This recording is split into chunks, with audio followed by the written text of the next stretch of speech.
Can we all take the center aisle?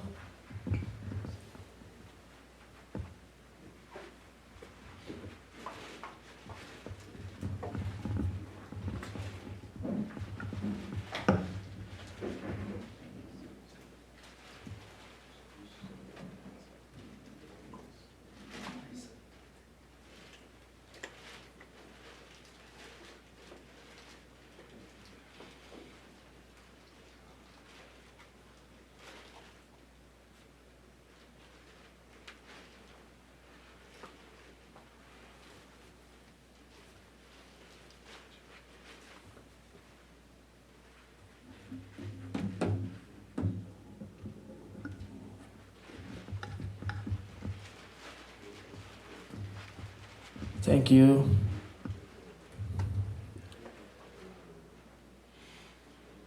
Dr. Odo, if you've set your table, can you please move to the center aisle?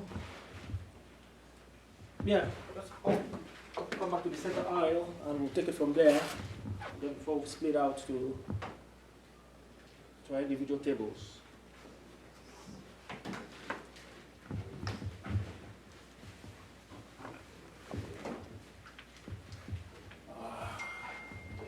We're running late.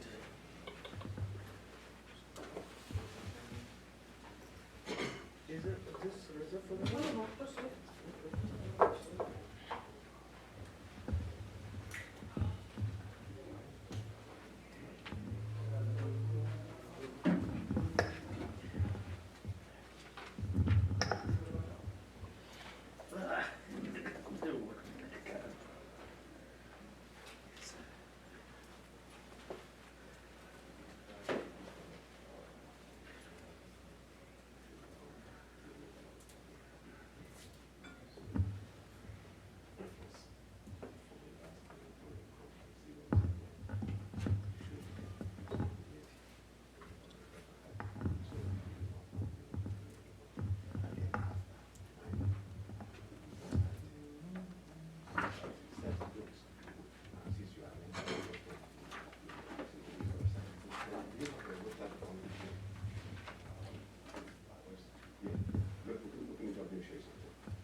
Okay, ladies and gentlemen, you're once again welcome to the 2021 edition of the International Association of African Authors and Scholars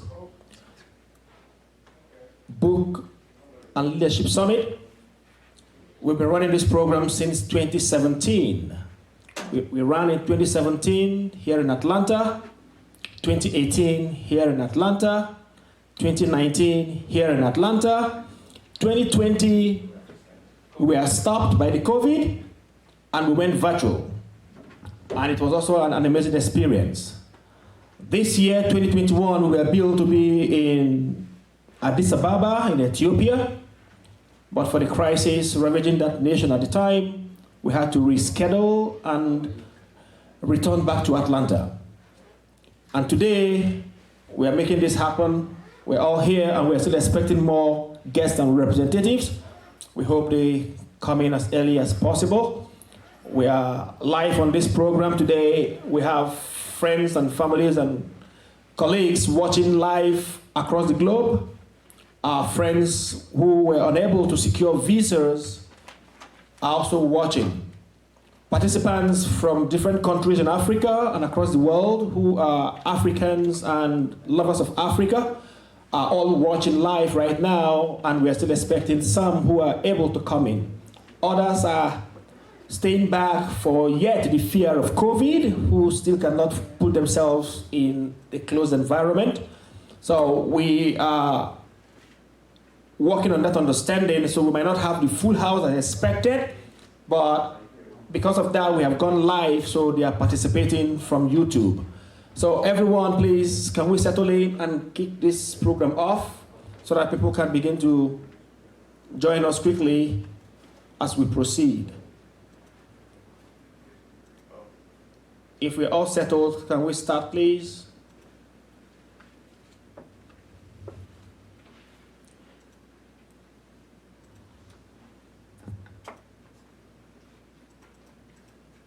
I'm waiting for you, gentlemen. Chief Igwe, Dr. Royce.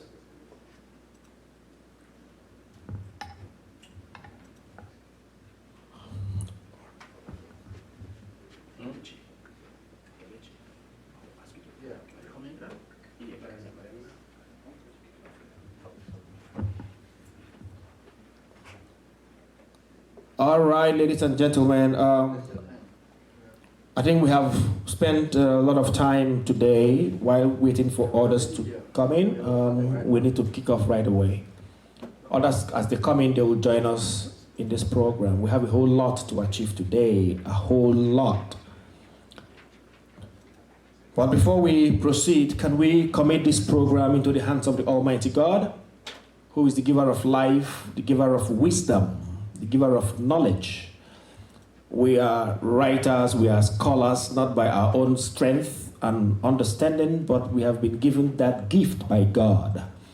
And for this program to run smoothly, we need to commit it back into the giver. So quickly, I would just want to call on our brother from Rwanda. Kelechi Anyanwu, please, can you lead us in a short prayer to open this meeting? Thank you. Sure, you guys. Okay, all right. They can always swing. Can we please respect the Almighty God by standing on our feet?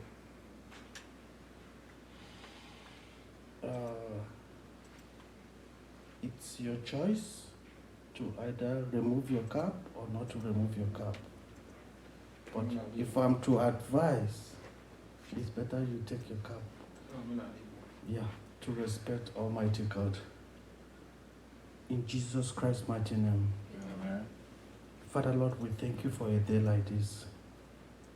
This is a day that you have ordained. Father, we have gathered to hand over this event unto your able hand, for you to take absolute control. Father Lord God, you are the giver of wisdom. There's nobody that writes a book without wisdom in abundance. You are the one who directs. For those people that could not make it today to Atlanta, you alone knows why. But we know, because your hand is in this project, it's going to be a huge success in Jesus Christ's mighty name. Amen. Amen. Father, thank you. We thank you because you are the Lord, the faithful God. We know you are going to perfect all that concerns this project in Jesus Christ's mighty name. Amen. Father, let your perfect will be done in Jesus Christ's mighty name. Amen. In Jesus Christ's mighty name we have prayed. Amen.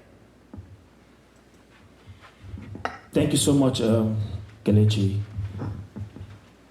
Well, to kick off this program, I want to officially introduce myself. My name is Dr. Charles Amechi Uti, and by the grace of God, I'm the General Secretary of International Church of African Authors and Scholars, and I'll be moderating this event from start to finish.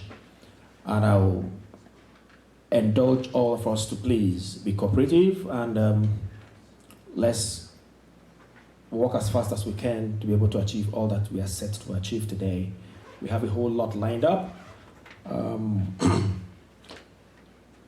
Today we are here because we are presenting literary works, scholarly works of Africans to the world. And God has given people wisdom and knowledge to write works that are impactful, works that will transform and change lives, that will also enhance leadership understanding. We title this Books and Leadership Summit. We are creating concepts, ideas of how to ensure that leadership in Africa takes a new turn. The event started yesterday evening with the Ambassadors Forum session, which was explosive, electrifying, amazing. Unfortunately, we didn't go live last night, but it would have been awesome if we did. But for those who were here, you will testify that the brainstorming sessions were second to none. Ideas were enunciated, conceived, and expressed as much as we can say that we have solutions in our hands as to how we can transform the African continent. The African continent is seriously bedeviled by corruption, greed, poor leadership, understanding, and knowledge. And so IAAS has taken it upon herself to begin to create avenues to change that situation. And us as a people have agreed to work together in oneness to fight this common cause that will change the situation in our continent. Africa is a great continent with huge and amazing potentials. But yet, it's like being in the water, and yet you're thirsty.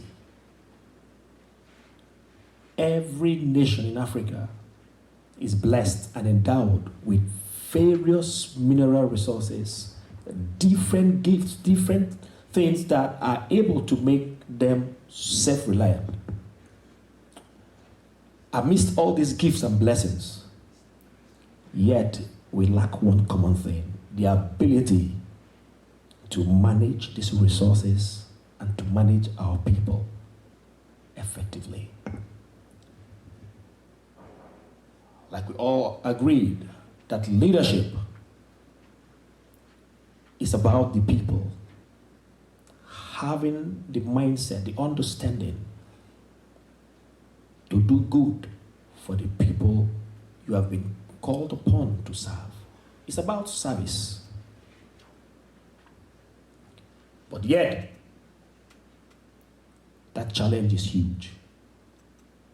But thank God that us, as we are, have agreed to fight that cause, to bring about a change. We vocalize it, we pen it down, and we are pushing the struggle. People have come from different parts of Africa, and those who couldn't make this event live are also watching and they are hearing. We want to sound it clear, we want to sound it loud, that Africa must change and Africa must take its rightful place. What we are blessed with, we will manage ourselves and will change the course of our continent. So in the course of this event, a lot of ideas have been put across already, and more are yet to be put across. Today we will also give room for every author present to showcase their works. We'll give room to the leaders to express their perceptions, their views, and we all put all this together in our communique, and we'll begin to run with it. It is also interesting to also note that in view of this same dream, we have moved a step forward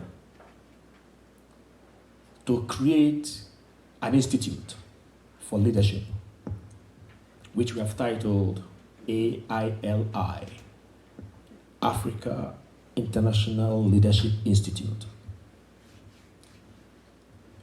This concept was created in 2019 by reason of the fact that we couldn't bring Africans to the United States to study leadership. Visa issues, we all know what that is.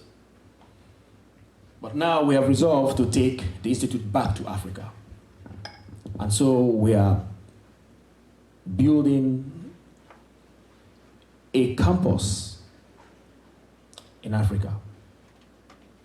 Today, we can can proudly say that we have hit the ground running. We have a temporary site right now located in Tai, local government of Rivers State in Nigeria. We have temporary structures on that facility. We're just about to get it running. Today we'll be asking for fundraising in line with that project. We need to get that project off the ground. We need to commence classes in 2022 as fast as possible. We need this project to hit the ground. And we need our commitment. We need our involvement. We need our support. It's all about Africa. It's all about us. It's not about me. It's not about Chief Igwe. It's not about anyone individually. It's about us in total. And it's our call to ensure that this dream comes alive. My friends, my brothers, we have this responsibility to achieve.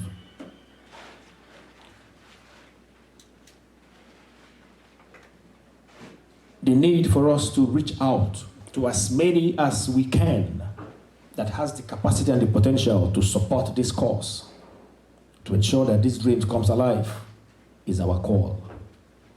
Please, if you know anyone, philanthropists, those in government, those in authority, those that have the resources to invest in this project, we are calling on everyone to be part of it. Because if we don't deal with it today, our children will continue to wallow in the same situation tomorrow.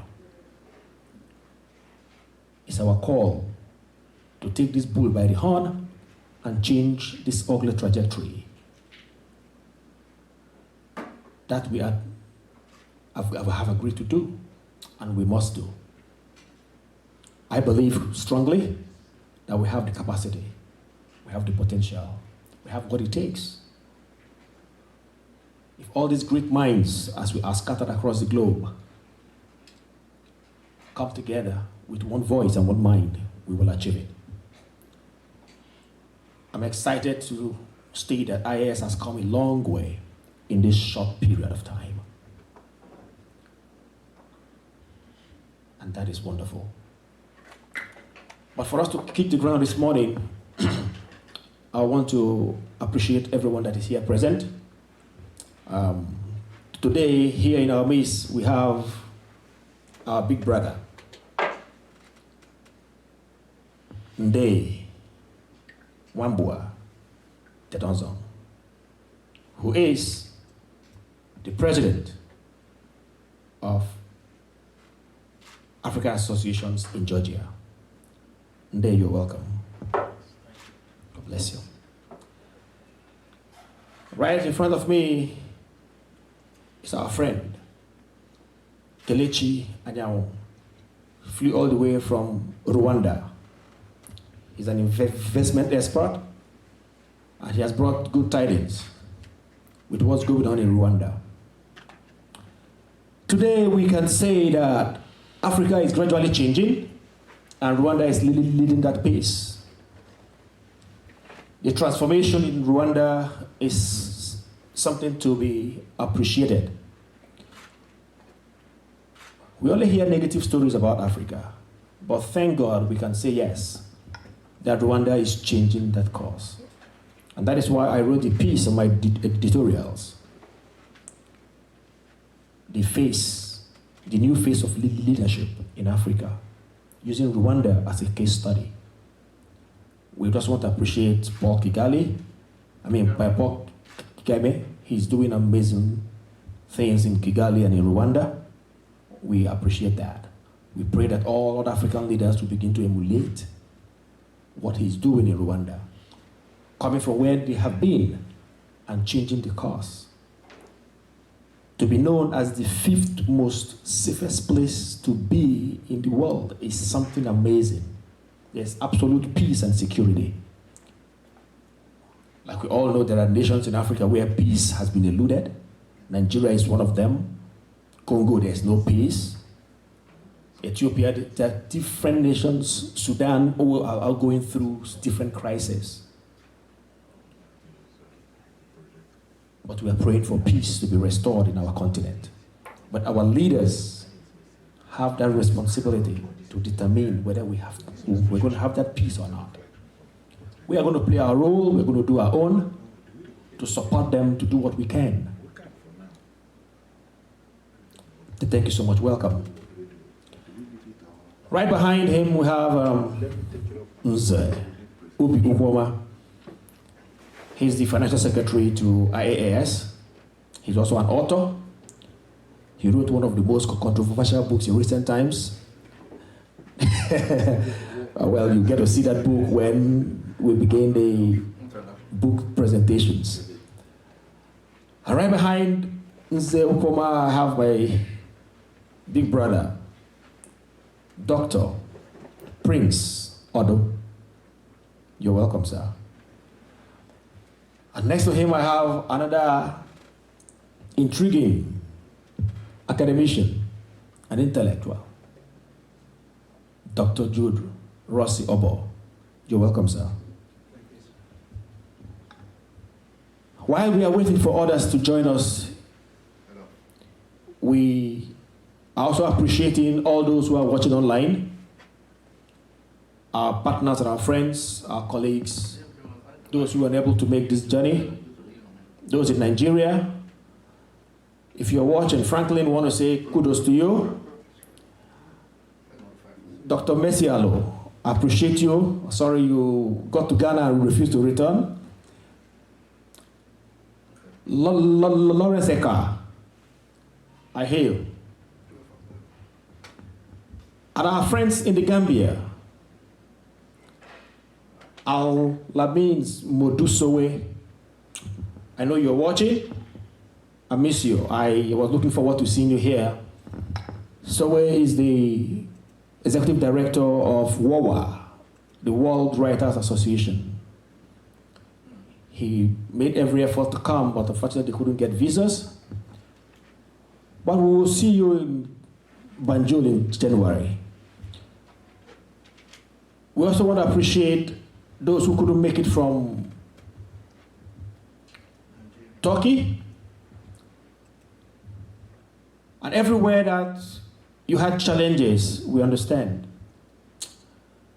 But just want to say thank you. And all our friends and families who are watching right now, thank you for standing with us. And I want to get this program started this morning.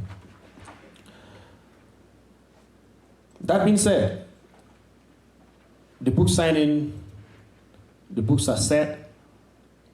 Want to go to people, begin to appreciate the books, and then we can proceed from there.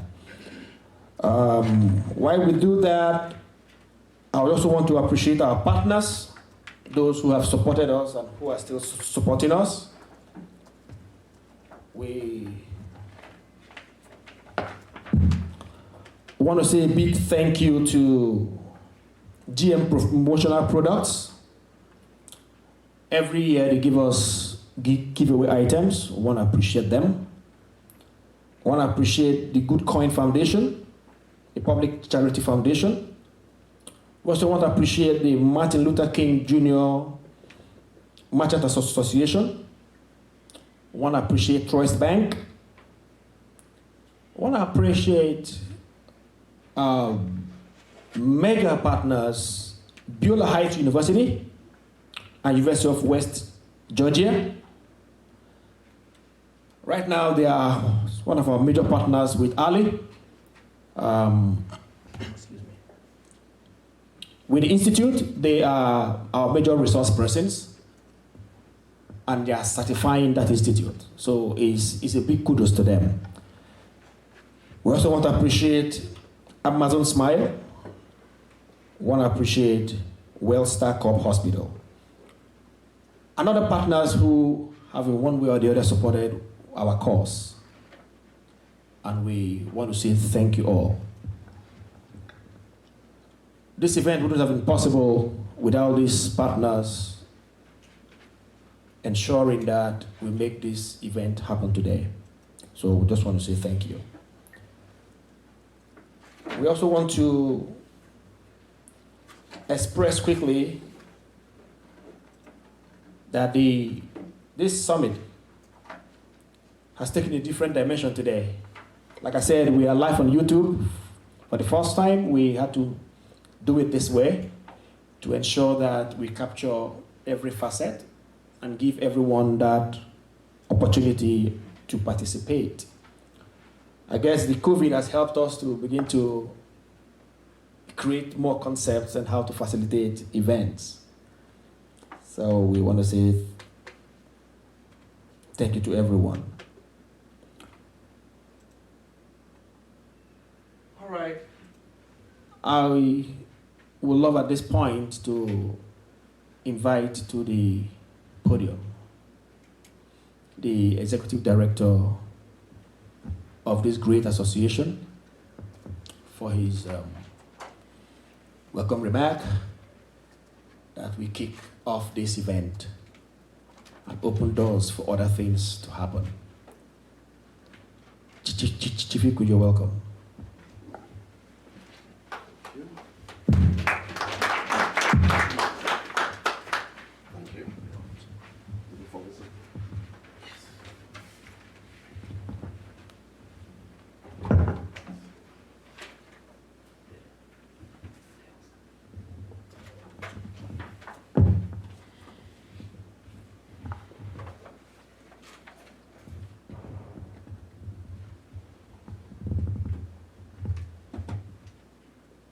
How are you, everyone? Welcome.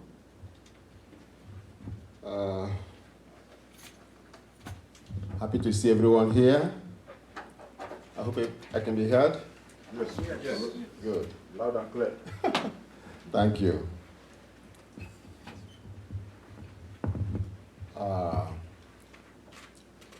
As we all can see, welcome to 2021 IAAS Books and Leadership Summit, happening live in Atlanta, Georgia, USA.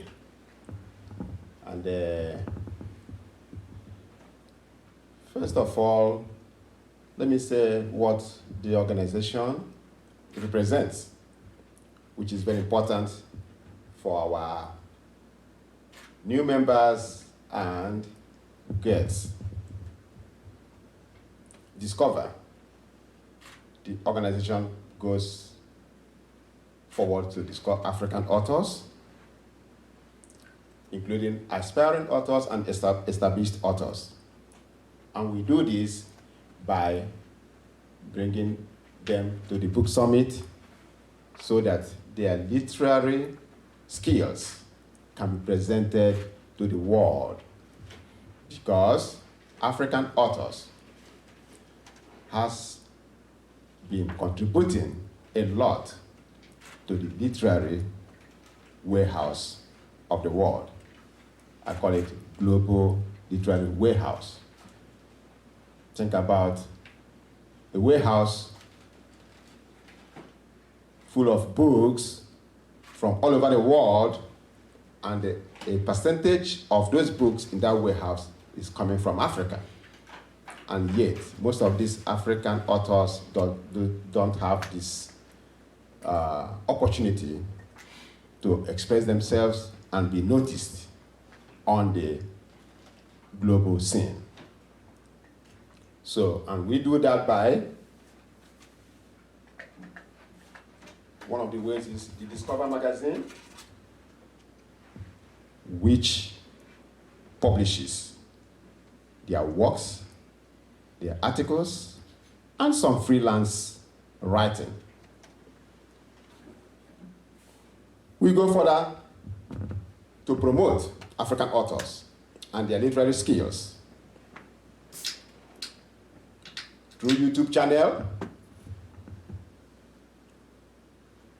When you go to our website, click on the YouTube channel, all our events, just as the moderator mentioned, from 2017, the events are there. And some other launching of books and the promotion of the members are on that YouTube channel. We have online bookstore. Through our website, you can click on bookstore and you buy and promote African authors and some souvenirs. Like the pen I have here is being sold on that website, and the pin that represents us as African authors. Those are the type of things we do to represent and to promote African authors. Then we provide resources for African authors. In that way, we organize the Outstanding Book Prize that now give an award, scholarship award, to the book that wins the Outstanding Book Prize for the year, which automatically the author will receive that. And how do we get this scholarship award to the author that his or her book won the prize? Is by donations that people donate to us, both financially. In that case, we take some money out of it and they present to the author for winning that prize. Then, the Africa International Leadership Institute is ongoing. There's a fundraising ongoing. At the back of the hall there's a diagram of the continental campus that will be started in Africa, where citizens will learn leadership skills first before seeking leadership position, and which is exactly the theme of this year's Books and Leadership Summit. Then, appreciation of our members, our new members, our donors, and the guests that are coming from all over the world each year that we do this event. And as you can see, this year has now taken a very big turn. That what we are doing here today is live, worldwide. Some of our members that could not come, as mentioned earlier, or guests that could not come, can now watch the event, follow the event live. So, based on this little bit of introduction, my address is in the magazine that we all have, and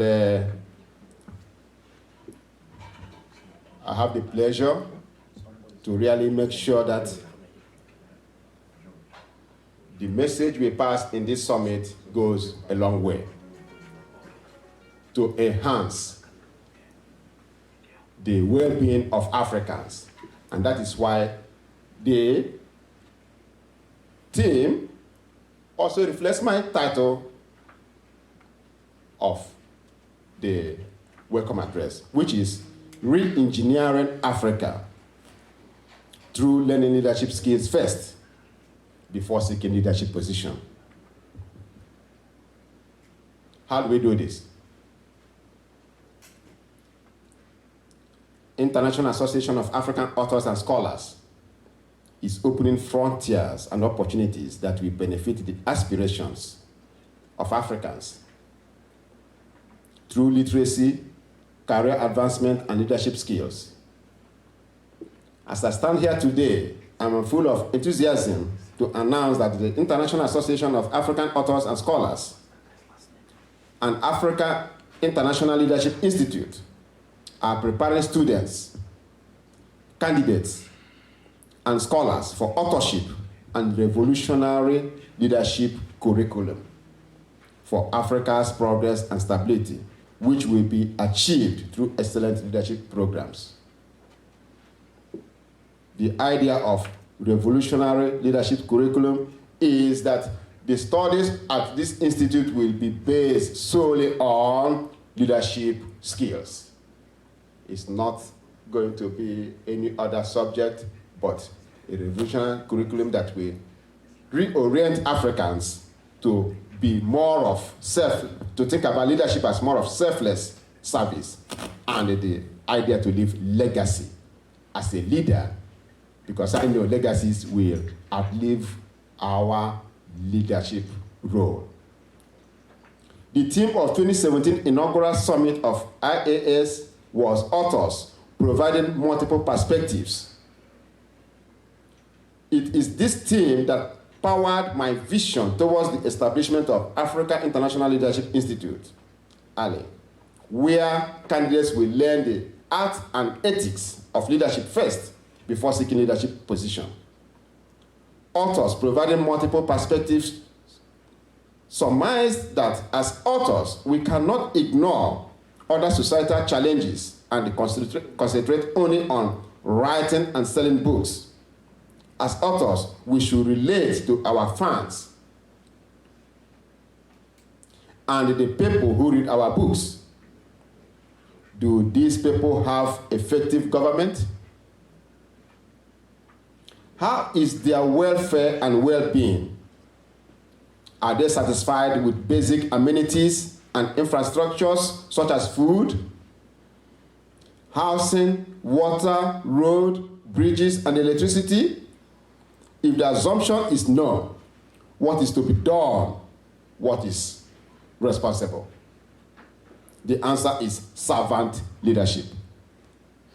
Effective leadership is propelled by the subconscious to be a servant leader, which leads to a selfless leader and transforms to a leader who lives for others to live. Leadership is not to be confused as a business to make money. Leadership is sacrifice, and a good leader can die for the people. Leadership in Nigeria and most African countries is a recycle of business interest and nepotism without the conscience for nation building. When a leader in a changing world does not ask the question of, what will I be remembered for? That person is not a leader, because leaving a legacy should be the basic foundation of leadership. Before the formation of Africa International Leadership Institute, I was asking myself, how can a nation as Nigeria continue without significant progress for so long in a changing world? The answer is that rogue leadership lacks revolutionary values and a transformational vision. They ignore nation building, they embrace tribalism, and shun the merit system. On the contrary, leaders whose vision is prosperity for the people and the nation must display empathy, must be humble, while aggressively pursuing excellent agenda, and must pursue solutions while listening to feedback and criticisms. Fortunately, all the ills of leadership have solution, which is for leaders to acquire leadership skills first before seeking leadership position. To achieve this phenomenon, the Africa International Leadership Institute will serve as a continental command campus to coordinate strict leadership curriculum, which will focus on regional leadership skills. Regional leadership skills with direct aim at programs where youths will be trained to become informed scholars and subsequently become great leaders, with transformations in individual development, organizational growth, and nation building across African continent. In conclusion, leadership is not luxury. Leadership is constantly creating opportunities, more innovations, and making positive projections and predictions. As a leader, you must think of others first before thyself.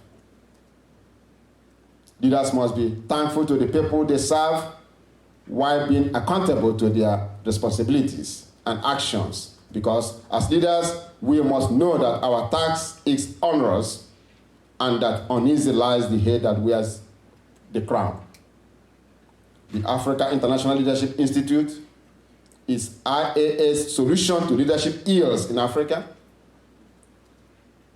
So I ask everyone, the world, to support this remarkable cause and donate generously or partner with this initiative at our website, www.IAAAuthors.org. I really thank everyone for coming and listening, and we are going to have a fantastic day today. Thank you all. Thank you.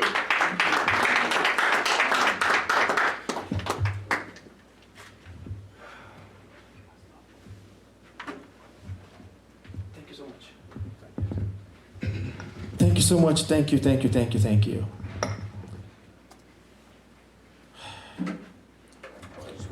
Thank you, Chief Igwe. That was an amazing remark. We just heard from the Executive Director of this great association, Chief Chinedum Igwe, expressing the concepts that has necessitated this great association and what we are doing. And I want to say thank you so much for that. As we continue, I just want to quickly say thank you and keep watching. People are watching from across the world and they're sending the messages online. George Ifakando from Nigeria, thank you for being online. So, we just heard, and we also, I want to reiterate the need for our partnership and support for the fundraising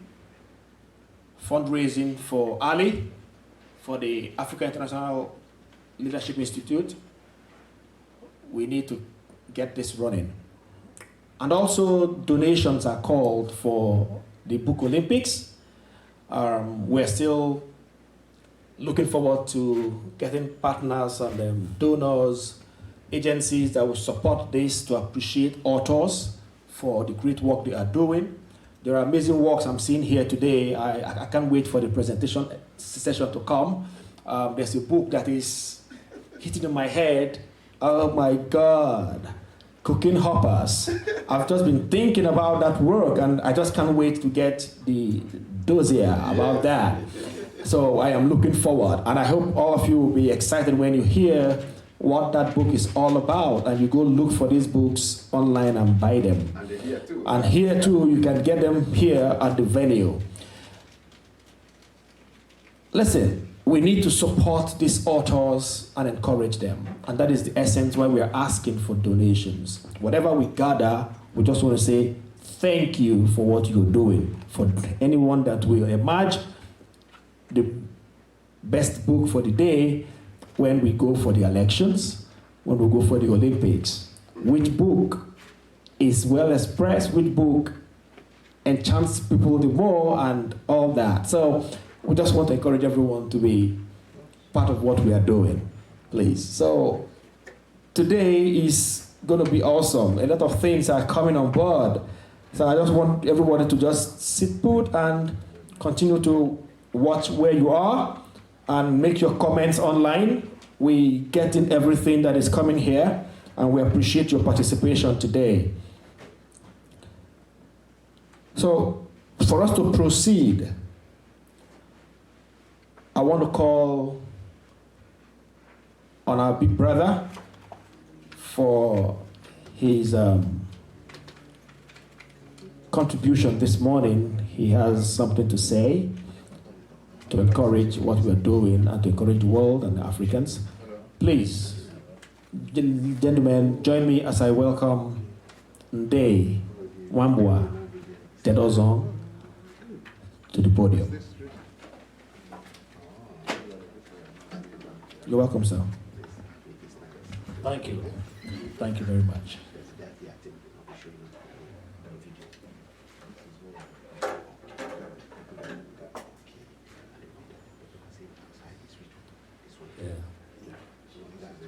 Nziate Wimbalo. And I want to hear you say, oh. Yes, it simply means, I greet you. And my language is called Ngimbo. It's one of the languages spoken in Central Africa. And well, I'm very happy with what is going on here. And first of all, I would like to introduce myself. I'll be a little bit elaborate on the introduction because that's going to be part of my perspective on what I want to share. My name, as Dr. Uti just said, Ndingwambra Tindonzong Chutezo. And I'm currently the president of the African Association of Georgia. And also, the name Ndingwambra, the first two, the Ndingwambra actually means it's a nobility title. It's a title that was given to me and as an with a role of a cultural ambassador by the kings of my ethnic group, Bingimbo, as a cultural ambassador to the Americas. And my names, Tindonzong, which is my first name, simply means you don't struggle alone, you don't fight alone, which in other words means together we are stronger. And my last name, Chutezo, simply means whoever attacks you when you've done nothing deserve a double fury. So, I say this, I elaborate on this just to emphasize the fact that names have meanings, and African names especially, and thus something that will be significant in the role of writers and authors. Now, I would like to share this perspective that writers and authors are very important in our development because they are those that tell our stories. And if we don't know our stories, we don't know where we come from, we'll hardly know where we are going. And why do I say this? Because, like one of the greatest African intellectuals, unfortunately not much known, Professor Kumandumbe, he mentions that today Africans go about like people who have lost their memory. There is some kind of loss of memory that has happened in Africa. That we set our goals, we set our vision based on the stories and the agenda of our colonial masters. And our colonial masters actually began in the 7th century with the invasion in 650 of the Arab Islams. Before the Europeans picked up from there, in the 15th century. And today, when we read a lot of contemporary African literature, we realize that we judge ourselves, we seem to judge ourselves beginning from the perspective of the Europeans. I want to therefore share with authors and writers that we have to represent our vision of Africa, our vision of our people, our vision of our nation.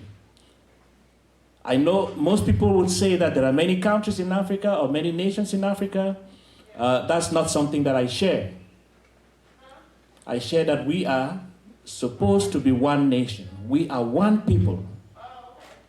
Of course, we do have our internal diversities like everywhere else in the world, but that should rather work as a strength. And that for us to achieve our common vision, for us to achieve greatness as it was in the past, the role of the writer is fundamental, because before any other race came up in the world, we were here and every other race came out of us. It's very true that there's only one race in the world, the human race. And the human race started in Africa with Africans.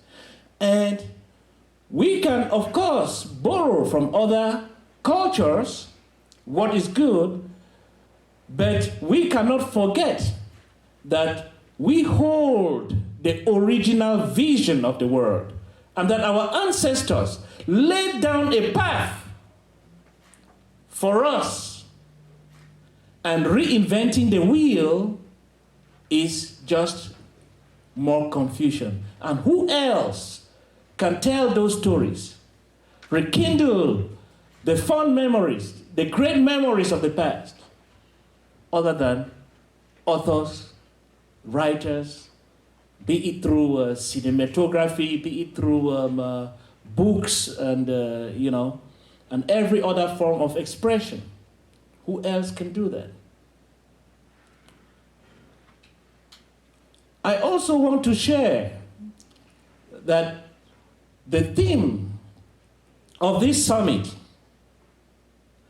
that is intertwined with leadership is great, and really something that I think it was really time that we talk about leadership and the promotion of leadership. And I definitely praise this organization for integrating that and for working on, promoting leadership. But the other question I ask is, why is there so much failure of leadership in Africa? Why has it become so much something of a necessity today? And why is it that we risk talking about it for a long time? What I would like to share is that it is because we are very fast forgetting our past. We're very fast forgetting that we have had leaders before. We very fast forget that we had visionaries, and that at a certain time, at a certain point in time, we seem to want to reinvent the wheel. We seem to be leaving our culture. There are lots of stories that have to be told from our culture. And as they say, a man without knowledge of his culture is like a tree without roots. We are mostly dangling in the air. I don't care how much you want to teach somebody something. If they don't know who they are, they don't know where they are coming from, then they will just keep blowing like a candle in the wind. So I just say this to come back to the fact that the role of authors, of writers, is crucial. And this also should be embedded in some presentation of the works with dignity and pride of who they are, with truth, bound with vision for the future. Because when we read a lot of works today, we realize that some write because it is going to bring money, of course, it brings residual income. Some do it because they are like, they have grown in kind of like a griot culture. That means they sing praises to others, and that is how they make their living. And for those who have come up from places, I come from Central Africa, and that part was carved by Europeans and named Cameroon. Cameroon actually means in Pidgin, for those who speak Pidgin, we call him Njanga. Njanga, what is shrimps, you know. Cameroon means shrimps. That's what they named that part of Africa. The Germans colonized that part of Africa, and in the post-war era, it was shared between the British and the French. And when I grew up, one of my greatest fights when I was in the university was in terms of educational reform. And that fight landed me in exile. Why? Because the works, the books that we study, especially those in the English-speaking countries, you have something a little better. But Cameroon, though it is both English-speaking and French-speaking, Anglophone and Francophone, it is considered a French interest. And the curriculum is designed with the input of the French. They have French advisors at all levels of the country. And you cannot produce anything that can bring development in that country. It must be sanctioned by the French. If you also look at one of the greatest scholars, I think he's one of the greatest genius that ever lived in the world, Professor Sheikh Anta Diop, you realize that it took him quite a while for him to do to defend his thesis, his doctoral thesis. Why? Because he was going to scientifically prove that the civilization that took place in Egypt was a civilization of African people, of black people. That the kings, the pharaohs, and all those great leaders of the time, they were black. And he was going to prove that even with, they took samples of melanin, from the pharaohs. And of course, these samples were tested because it was not of the European taste that a people that they have colonized, that they have subjugated, should be seen as those from whom they learned what they know.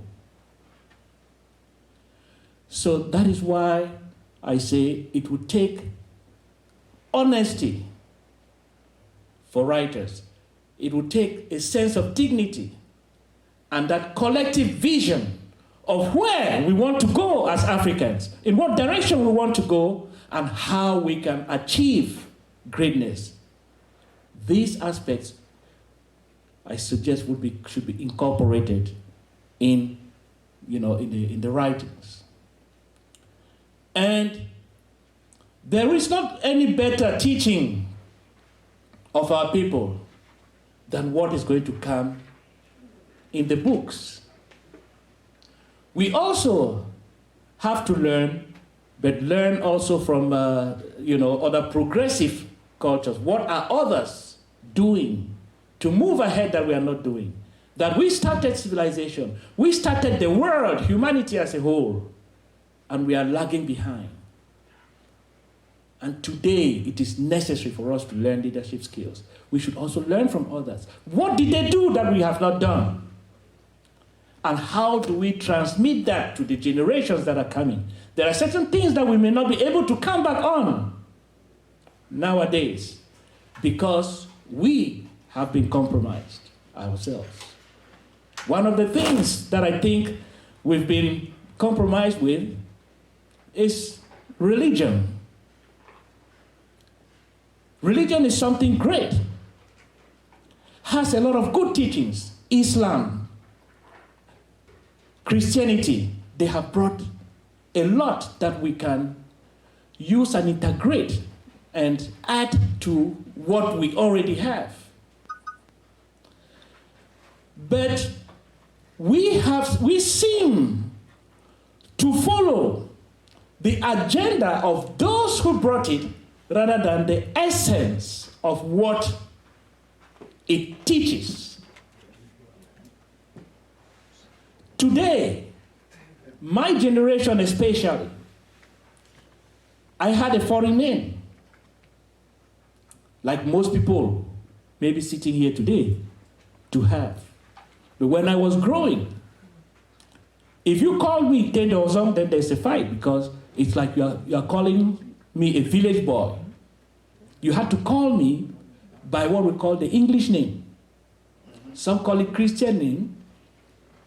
Or you had to call me maybe Momodu or Muhammad or something, which sounds, Middle Eastern, and we'll call it, a Muslim name or things like that. You had to, those are things that we look at as being civilized. So when you were called a name that is foreign by those who enslaved us and had a design, when they brought something good, but had a design behind it. So when you call us by those names, then we feel civilized. So we missed the whole point about civilization. We missed the whole point about faith. And we still propagate that. How do we expect the next generation to settle and carry forth the agenda of our people and bring development? Japan, today, they had influence from the West, from the East. China, they all had influence from Germans, Portuguese, English, and all of that. They were colonized too. How did they get to where they got to today? Is it by following blindly those who colonized them? No. They said, well, let's look back to the future. And what was that back? Their culture.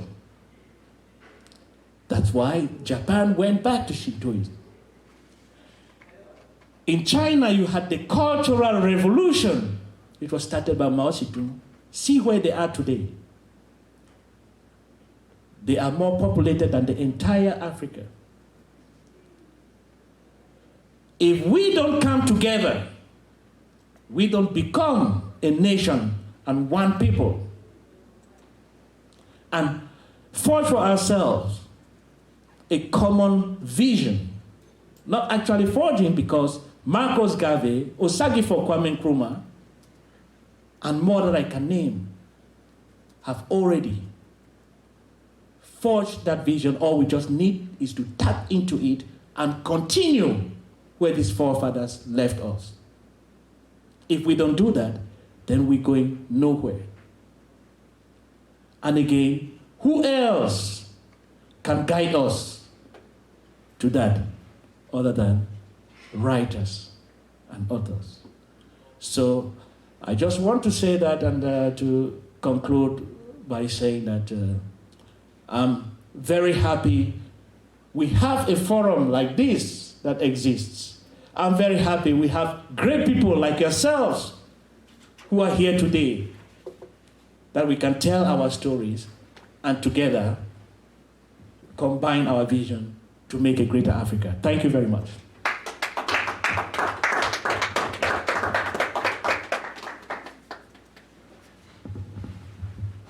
Thank you so much. Wow. Wow.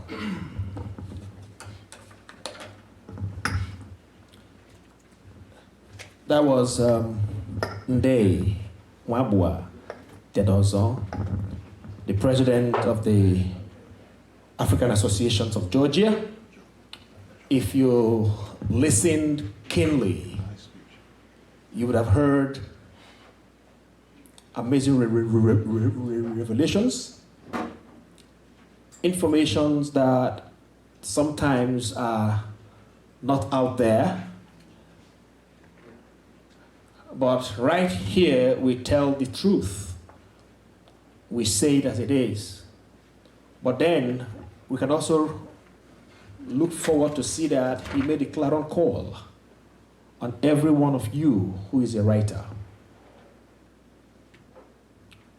As a writer, we're supposed to be the moral barometers of our society.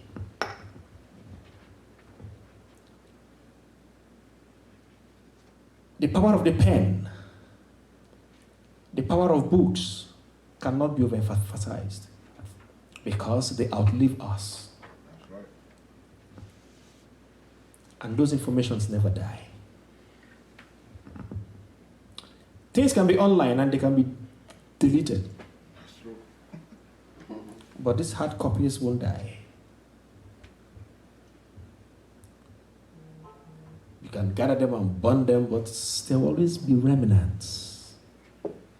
Those remnants will always resurface. Even if you burn them, they will still exist. And in you ashes. can still pull the ashes and recreate them. Yeah. So what am I trying to say? These words are powerful. That's right. We have been called to say it as it is.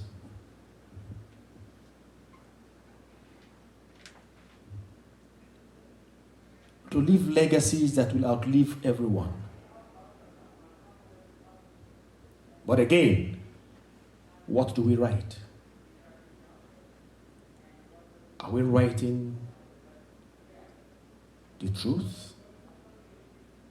Are we writing for posterity?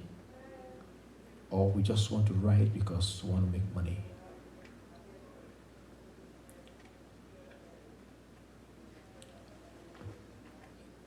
When you read books of people who have gone before us, who are still alive today, the books of Chinua Achebe, the books of Ngugi wa Thiong'o, these are books that any time they are like now. Why? Because they were true, relevant to the society, to the environment. Today, everything we write must reflect the truth. Africa is in shambles, but the restoration is imminent.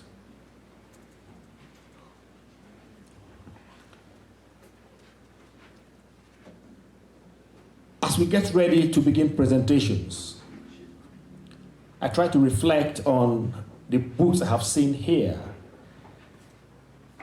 And my excitement is limitless.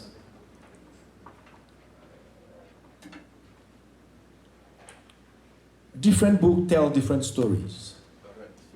And different book speaks of different things.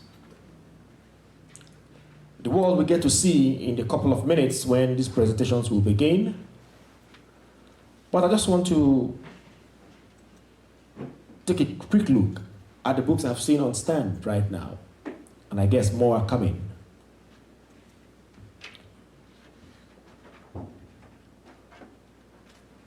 When the Lord was speaking, he said something very germane. He said, we embraced Western civilization and colonization. We embraced their religion,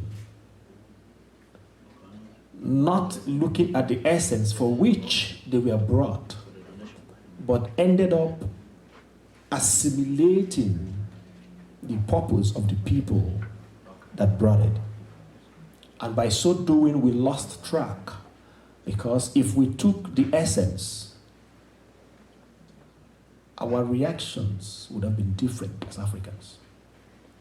But now we have been encapsulated by their own whims and caprices. So we are running their race in disguise. Just like we say that the essence of education is for application. Ability to understand what we have studied and then apply it, just like we talked about yesterday, what Lee Kuan Yew did in Singapore. Took the Western education and readapted it to the Singaporean environment. And it turned out better for that environment. Today, we are picking that model, the Singaporean model, as what we think it is awesome. But somebody did something extraordinary. And that is our call. And as Africans, what are we doing? We have this responsibility as writers to begin to pencil, to begin to pen down these concepts, to be able to transform the mindset, the thinking of our youths and upcoming generation. That where our fathers have missed it, where we have missed it, so that they wouldn't miss it. Now we are recalibrating what has gone wrong for the future. We have a task, and that is the essence of what we are doing here. We must ensure that as we write, we must have that at the back of our mind. The essence is for transformation. The essence is for our good. Anything black is seen as evil. They paint God and Christ, they paint white, they paint the devil, they paint black. That's why everything negative starts with black. Blackmail. Blacklist. Everything black. Black Friday. Black Lives Matter. Now we are trying to re-engineer that even the black also is important because it matters. But why always attribute black people with negativity? And unconsciously we buy it. But the time has come for that change. And the onus is on you and I to make that change. Understand, I saw a book that I'm still wobbling with, Cocaine Hoppers. But that book narrowed down to Nigeria, talking about trafficking. The world is bedeviled by the negative effects of hard and illicit drugs. But I'll leave it to the author to digest and to give us the nitty-gritty of that book when they got into presentation. I saw a book that's called Power to the People. Our advancement is in our hands. The fulfillment of this aspiration is in our hands. The people matter. The people have the final say. It does not matter how powerful a cabal may be, but that cabal can be brought down by the voice of the people. If they speak in unison. The only challenge is the fact that the cabal has the ability to sow seeds of discord among the people. And that's why they have ensured that hunger and poverty pervades the face of Africa. And so the people are left to every crumb that is fed them. And they feel. I just saw a video circulating that people are going for election and they are offering them, they give you 400 naira, they give you a can of soda and you pass. You have a voter's card, yes, take. Hunger. No wonder even in the Bible, Esau sold his birthright just for a morsel of bread. When hunger comes, people don't care anymore. They just want to eat to survive. And then they sell their conscience, they sell their destiny, they ruin their life and the future of their children. And these politicians know how to do that. They learned it very well from these slave masters. But shall we allow this to continue? No. And when I saw that book, that the people matter, the people must come to understand who they are and the power that they have as a group. Well, we'll hear more from the author as we get into presentations. And in Nigeria today, there is a crisis that is looming. I just saw that book, The Case for Biafra Restoration. The call for Biafra is still very eminent. In spite of the failure in 1967 and 1970 that led to the Civil War, but now again it is being reinvigorated. Why? Because they did not learn from the first experience. No measure was taken to ameliorate the call, to answer to why that happened in the first place. Because nothing has happened, the call is being revisited. Just like what is happening in Cameroon with the Amazonians. You can't step on a child and ask the child not to cry. No. Today they are all only calling for a referendum.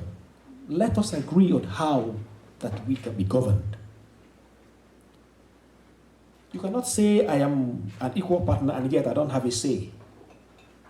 No. But I know that that book will tell us which way to go. I want guys to be very much ready to see what comes from that presentation. And we are in a foreign land today here, as Africans, we're in the United States. And most people, when they come, some don't even know which way to go. And there is a book in the house that is very explicit, immigration to citizenship. Help people to know how to settle in, what steps to take. So you can see that these are books from multiple facets. There's a book that is talking about the unification of Africa with the one language, Kiwahili.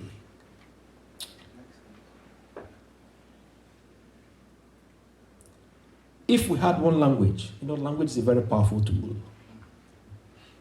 If we all spoke in one voice, we all spoke in one language, it would be very difficult to break into Africa. But Africa is multicultural, multi-ethnic, multi-religious, multi-everything.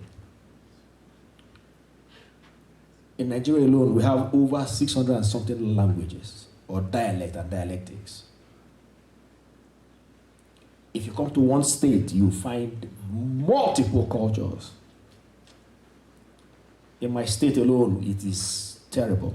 In my local government, we have, if you come to Onelga, all my women don't do local government. All must speak different. Don't speak different. We must speak different. In this other community, they also have different dialects. And so they're using these language differentials to break in. And so what we are here today, we'll see different approaches to the struggle, to the fight for liberation and for efficient leadership in Africa. And so, while we're getting ready for the next segment, we'll take a quick break right now. So music in the background, and people can just take a look at these books while we get ready to start. In doing that, we are calling on everyone.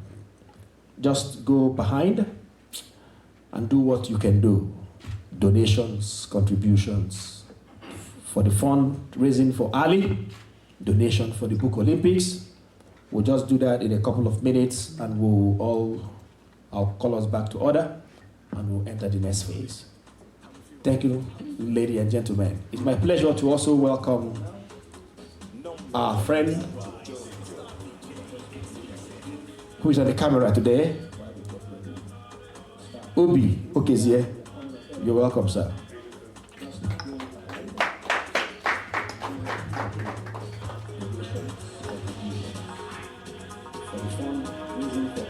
Oh Lord!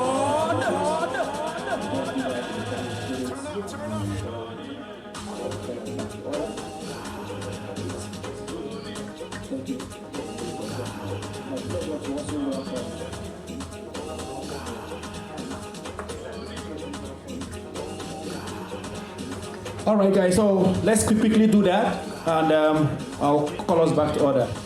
I also want to welcome Denise Gazam in our midst this morning. She'll also be presenting when we return. Thank you, and see you soon.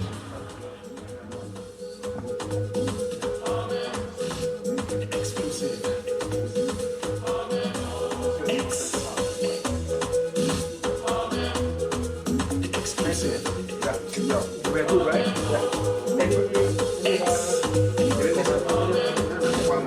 Exclusive.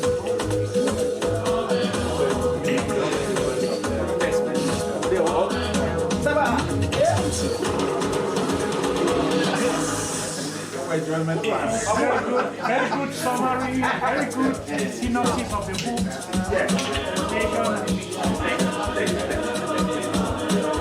Anything can happen.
I'm just a child at you. Are you looking for me? So what you wanna do?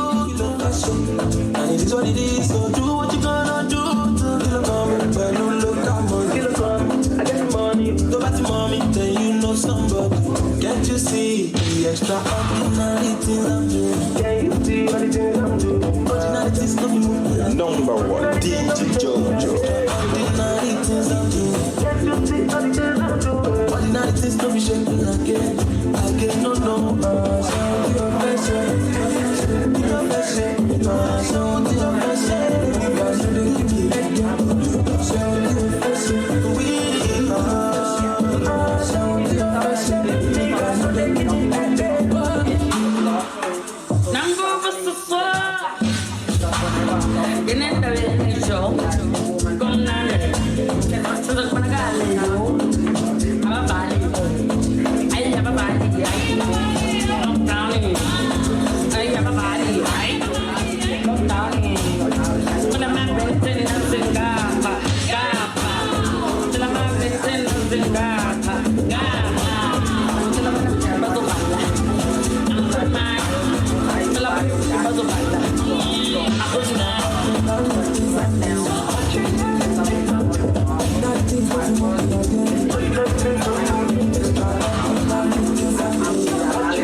for you behind for your donations, your contributions.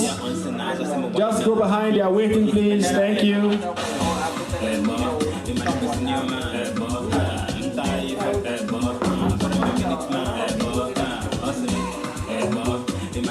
Number one, DJ Jojo.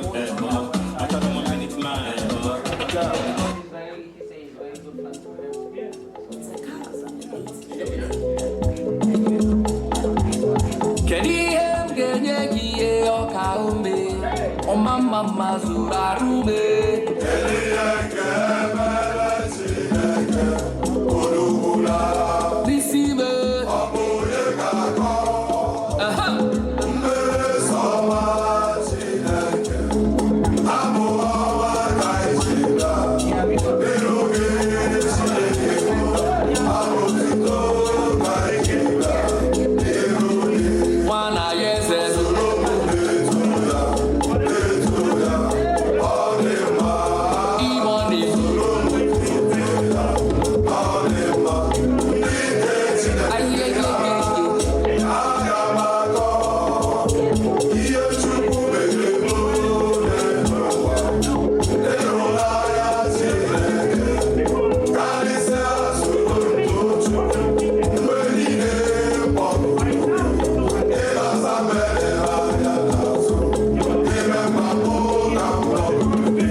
Jesus Oruwame. Yes Oruwakube. Wala yese. Ewo.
Fresh, now only monkey go say you no fine, Bella. Fire the people.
Mr. Flavor on the microphone.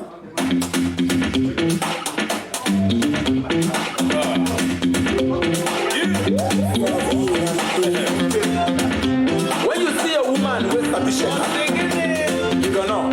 Are you ready now? Let me go, show them. Show them. Mr. Flavor, shake you. Shake you. Shake you.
You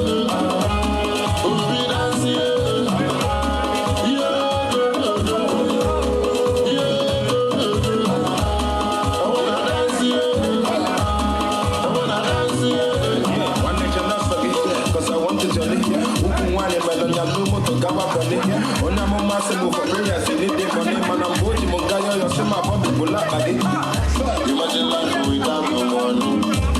You go suffer, tire. Imagine life without pollution.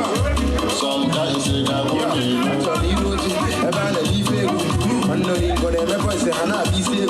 You don't pay, I don't miss it to the heat. You go, feed you want to go. They're going to back along.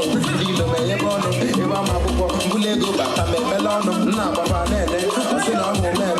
You want to go outside the check. You want them man. Then you just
Ladies and gentlemen, my name is Casey Bobo. I want to tell you a story, and you are going to like the story. No, be you face police station, they will bless you. We are there today, now by God we bless you. Before when they see Casey, all of them balaga. Now when they see me, they say church. Money go through your ass out. People go fight for your matter. Government do up for you. He go do up for you. I see you well if I am well if I am.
All right, ladies and gentlemen, you're welcome back to the next segment of this event. Please, can everyone be seated, please? Welcome back. Please take your seats and let's proceed.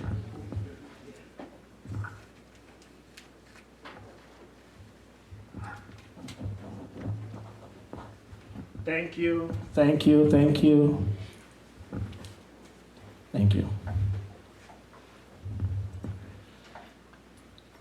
Okay, the first segment was beautiful. We listened to the executive director enunciate the concept behind this organization and the drive.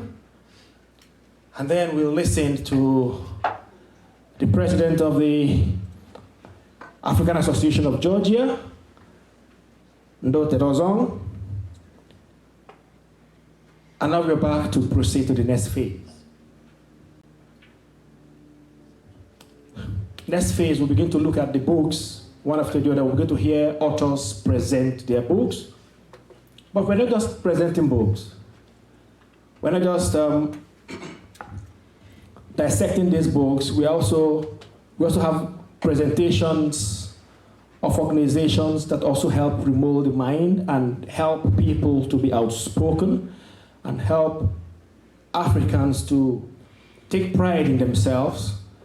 So a lot of things are going on today. But we want to start right now. I want to call on the first presenter this afternoon.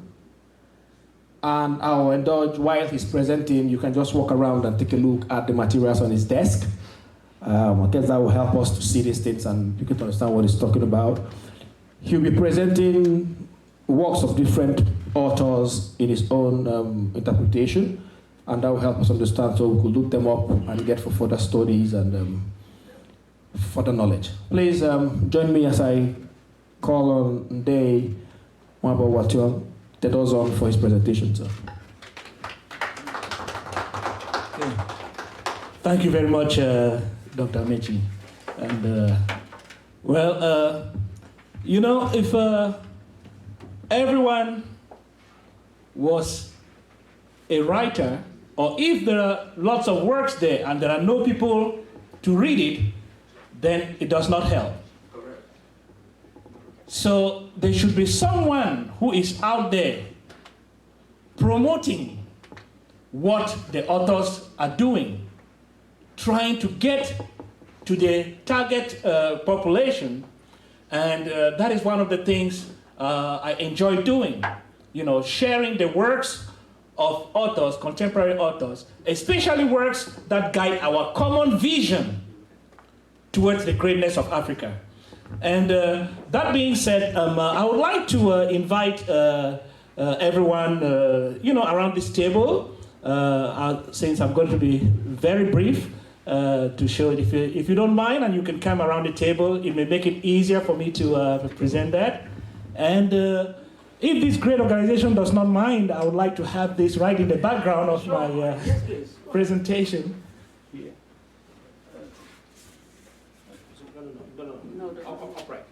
Okay. No, yes.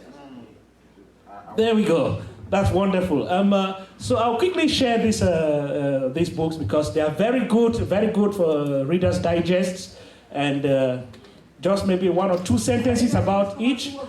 Here, for example, we have the works of one of the works of a great professor here in Georgia. He's a professor of economics at the University of Georgia, Professor Greg Fonsa Esunduge, and he actually came out with this dictionary. He's one of the authors of this dictionary, which is both in the Lekon language and English, because I was going through the magazine and I see that one of the great things that the African Union has done is that of promoting African languages. There's actually, just as soon as latest as July, there was a book summit, you know, an African, you know, book summit in Ouagadougou, in Burkina Faso. And so, you know, bringing the language to the people, that's one of the things he does. And, you know, he's of the Mbo people who today could arguably be said to be the ancestors of mankind. And they are located in Central Africa, again, where the colonialists call Cameroon.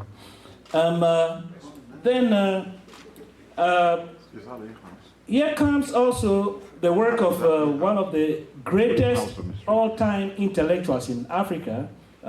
He is still living, in his 80s right now. And he's called Professor Kuman Dumbe III. And he wrote Africa is Calling. He has quite a few works here that are very contemporary. He's author of over 73 publications, and also has an institute, and I guess IAAS would like to probably work with him because he's promoting leadership, and also has doctoral programs, you know, in his palace, because he's a king. So Prince Kuman Dumbe, he's located again also in Douala, in Cameroon. He's a publisher of this, and this book, Winback. Those are all his publications. And his son, Keops, also is one of those. He's a publisher. So then here comes another book that shows another angle of Africa, the one we are all fighting against, that of corruption. Corruption, and this is Gangster State, which is published by actually, honored to say, a classmate of mine, through whom we went through certain struggles. We were in jails, and he went on exile, and you know, but again in exile he suffered a lot of adversities, and he writes this book is based on Tanzania, the corruption in Tanzania, and how he went through a few things, and it kind of like shows the plight of most African countries today. When you read this, you could place this book in Nigeria, you could place it in Malawi, you could place it in Egypt, you could place it in any African country, and you know, it would basically give that. And that's one of the things, I guess, we're working on leadership, to overturn. Right here, we have a book that is, the price, it's on Amazon also, yeah, and I think the prices we could talk about that later on, yes. Yeah, this book, this one is particularly in French, and this is the same thing in English here. It talks about the culture of the Bamileke people.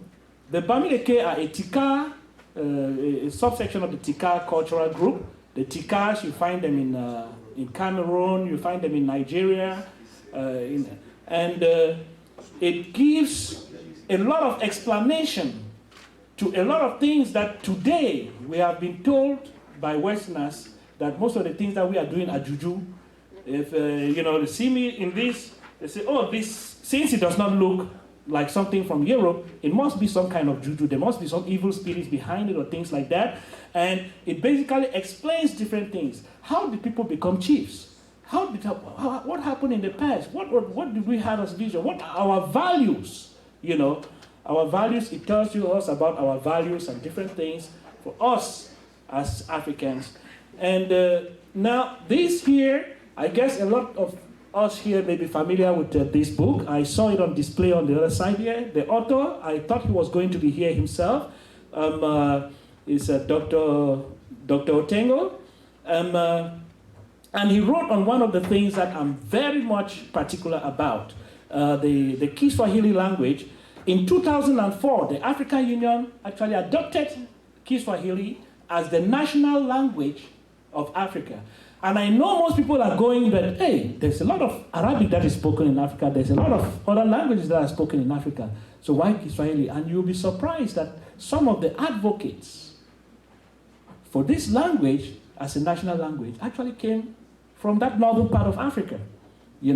So Swahili is one of the most widely, it is the most widely spoken African language. It is true it was commercial and borrowed some vocabulary from Turkish, from Arabic, from Indian, and most of the Indian Ocean. It is mostly spoken in Eastern Africa, but it is a Bantu-based language. So an African Union adopted it. Unfortunately, since 2004, most African countries have never even told their people that we have a national language in Africa, and it is not promoted. So people are still debating. When that debate is over, here is a publication of, may his soul rest in peace, Photo Victor. This is one of the business magnates who wrote on 36 advices of secret to succeed in business. And this is one of the most successful African businessmen. In fact, we can say Aluko Dangote in Nigeria is the Photo Victor of Nigeria. So I hope that makes a good picture to understand the kind of a businessman it was. Unfortunately, COVID took him from us a few months ago. And so here, this is a publication from an Atlanta area-based author. He's from West Africa, Professor Omo Tiojo. And I think last time he had promised to be here. Unfortunately, he's not here. But he wrote on something that is very significant. Africa and Africans in the diaspora. There is what they call the African divide. What causes it? When Africans leave Africa and come here, those Africans who came here by the ships some 400 years ago seem to be their greatest, their greatest pushback. And it is shocking. And again, there's a lot of poor narrative on the Africans who live here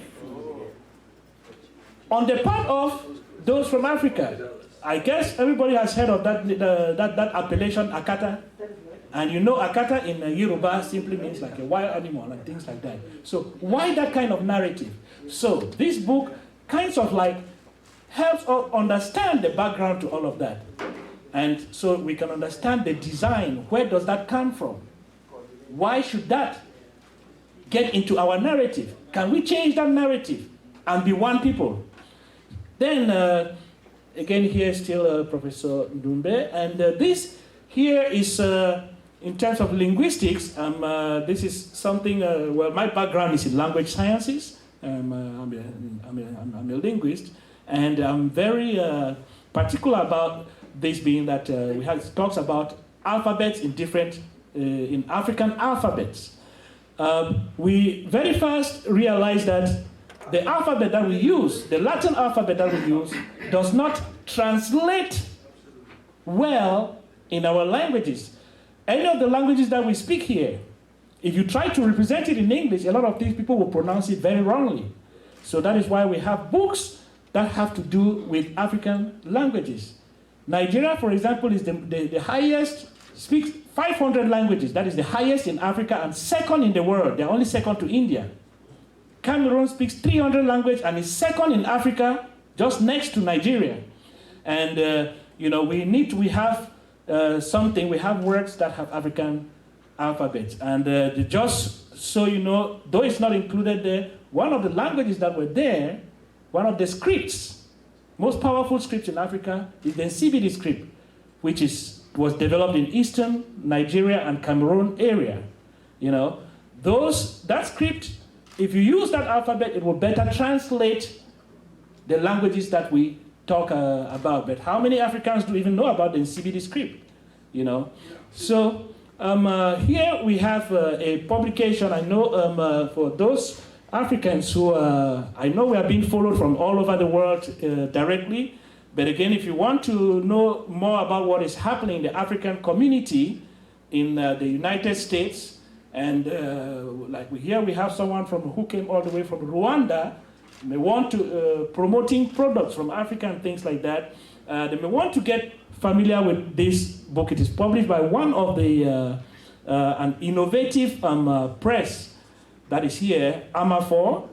The CEO is Mr. William Tumo, and they go to like embassies and all of that and talk about Africa, present Africa to the world. So we have current magazines that can help bridge the gap between Africa and the United States, and it talks about the lifestyle of also the Africans in the United States, success stories of Africans in the United States. And the Amafor magazine is published both in English and in French. So on this side you see French, on this side is English. So well, that just basically sums up what I was going to present. And once more, thanks very much to the Association of African authors and scholars. Thanks that you give this platform that we can be able to better tell our stories and move ahead. Thank you. Thank you. Thank you so very much. That was Nde Nwabua Tetozong presenting various books of African authors to the House. Thank you for a job well done, sir. I really appreciate that. Thank you so much. Now you will see from that presentation that Africans are great and different works tell different stories. Different work expresses different ills of our society, and some promote some crazy and amazing values of the African continent. Now, we have a lot of people in the house today who have presentations to make, but before we continue, let me officially welcome some who walked in while presentations were going on. It's my pleasure to once again appreciate the presence of Malaise de Paul Ngassam. Thank you for coming, ma'am.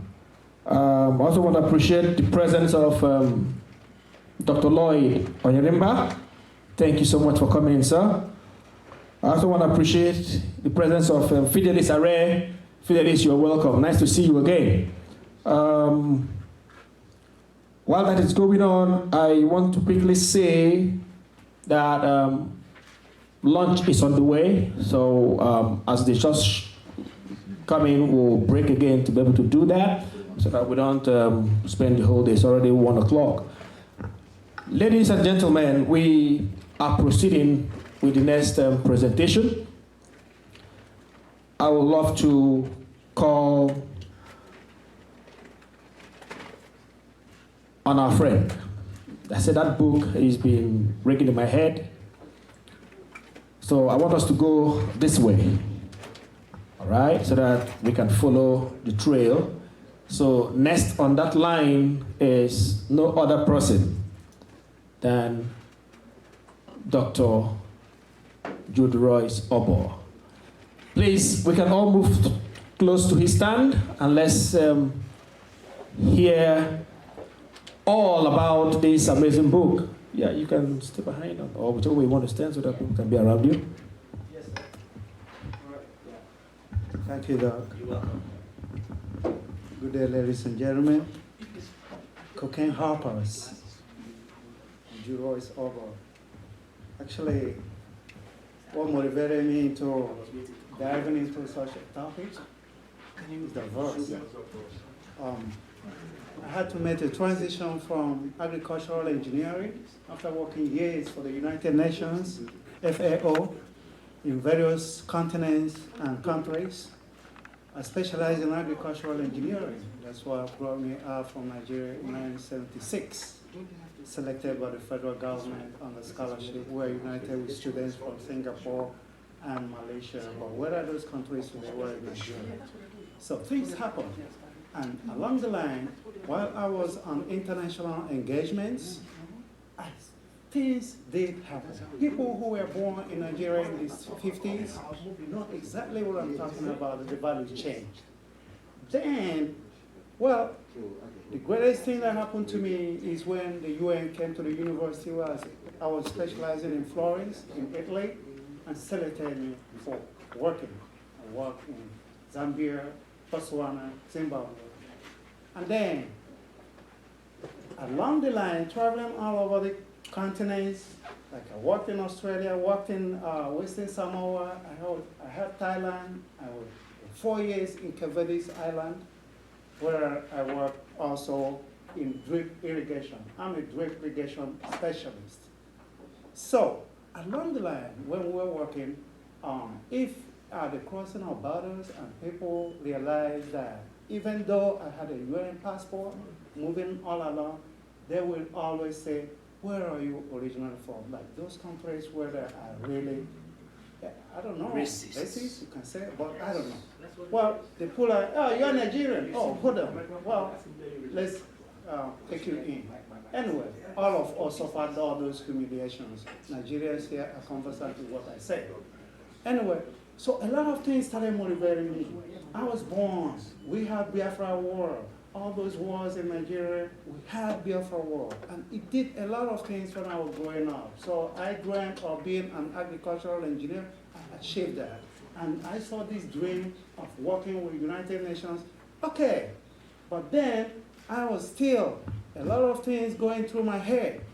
Like, why is Africa the way it is? What's wrong with us? What's wrong with the diaspora?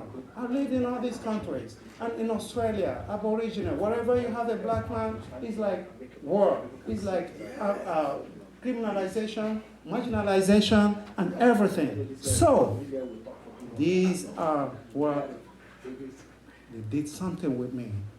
I was messed up upstairs. And I promised myself, I said, once I've consolidated agriculture, there's something else I want to seek the answers to. And that's the questions, what is wrong with the continent, and especially Nigeria.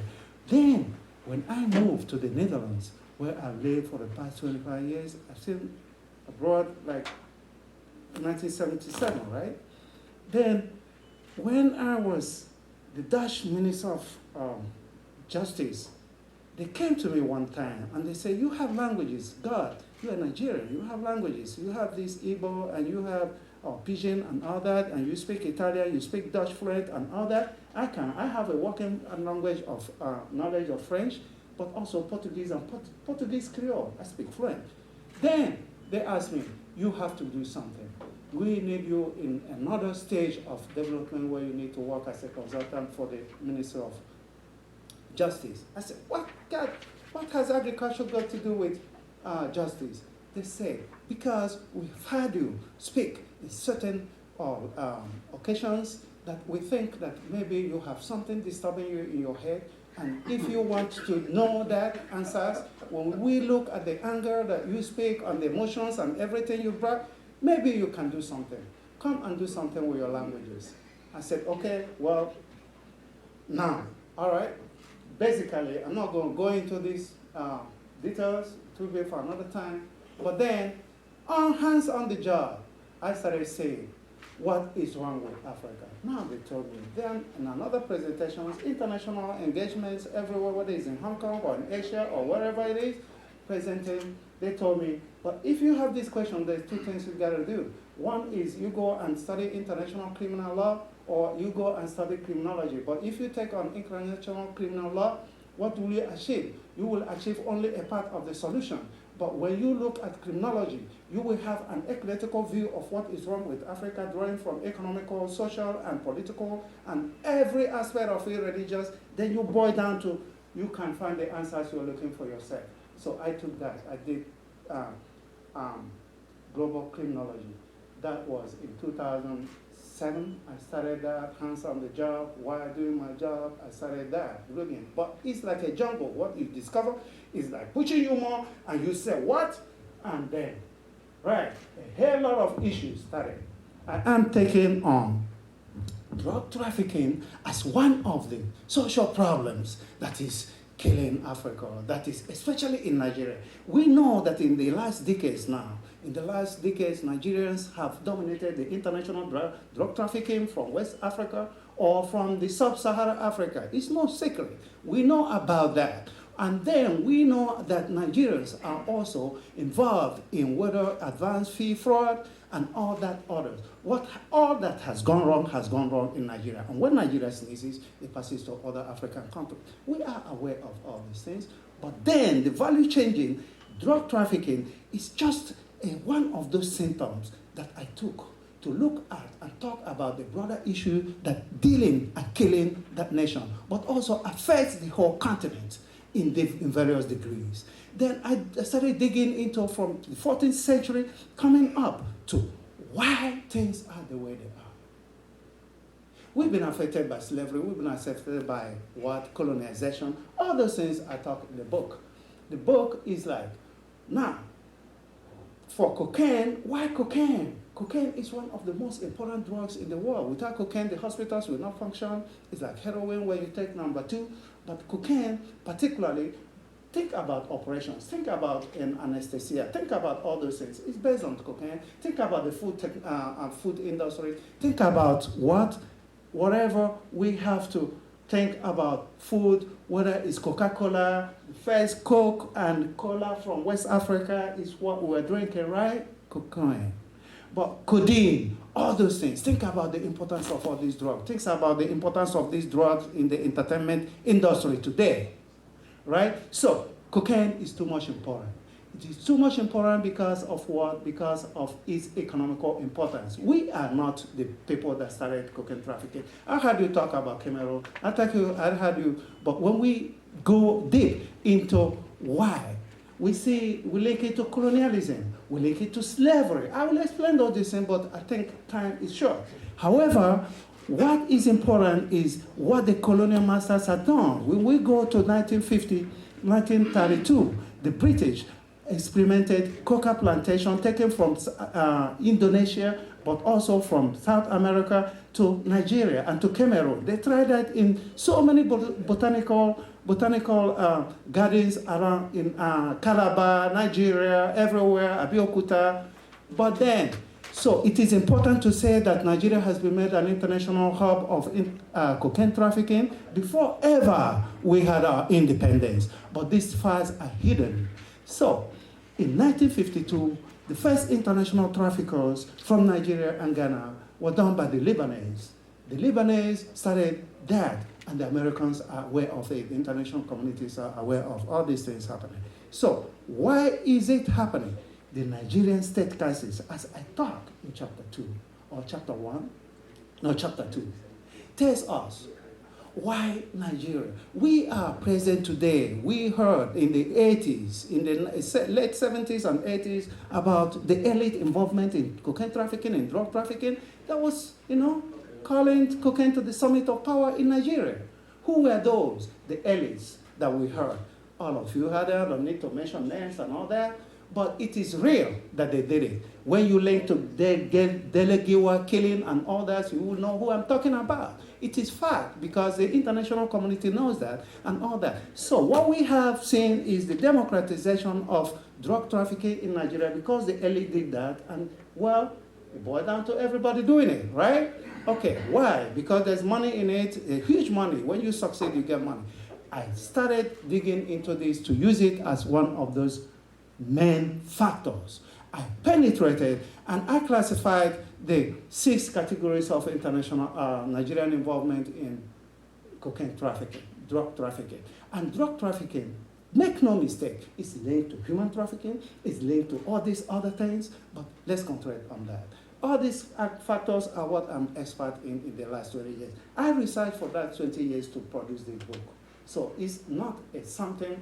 I heard speakers saying that Africa has lacked research much to societies, and that's true. Why did I research for 20 years in order to produce the book? It's an academic book. When you read it, it is important to criminal justice, it is important to criminologists, it's important to sociologists and law students, and so on and so forth. That is why it has its own review. It had the panel that reviewed that and recommended that for academic book. So it's an academic book. What I did was to follow them in countries. I spent all my money, basically. People say, you are crazy. When the experts advised me that follow this, if you want to do it, put all your life in it, and then produce something. Well, that's something I produced. It's like, it took me to countries. I did Brazil. I lived in Brazil. I did Thailand. I did China. People talk about Malaysia.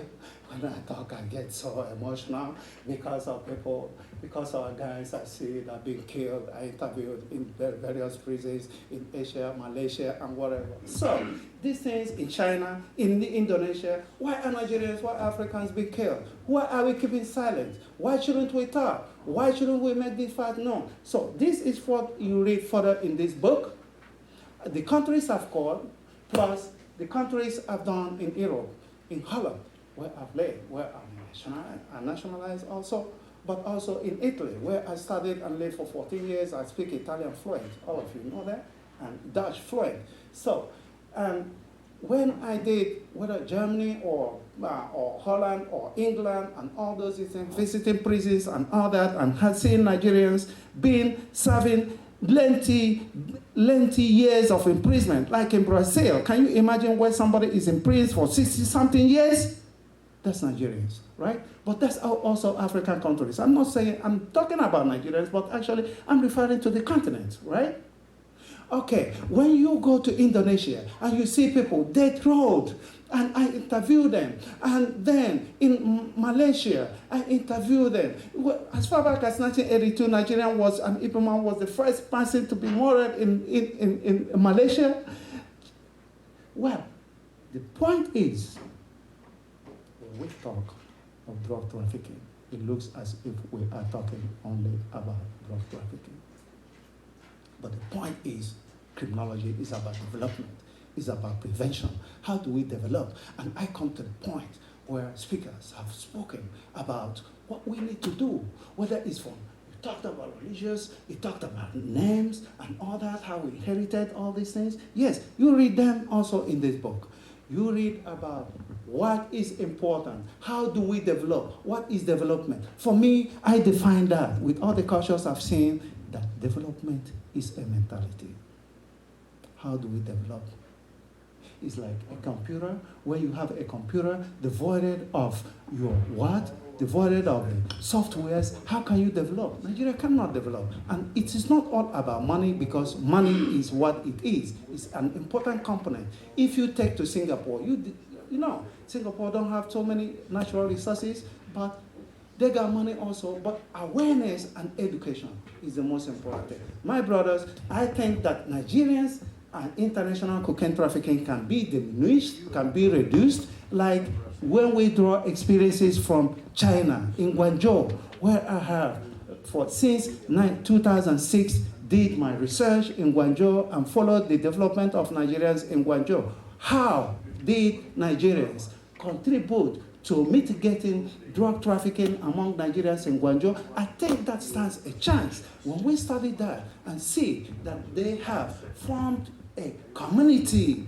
of Nigerians in Guangzhou to say no to drug trafficking or to mitigate that, help the society mitigate that. That could be a model for any other country and for any other African societies anyway. These things are written in that book. Thank you so very much, Dr. Obo. Talking about its implication to Nigeria, to Africa, to the world. Yes.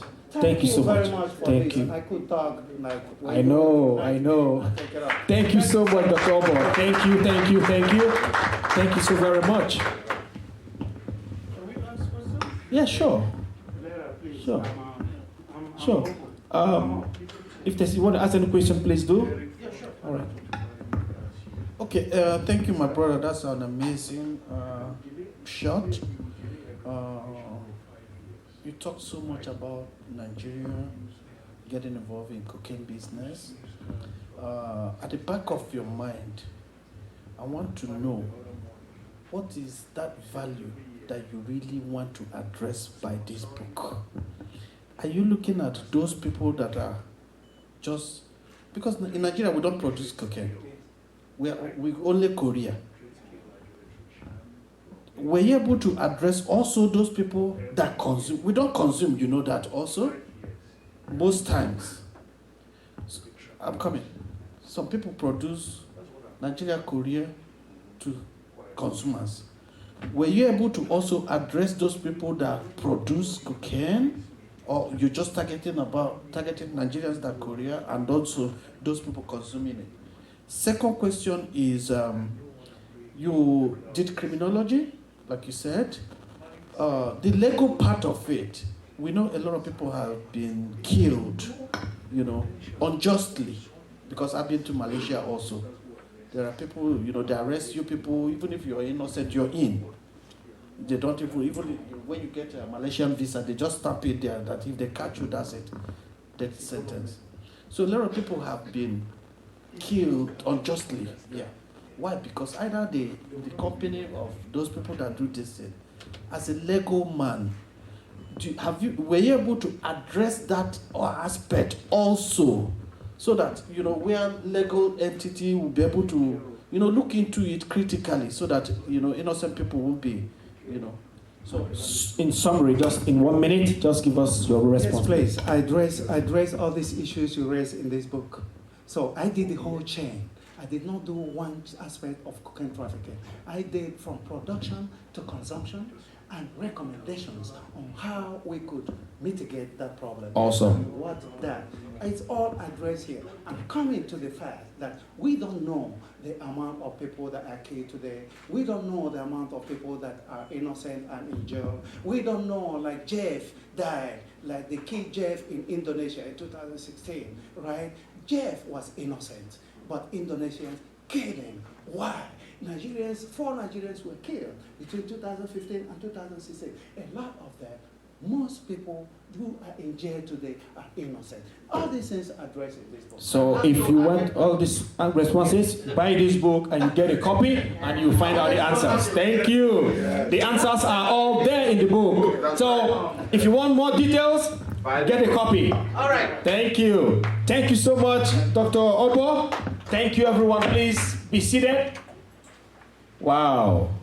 You see why I said it when I started that? There's something about that book that is hitting my head and I just can't wait for that presentation. Dr. Obo, thank you for doing justice to that book. A lot is embedded in that material, but how can you find out? Read. Get a copy. The amount is there. Pick a copy right now and you find out all the details you want. Please, the book is here for sale. Just get your copy and get every other copy of every book as they present them for your own knowledge and for your keeps. Thank you so much. That was wonderful.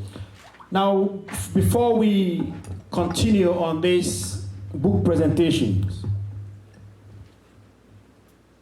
The Financial Secretary. Are the books on sale for anyone here? Yes, the books are on sale here and they're also online. You can also get them On sale at a discount. 50% for physical? Well, the author will tell you how many percent discount is given for that. I wouldn't want to get in there. Please don't rope me in.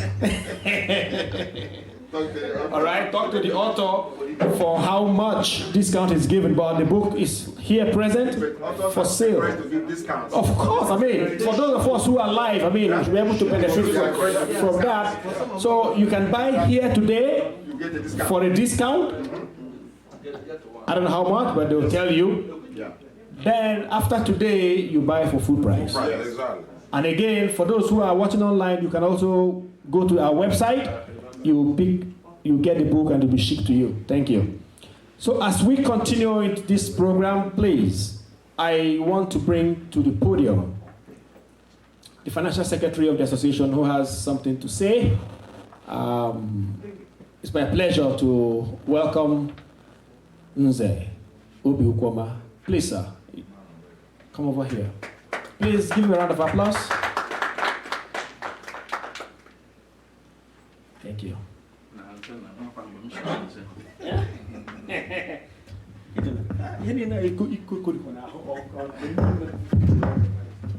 Okay.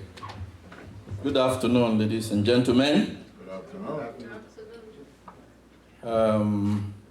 My name is Obi Ukwoma. I was baptized when I was small by my parents. They called me Ferdinand. So I don't know, I went to the dictionary, tried to find the meaning of it. I couldn't find it. So I just set it aside. I want to answer the one I know the meaning.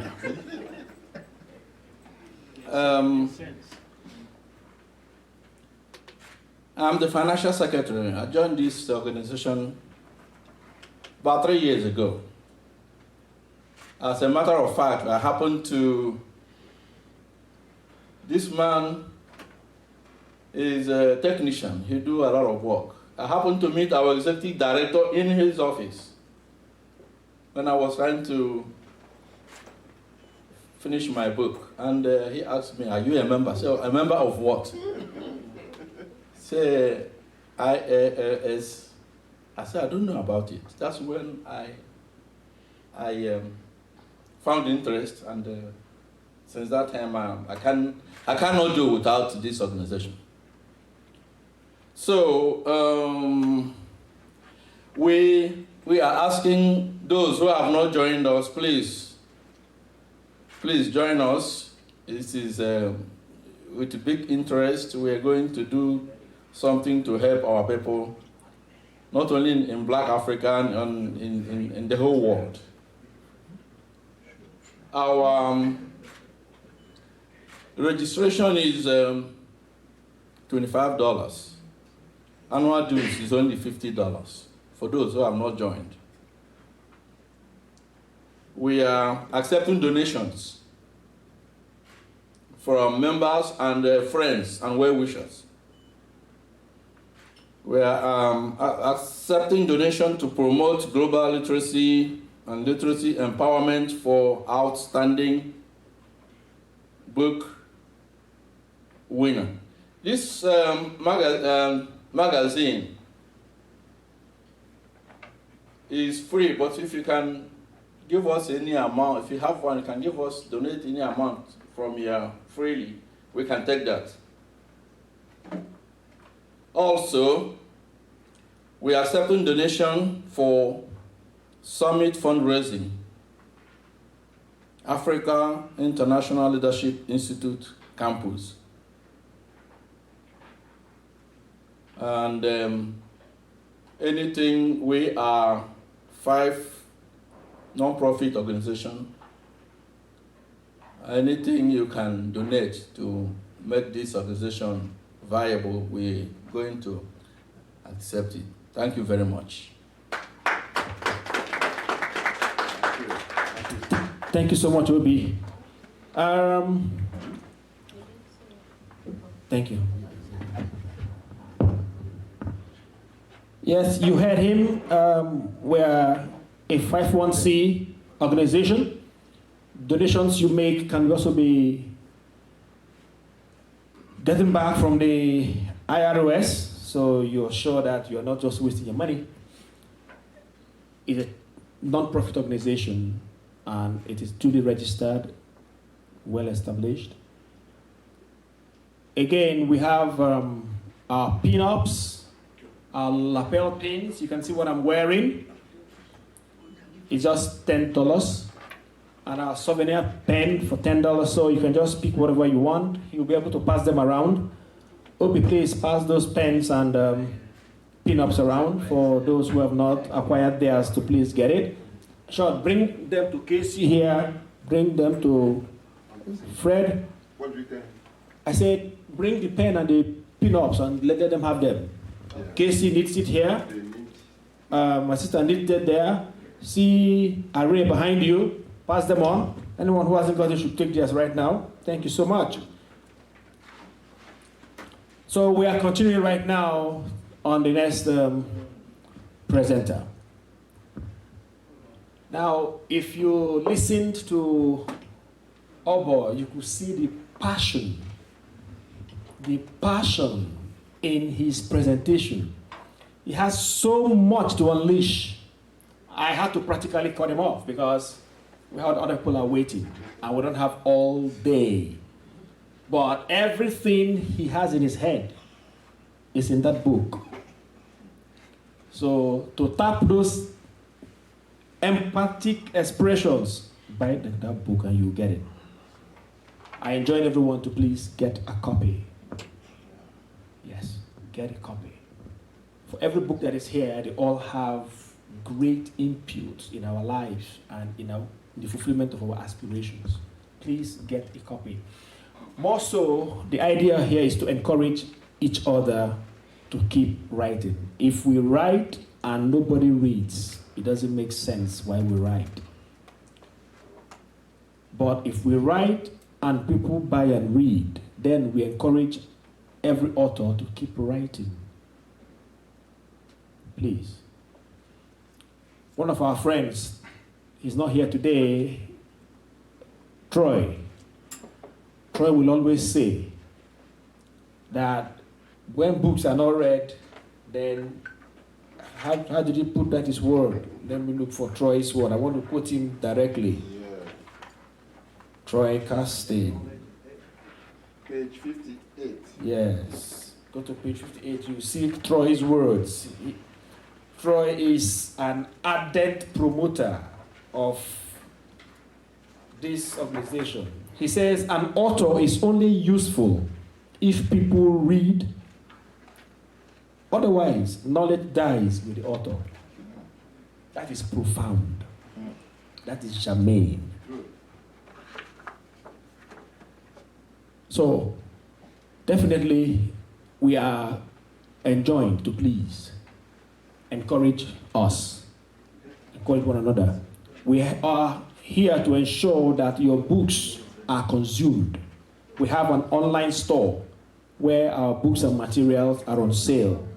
And so those who are watching and listening online, you could just go to our website and go to the online store. You could purchase every material, every book here present, and those of other authors that are not even here right now. Please. Thank you. Yes, Array, you wanted to say something? Yeah, I just wanted to comment. What you said was very right, and I just wanted to add that any community that doesn't read, that community doesn't advance. Exactly. Thank you so much, Fred Array. That is awesome. If you don't read, you don't advance. We also know that the human brain is like a grass lawn. But when foot tread on those grass lawns, they create a footpath, right? That is what reading does. It creates a footpath. It leaves indelible marks in you. But when you cordon an area that there are footpaths, what happens? Grass begins to grow again. So as you leave the brain fallow, it continues to die. The day a man stops to read, he begins to die. That is the bottom line. So reading is an inevitable part of our lives if we must grow and continue to advance. So right now, permit me, as they continue to buy their materials, let me call on the next presenter. No other person but our executive director, Chief Chidedubigwe. Please come to present your paper. I am changing the positioning right now because I don't want to keep people standing for too long. So just sit and they'll come over here to make their presentations. And if you want to take a look at their books, you can just go to their stand and see what books they have on the stand. Thank you. Thank you, the moderator, the general secretary, and by the grace of God, the registrar of Africa International Leadership Institute. Okay, my book. I hope everybody's hearing me well. Yes, sir. Yes. Then raise up your hand.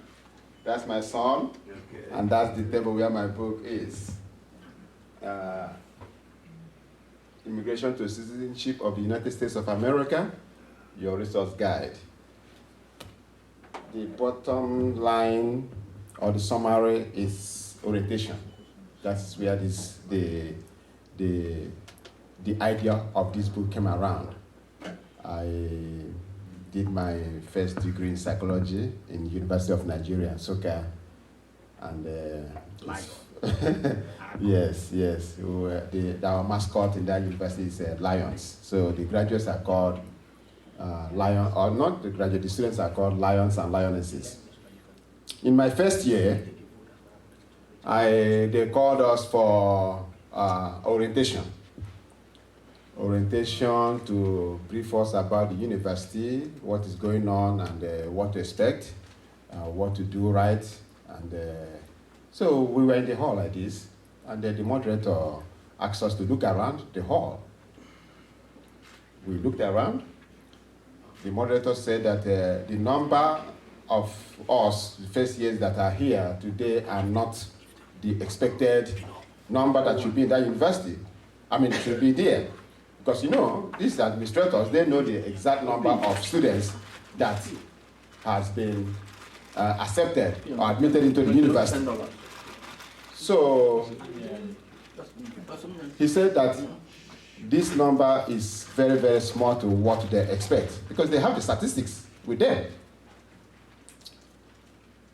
But most of the students are not there. They are either maybe somewhere in the party, doing something else. So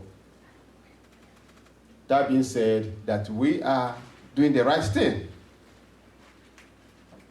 And the university, that university is situated in Nsukka, in Enugu State, Nigeria.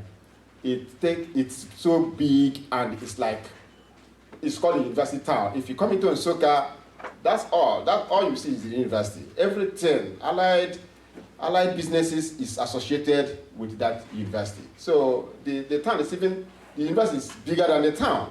So it's very necessary that people would have been there to know what is going on there, and that was the purpose of that program, orientation. And then that was when I had the word bona fide for the first time. They told us that some of the students you'll be seeing in this campus are not even students. Some people you'll be seeing, they are not students, they just left their homes, and their parents probably are supporting them, give them money, but the parents are not following up to know that they're not even students. Some of them have been rusticated, that is sent out of the university. They are there in the hostels, they are there in the lecture rooms, lecture theaters, taking lectures, but they're not students. So that was what really made me think that orientation is very important. And you look at it in our homes. When we born it, when we have kids, they still have to be oriented into the family. Children will you say, oh, this is your cousin, this is your uncle, this is your sister. But they can make their friends anyway. in the job orientation. Even here, we've been introducing ourselves, saying this is this person. So that was when I knew that orientation is very important, and that was what guided me to write this book. For immigrants coming to the United States of America from any part of the world, so that they can know what to expect and know their responsibilities to integrate successfully. That is why it's called Resource Guide. If you open it, this thing should be working, right? Yeah. Yes, it is. Yeah, let me use my two hands. I like using my two hands. So if you open this book, you will see that when immigrants come in, they work in some jobs, and the books, the money, even the money they make. Thank you so much. The money they will be making is here, and the fake ones, the money that was being used in the United States but has been discontinued, is here for them to know counterfeit. In case if somebody said, please change this money for me, they can know that that money is not even in existence. General information about the weather. Now we're in fall, the weather is changing, for them to know, this is time to change, this is the name of the weather, and this is going to maybe buy something that will benefit you, like light clothes or heavy sweaters, stuff like that. Background checks, social security, and informations that can benefit them in applying to change their status. Yeah, everybody that will come here will come first as a visitor. You need to change your status to become a green card holder or permanent resident, and those are the informations that is in this book, and it's $20. For the original price is $21.95, but for this event, matter of fact, I can give a discount of $15 for this very, very summit. So my book is all about orientation and the successful integration of immigrants into the United States, so that they can really do what they're supposed to do, survive and succeed. That's what it's all about. And even the constitution of the country is here, because I look at it as, if you're coming to somebody else's country, you have to obey the law. First, you have to know the law, and then obey the law. So you can see how concise the book is. It has the full constitution of the United States to enable them know, step by step, what they can do and what they cannot do, which I call their responsibilities and expectations. It's not just coming in, but what is your own. Yeah, it's not all coming in for your expectations, but you should have responsibilities too, because those responsibilities will become consequences sometime if you don't take time. Because they should know that the driving license they will get sometime is not their right, it's just a privilege. They run above speed limit, they'll be fined for that, and stuff like that. And even students, very, very important for students, because when students are here going to school, the academic structure is very tedious. They have to, some of them go to work, some of them the assignments are very hard. So it's not something they have to not knowing what to do and then be battling with their studies too. So this book will really give them the opportunity. It's very small, it can even fit into a pocket to make references to and check if they are going well, everything is going well, because if they can be able to understand what to do. That's a quotation I made here. I mean, actually, if they can be able to understand what to do and do it right, guess what? Their educational or academic programs will go well, because they know what they're supposed to do and they're doing it well. They are not going to run foul of the law, because in the United States, one thing triggers the other. By the time you don't do something well, in just one incident, then the other issues start falling in, and then before you know it, the students will not we start having problems of battling the law outside and the academics, and that's something you cannot do. You won't be able to juggle that together. So that's what my book is all about anyway. If you need a copy, as I said now, it's $20, but you can pick it up from that young man there, Derek, for $15 as a discount for this event. Thank you, everyone. And any questions? The moderator said you can ask questions. Is there any questions from anyone then? I have a comment. Please, go ahead. Last time when I came, I heard about the book. I Yes. guess I'm not very entrepreneur like you, because I have done the same thing in the last almost 25 years. Because once you thread the path in the United States, you know you can appreciate how difficult it is to really do it and do it well. If you don't have the foundation at the beginning, everything goes haywire. I did it, and I have a program that I call mentoring, and it's exactly what you're describing. You have to have a mentor to hold your hand, and it doesn't matter if the person is African, because I did it not willingly, because I just found myself in that position, and people were gravitating toward me and toward the family, and because I have done it, I'm like, oh, you can do this, you can do that. And later on, my background is in education and pedagogy.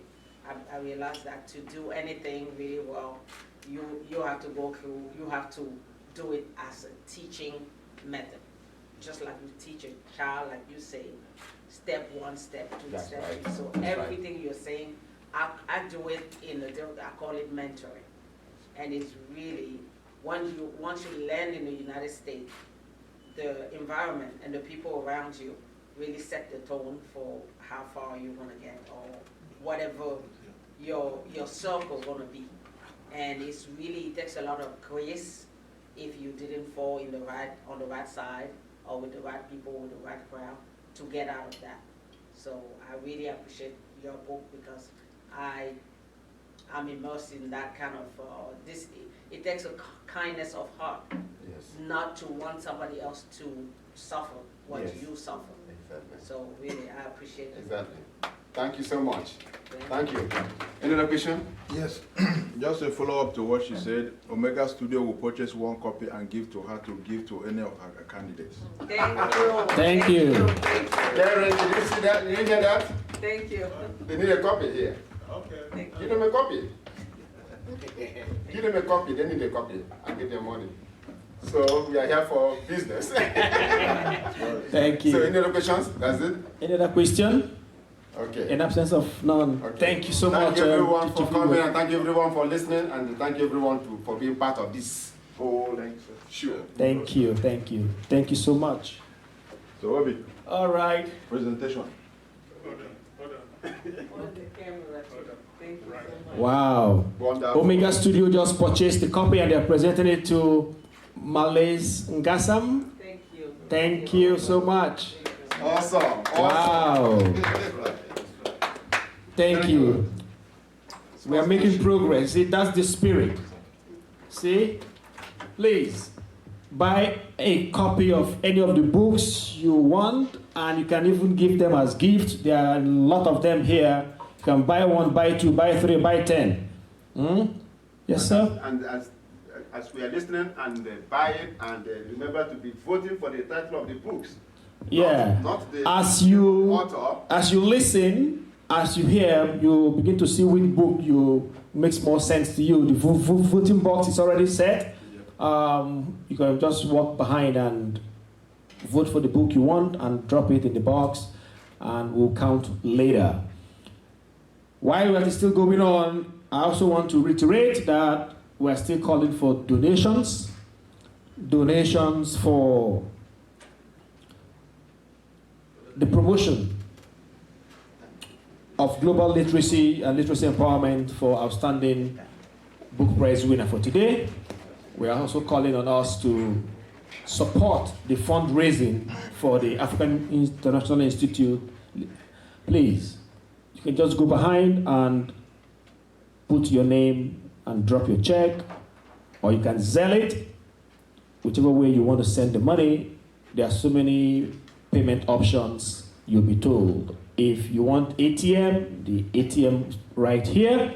We have an ATM point, so there's no excuse to go anywhere. Write your check, or you use your ATM, or you Zelle directly from your phone. So whichever way, we are accepting those payment options. Please, thank you. So as we proceed, but I want to quickly chip this before we move to the next presenter. The importance of the last presenter's book is very, very necessary to reiterate. Most of us came here as immigrants, and many people out there are.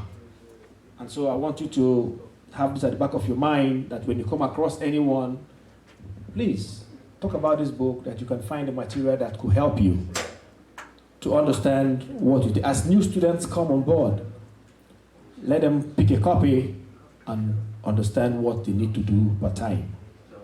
Not just a student. There are people too who come in and try to settle it here. They need to understand which way to go. What do they need to do to be able to regularize their stay before they fall out of status?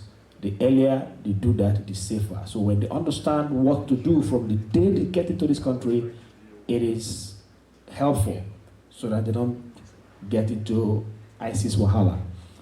Okay? So, because when ICE come after you, you are your own. But that being said, that book is very resourceful and very helpful.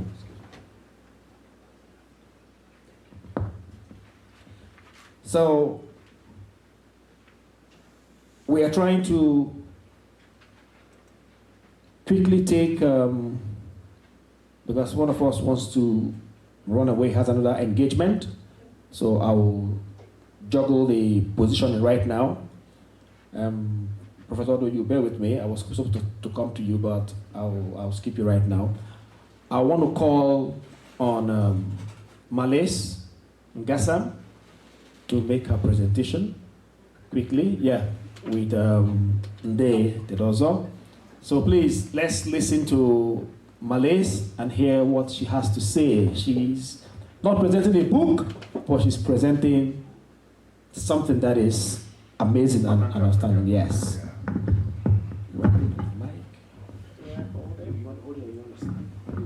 I'm sure. Hello, everyone. My name is Malaise Ngassam, and I'm here presenting. I'm not presenting a book. Book is to stimulate mind, to get us in action. I'm here to promote action, stimulate people's mind with action. Almost 4 years ago, I joined an organization. The organization name is called All Bamileke Association. Nde is a notable. In Nigeria, you call that chief. It's one of our notable in the association. So I became a member of that association strictly because I was touched. I was invited to the gala, and I was touched by what I heard, because I was raised in service and humanitarian work, and I had just lost my mother, and I stopped everything in my life. I stopped my work because I wanted to do something. My mother died out of sheer neglect, and to me, I could not continue my life as it is. Nothing was worth it. I had to stop and think and ask for guidance, divine guidance. And I realized that I have to put my passion into doing humanitarian work and teaching people how to be kind to one another. Because we can have all the money in the world, but if one person decides not to be kind, you can lose your life. That's what happened to my mother. So a friend of mine introduced me, invited me to a gala. And when I got there, what they were talking about, the images they were showing. These are people, these are Cameroonian, like me, African. They are going around once a year, having a red carpet affair, everybody dressed up, and we, Cameroonian, we like to show up. We, Bamileke, we know how to show up. So it's a very grand affair, but they collect money, and every single year, they're doing something back home. So as we say, charity begins at home, but not just charity begins at home. We have to show. How do we show it? This association was created, All Bamileke Association was created in 2007. And starting in 2013, they started doing work at home, development work at home, humanitarian work. They went to orphanages. Members of the association would vote every year for a project to be accomplished back home. We have in the western region of Cameroon, we have 8, in the west region, we have 8 divisions. So members of the association, every year, we call on project. Members submit project and we vote democratically because we're in a democratic country. So there's no little thing. And if we don't vote for your project this year, next year we're gonna vote. But one thing that really got me to join, I had never been part of anything, association like that, is because they were doing what they say they were doing. We see today people collect money and we hear stories. So starting back in 2013, I have pictures there, some of the pictures. They would go to orphanages. They're selected to go in villages, go to orphanages to give mattresses and pillows. And then they move, because they would do that, they would go around into the 8th region and do the same project, and then they move to the next project. By the time I came to the association, they had already finished doing the mattresses and the pillow in orphanages. So we selected a different type of project. I submitted, people submitted electricity. I submitted a water project because I was already thinking about that, and it was voted. So we started doing water project. Before that, in 2019, I happened to be in Cameroon. I was a member at that time. So I attended a donation of hospital bed. A member submitted a project for his village, and in the medical center, as we all know, our societies, most places are very underdeveloped. So in some hospital, you have to bring your piece of cloth to lay on the ground because there's not enough bed for everybody. The association is, if you go and you get a chance, you go around the posters. We gave a hospital bed and maternity bed. And I actually went back 6 months later or 4 months later, and I went back where we gave the project, and I saw a baby that was just born the day before from that bed. And I saw the mother, and I saw our bed with mosquito net, and patient was on it. So I took picture to send to the former president and say, show this to the members so we can be proud of what we're doing. We take the money and we do the work. And then following that, even with COVID, we had voted to start water project. So because it's a seasonal project, he had to start in October through December. And so in February of this year, we inaugurated 2 wells, and those are the picture over there. And right now, because of COVID, we had to think, how do we raise money? We cannot do a big gala like we used to do. We started a groundbreaking GoFundMe page. We have never raised money like that, so it's very difficult. So I'm here to call people to action. You don't have to give us money right now. We have a GoFundMe page. You can check it out. I have the Q code. Anybody can scan it to see about the association and actually see in detail what we do. The GoFundMe, the goal is to raise $13,000 for 2 projects, well water this time. And we had already, since we started, we are already, actually as of next week, it's gonna be launching. So I'm calling everybody to stimulate the mind by seeing that you can do something. The GoFundMe start at $10, and I have some gifts, some pens, some tote bag and a cup, depending on how much donation somebody give. And I was here to say people may have a business. If you know of a business that we can partner, because Chick-fil-A, for example, somebody mentioned that to us, car wash, if you know somebody who can allow us to put our sign and maybe proceed 10 cents, 25 cents, it add up, even though it's anything. So I'm here just to say we are here to stimulate our brothers and sisters' mind to actually get involved, even if you don't have $1,000 or $5,000, even with $10, you can still contribute to somebody who's doing something. So I'll let my notable say a word too. Thank you. Please give her a hand of applause there. Really. Well, I call Madame Gassan, she uses a term that she qualified other people, that Ngunchu. Ngunchu actually means a woman of war. And I think she is a true warrior. We have some Amazons in Africa who are ready not to sit down and see our society going down. And she is a prototype of one. And I just want to add my voice that we should contribute to this great effort of lifting Africa, of thinking about those who, not by choice, but by conditions, we don't need to get back in history, are living on this world's richest continent, but are going through the worst conditions that humanity knows.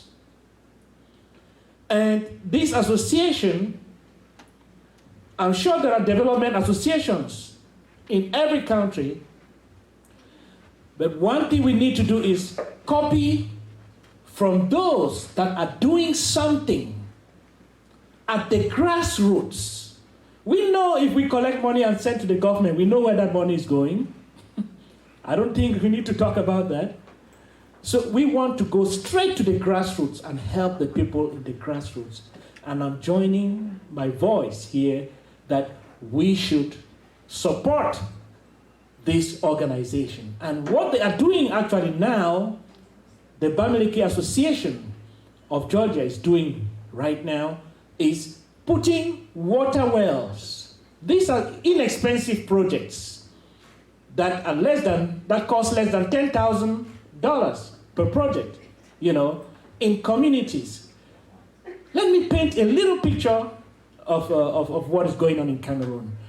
Right now, there is instability in the country, and which means there are a lot of internally displaced people.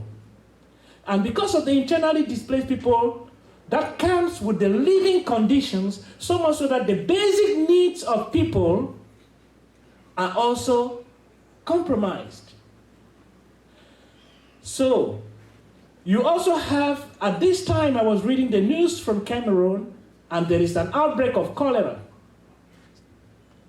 That comes because of the sanitation. And we have yellow fever. You're familiar with yellow fever. That is also a sanitation disease when you don't have clean water. When people drink, unclean water, and, it causes that. Now, to crown it all, you have COVID. COVID, again, is another sanitation pandemic. And what else can stop that or control that than bringing clean water to the people? So, I'm asking, I'm appealing to everyone, those who are watching us online, you can go to the website, the All Bamileke Association of Georgia.org, and it will link you to the donation page and to the GoFundMe site where you can make a donation. You can make a donation online as you watch us online, live. You can also contact the president here. I think she would give her contact. And make a donation, make a gesture. Let us save Africa. Let us help Africa. Let us support initiatives like this. Again, let's do it directly to the grassroots. Here we have proof of organizations giving out their hearts to make sure that we kind of cut down on the misery in the continent. So once more, thank you, Madame Gassan, for what you do. Thank you, thank you. Thank you so much. And just to reiterate, the website is ALL BAMILEKE.org.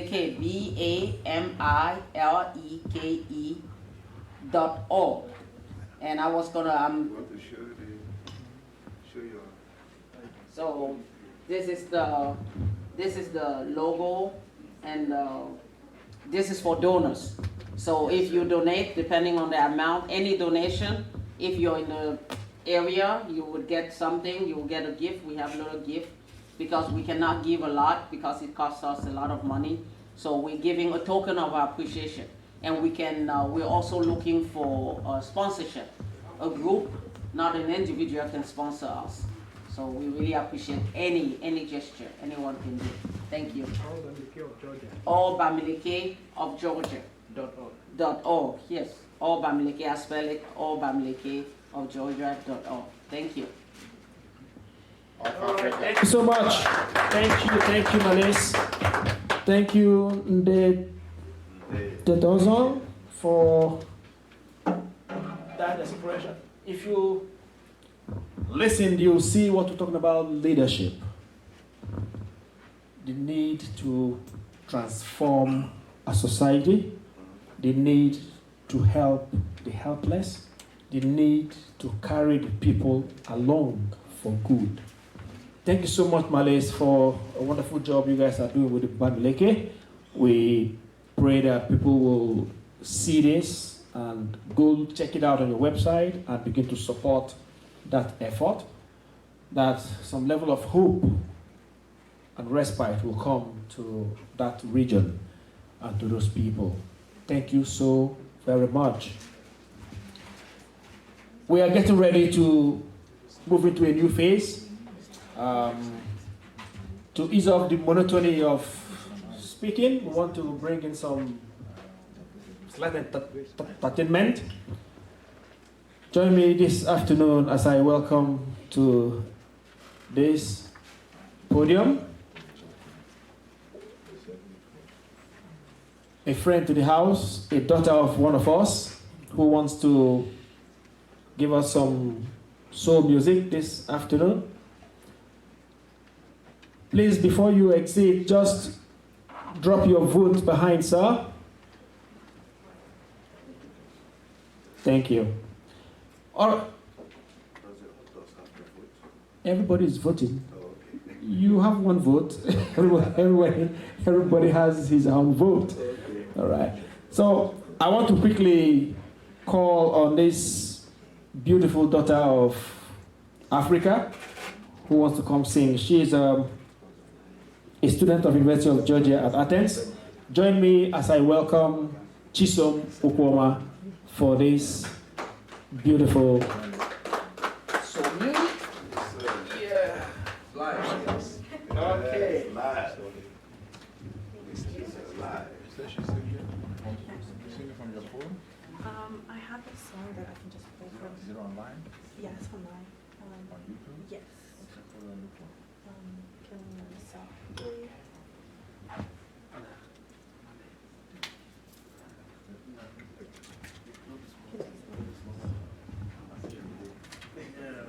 But it's okay. I'm learning a lot. As regards to seriously. Yeah, I'm learning a lot. I want to talk it in detail. Yeah. This one?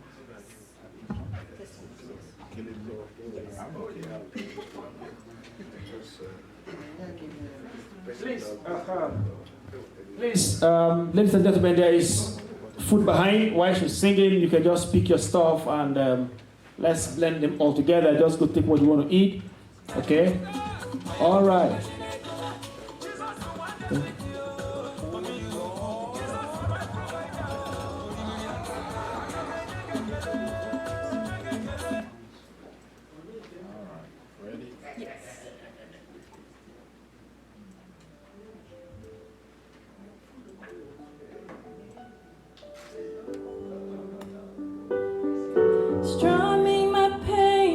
his fingers, singing my life with his words, killing me softly with his song, killing me softly with his song, telling my whole life with his words, killing me softly with his song.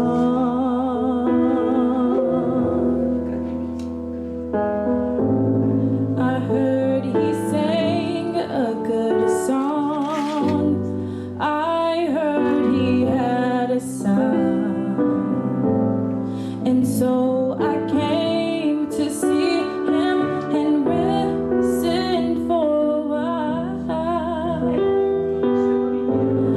I then he was this young boy, a stranger to my eyes, strumming my pain with his fingers,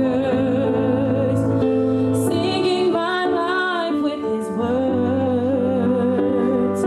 killing me softly with his song, killing me softly with his song, telling my whole life with his words, killing me softly with his song.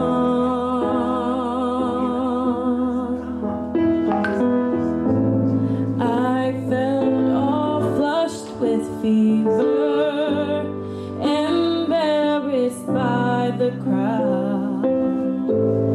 I prayed he found my letters and read each one aloud. I prayed that he would finish, but he just kept right on, strumming my pain with his fingers, singing my life with his words, killing me softly with his song, killing me softly with his song, telling my whole life with his words, killing me softly with his song.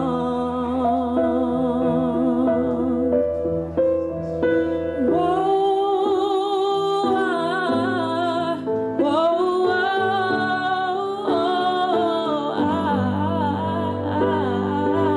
la la la la la la,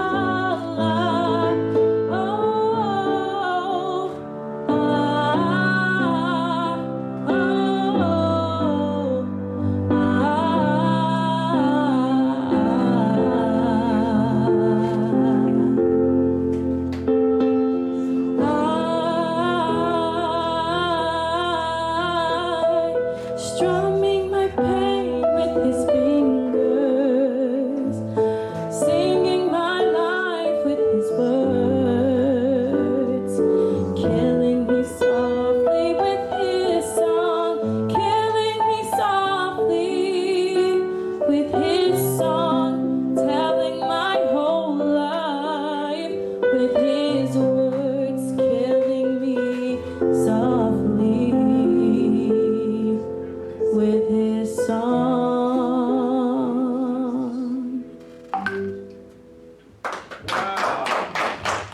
Thank you, Chisom. That is amazing. What have you been doing? Oh my God. I think we need to recommend you for American Idol. Wow. Yes. Oh, IAAS Idol. Oh, wow, thank you so much, Chisom. Thank you for that beautiful rendition.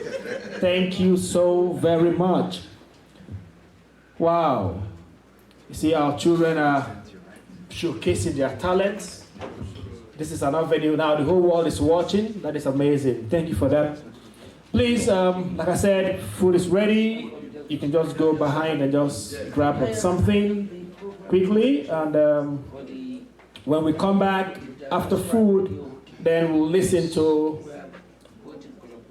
the other presenters, and then we continue to other programs. We have a lot of things lined up for the day, but please, can we quickly grab something to eat and see if we can finish that quickly. We still have the voting to do, but I would want to suggest that we quickly do that, go get something to eat, and then we can come back after that. Thank you so much.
Personally, I wrote your body. I promise you go home, you won't tell daddy. I give it to you like you never had it. Screaming church, like speaking Chinese. Now waiting minutes, back a boom boom. Now waiting messy.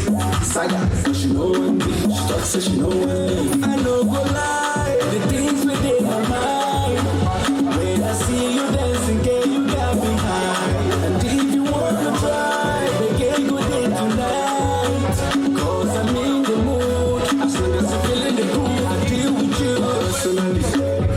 personally, personally, I go deal with you personally,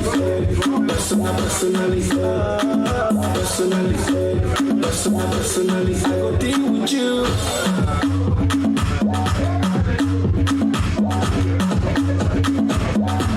I go deal with you personally, professionally. I see what you're doing intentionally. Get me want it physically, so give it to me radically, emotionally, psychologically. You're turning me on biologically, sexually, dramatically. I talk such no one. I no go lie, the things within my mind. When I see you dancing, girl, you got me high. And if you wanna try, we can go there tonight. Cause I'm in the mood. As long as you're feeling the groove, we'll deal with you personally, personally, I go deal with you personally, personally, I go deal with you.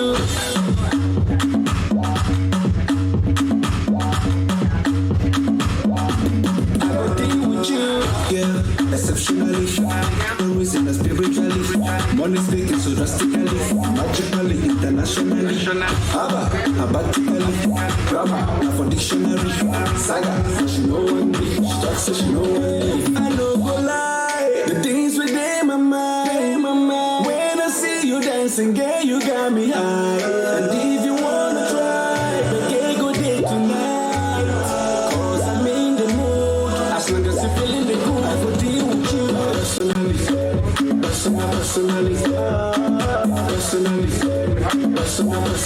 go deal with you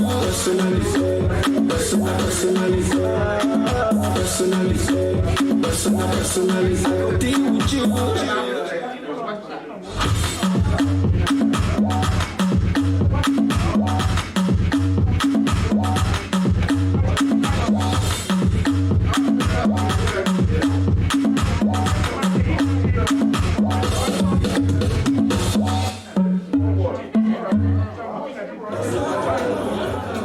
I'll be back, I promise you. 1 year is too long. See, it's abroad too.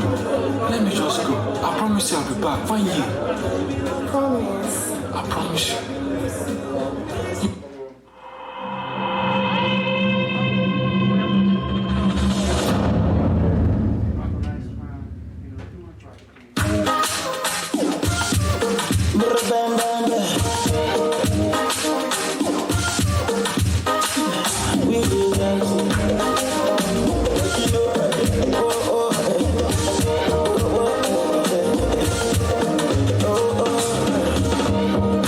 What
You already know, it's your boy Chocolate Breezy, now rocking with the hottest DJ in the South. DJ Spark, Luam. If you can change it to floor, let's lower the floor. If you can change it to floor, let's lower the Bella baby, see us so fine. Bella baby, see us so fresh. It's your international boy, DJ Spark. Fire baby, Burubiana. Click mama, dance for mommy and daddy.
Pretty, pretty.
J Slow, the boss of rap, I do this proper and rapping the old BC. And I hanging out with the maddest DJ, the fire DJ. DJ Spack, man. Spack up the music. Let's go.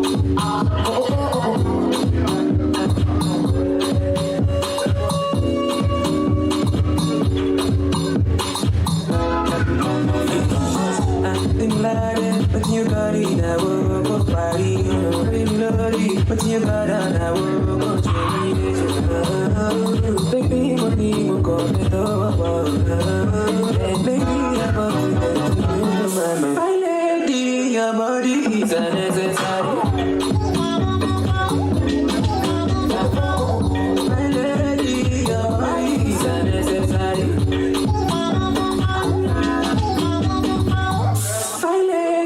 Your body is unnecessary. My lady, your body is unnecessary.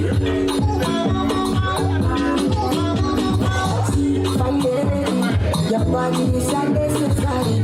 I'm ready. Anything that you want, I'm ready. All I link up, fire girl. Supposed to keep me fucking on stay. Woman don't draw, woman don't draw. Stay, body not stay. Your body is unnecessary. My lady, your body is unnecessary. My lady, your body is unnecessary. My lady, your body is unnecessary.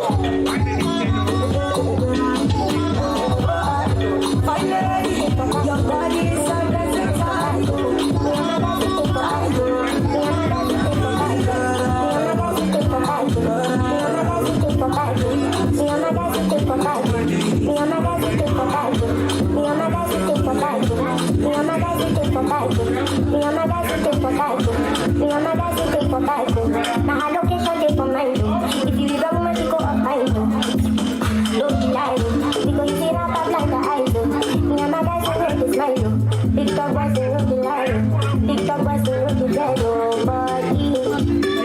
I see all I would get a move up, body. All you want to will not get like a police. One wrong move, you come to my end. So make it go right. Yeah, you think they hit me like a bongo, bongo. I beg you think I got a shy, oh, show. Take a lady to the condo, condo. If we get hit, I get the shot more, girl. Yes,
international boy, DJ Spark. I go give them again. Nothing go stop me again. Nothing will shake me again. I never know their father yet. So what's the problem again? Let them come. I don't fear them again. Let them go. I don't reply them again. Let them go. And I repeat them again. Let them go. I know they hear them again.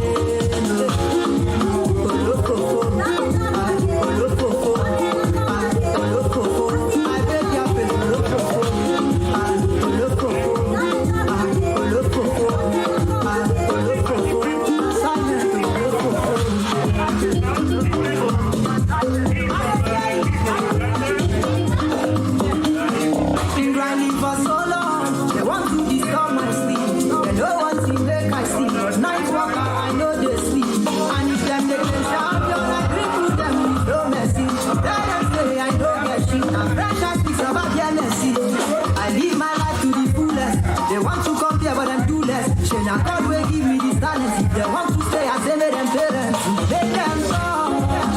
I don't fear them again. Let them go.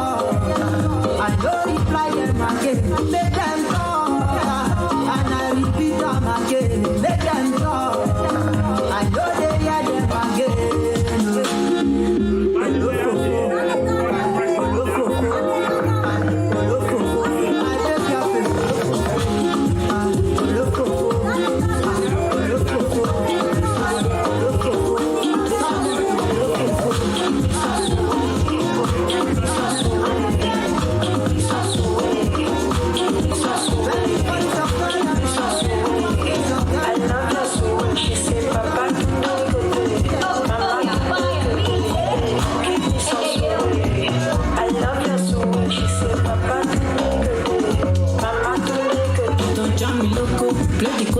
Motifoco, Chucky Loco, get the info, me your logo, Crypto Coco, Choco, in case you don't know, love you Tokyo, you make me slow mo, Io Coco, my head is solo, don't they follow, I don't they follow you, don't be like that, I've been waiting, I've been watching, don't do like that, now you I catch, now money have me pass, but if I say the truth, now you sweep me pass, baby make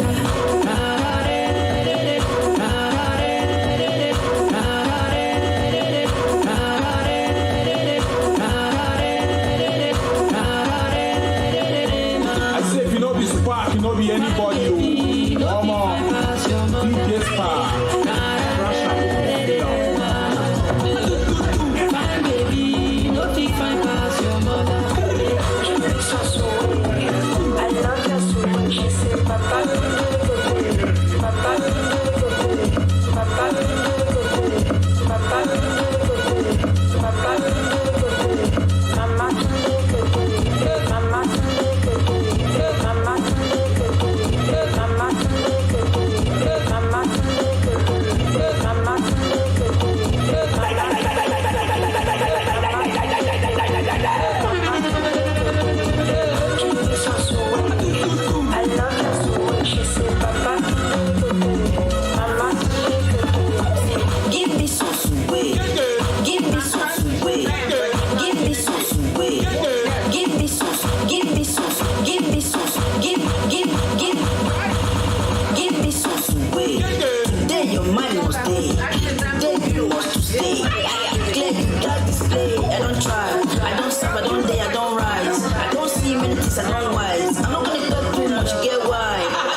but if I say the truth, now you sweep me past,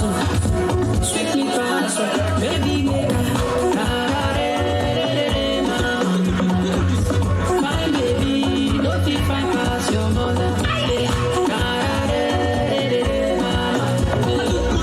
My baby, don't be fine past your mother.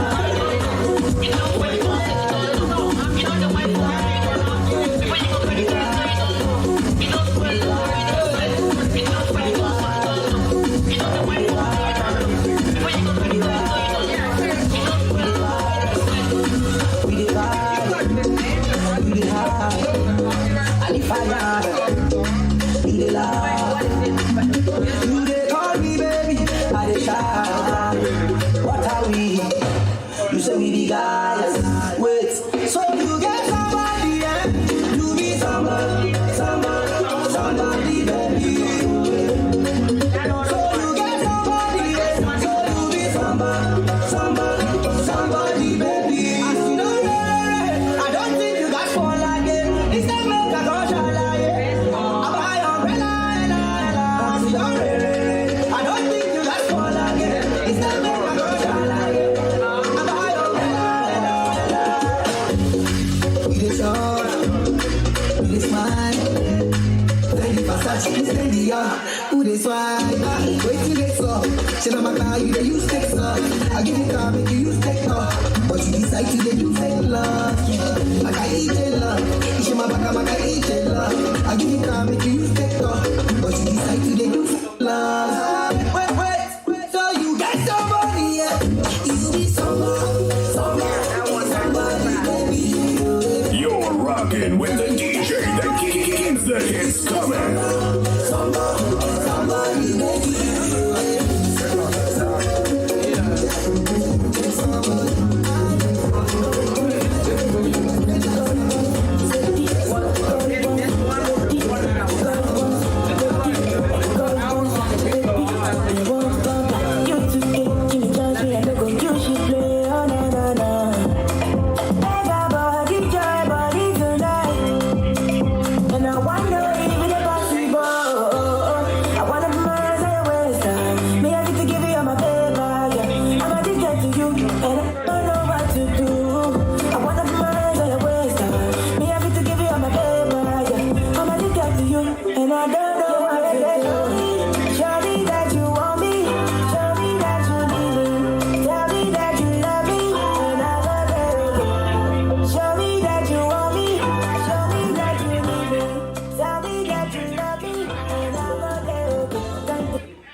Afroscene.tv.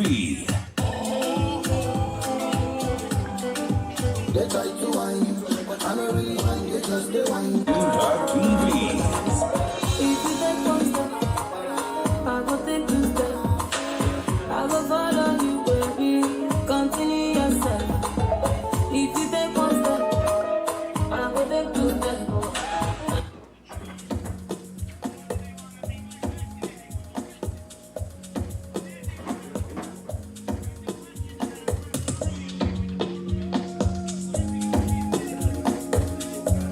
In the building. Baby, through my command, like zombie. Go down on me, you with your coca body. Through my command, like zombie. Go down on me, you with your coca body. Cause this your milky for front enough for me. Hold on for me, I no go to me corny. And if you're milky, na fight it like zombie.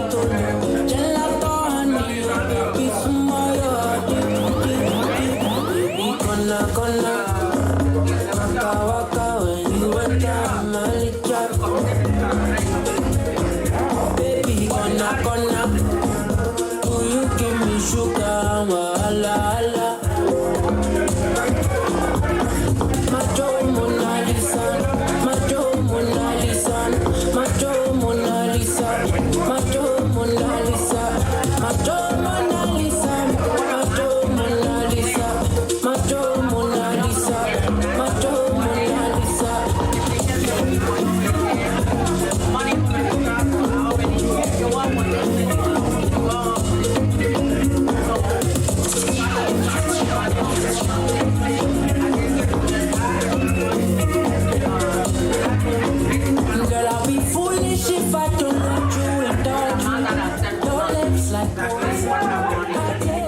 Hello, ladies and gentlemen. Welcome back to the next session.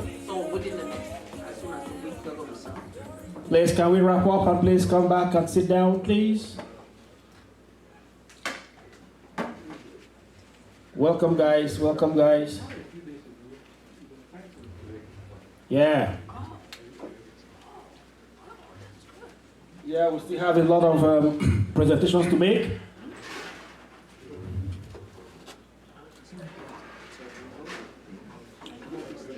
Thank you, thank you, thank you, please. Can we all take our seats?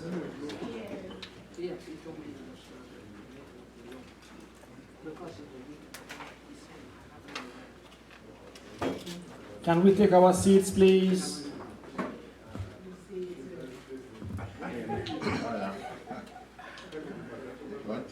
Live music. You got drop mic.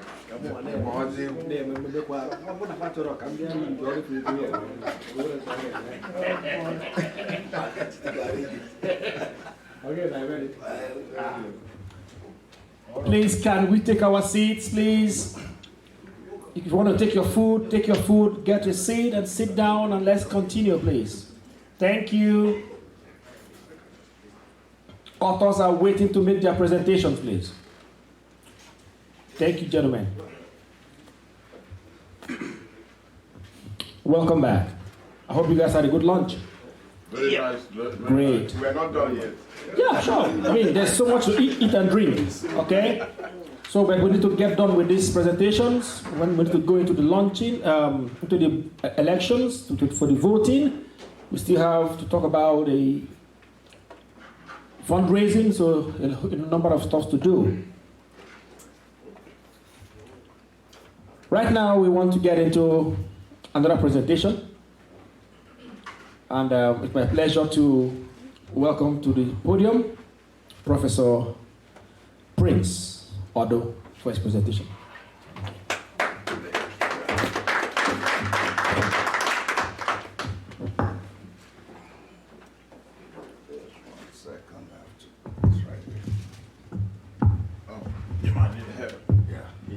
I got it. Yeah. Like me. All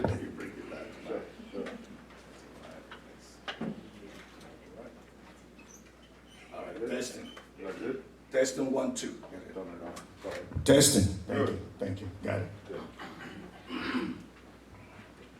Great introduction from our able MC. Ladies and gentlemen, guests, I'll be presenting to you about my current book. I've been so blessed and lucky to publish 2 books. My first book is Management Problems in Selected Hospitals in Rivers State, Nigeria.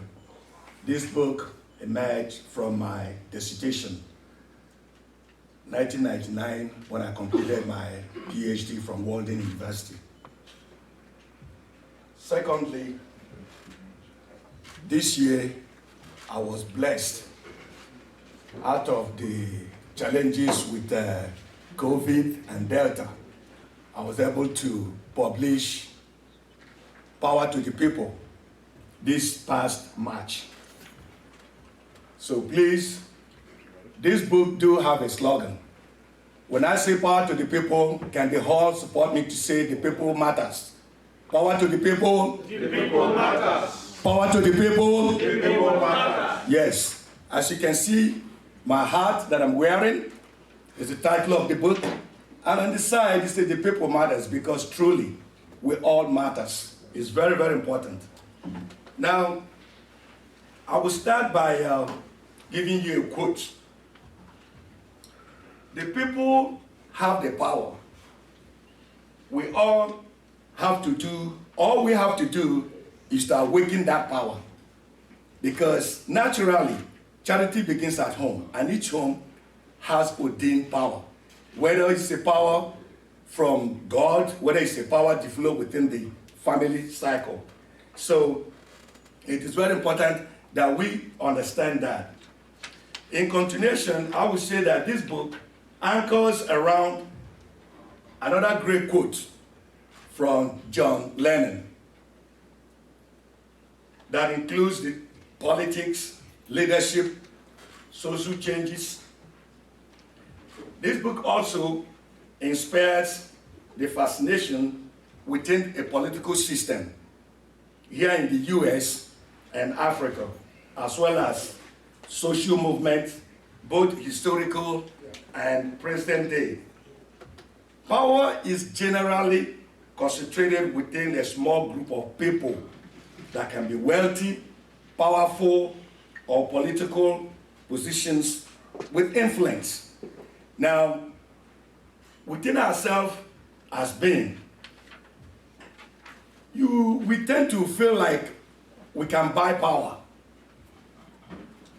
But I can tell you that even some people who believe that power can be bought, how does it last? Natural power is well sustained rather than power acquired artificially. It's like leadership. Some of us are born leaders, and some have to go through training to acquire leadership skill. Now, my book also dealt with political structure in the US and how money can be utilized during campaign, message, and machine, especially with an instance with what has just happened within Atlanta. You know, last Tuesday was election, the mayoral election, and also in Nigeria, Anambra State did just have their governorship election. However, in order for you to win election, you must have what? A strong message. My book also dealt with that. And you must also have money, because without money, there's no campaign. Now, the machine within the money and the message are we the people, because the power relies on what? We, because we do matter. We need to also understand that in all this virtue, what else is attached to power to the people? It's an ability for us to understand that we have to maintain our self-dignity, our integrity, in order not to be bought over, because we already have been blessed to have the right to vote. So my book also talked about voting rights, okay? And real life stories about leaders who have made tremendous change globally, such as Barack and Michelle Obama, Nelson Mandela, my own dear good friend Jack Welch, okay, the former minister of president of Germany, Angela Merkel, former president of Nigeria, Goodluck Jonathan, and currently my own state governor, Wike of Rivers State, Nigeria. Power to the people, also in each chapter, talked about the power of leadership. And if you can imagine, since yesterday, everything that we've been talking about relies on what? Leadership. It's about leadership. Whether you were born leadership or you are to learn leadership, it's about leadership. Whether you are within your own family, husband and wife, there's leadership that exists. Everything that's been talked about is on leadership. So leadership that looks at theories, practices, strategies. It also talks about the power of social media, teamwork, communication, social movement, protests, all right? Just as what is happening now in the southeast part of Nigeria. When you talk about Biafra issue, it's about protests, okay? There are other protests that also have taken place here, even here in Atlanta.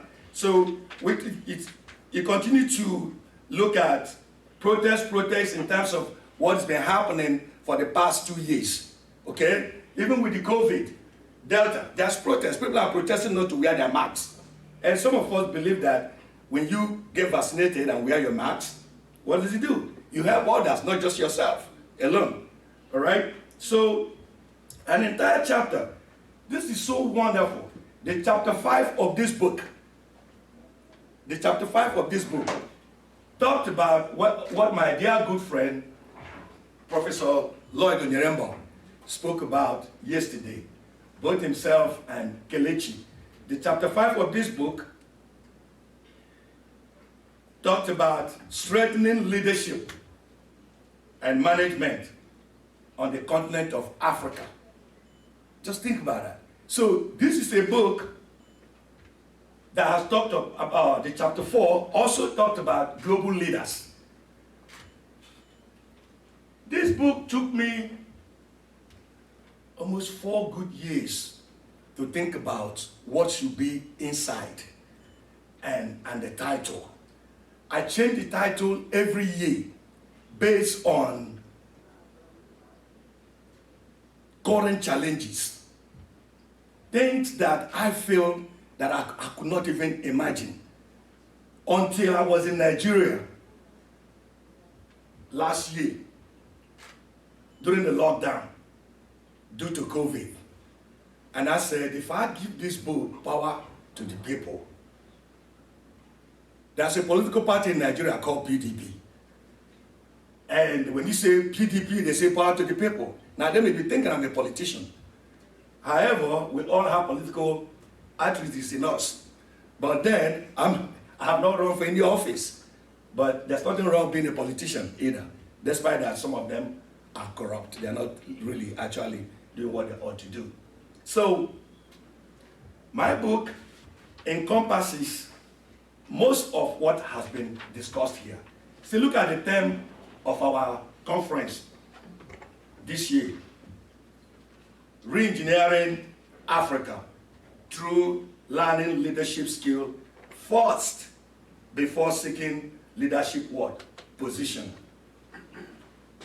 It is also a chapter on my book. So when you look at from my chapter 1 that talked about power to the people, the power of leadership, social movement, global leaders, strengthening leadership and management in Africa, empowerment and charismatic leaders, real stories of empowering leaders, the power of teamwork and communication, the power of protest, the power of social media, message, money, and machine, power of political campaigns and slogan. I'll give you one quote. The illiterate of the 21st century will not be those who cannot read and write, but those who cannot do what? Learn, unlearn, and what? Relearn. So that is the reason why we have to, or you have to, buy this book, recommend this book to anybody you know. Because of the quote that I've just given you now. Because it ties to re-engineering Africa through learning leadership skill first, before seeking leadership what? Position. So, all yesterday, I've been thinking about this topic. I said, oh my God, what a coincidence that everything my good friends presented yesterday here expanded on the topics, connected investments and non-investment factors to real life. It's all in this book. That's good. That's why power to the people. That's why power to the people is a leadership for grassroots transformation. Leadership for grassroots transformation. So you need this book to transform any type of leadership skill into leadership development that you might need for life skill building, skill acquisition, just to mention but a few. Now the goal of power to the people is to raise awareness of the power of common people to do what? To drive change. We must drive change for people to learn just how powerful they can be wherever they are. All right? That is the one goal of this book. Stories of groups like Black Panther, Black Lives Matters, March for Our Life, and others who have galvanized the power of people rising up, protesting, either as drug challenges, raising awareness for social issues like police brutality, gun violation, to implement change for common people are featured in the Power to the People. It doesn't matter, but it does matter. For whatever that has been presented here today, all is connected. All is tied. Whether it's a book on Biafra, whether it's a book on educating new immigrants that arrive to US, whether it's a book on African history, whether it's a book on coach, okay, education, it all ties to power to the people. You see how I went through the chapters? This is a book that you can buy and keep in your house to educate your wife and your children. It's a book that you can refer anybody, whether organizations such as Coca-Cola, whether it's any level of enterprise. Why? Because leadership is needed to sustain human life or building organization. And it's a grassroots leadership book that covers all facets of what we do in order for us to maintain our life. So ladies and gentlemen, I thank you so much for having listened to me, and I urge that you cast your vote for me, and I thank God that I just happened to be the last presenter. Okay. You're becoming a politician. Yeah, no. Well, I'm not trying to conclude, but however, thank you very much. Please buy my book and vote for power to the people, because the people matters. Thank you. Thank you, Professor Otto. Oh, sorry. Please, has any question? Questions? If you have any question, please. Oh, yeah, he does. Sorry about that. Yes, sir. Yes, sir. Oh, excuse me.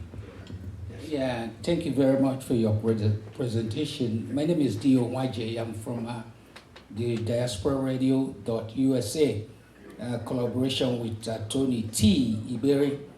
And we've been on the air for the past year and a half. We used to be on FM radio. Yes. Until now, we just decided to start up something new. I was listening to what you were saying about the power to the people. Where do you think the African leadership, our politicians, where do you think that we went wrong or they went wrong, in your opinion? Thank you for that question. Very good one. As I will answer your question, but before I do that, Yes. I will refer you to buy my book, because the details of the answer is in chapter 5. Okay. Is exactly in chapter 5, which is strengthening leadership and management in Africa. Now, part of what I wrote in there has to deal with lack of leadership. And that is the reason why IAAAS has come up with an idea to build a leadership institute in Nigeria to help reorient our leaders there, because some of them were not actually born leaders. The ones that are born leaders have done well, some of them.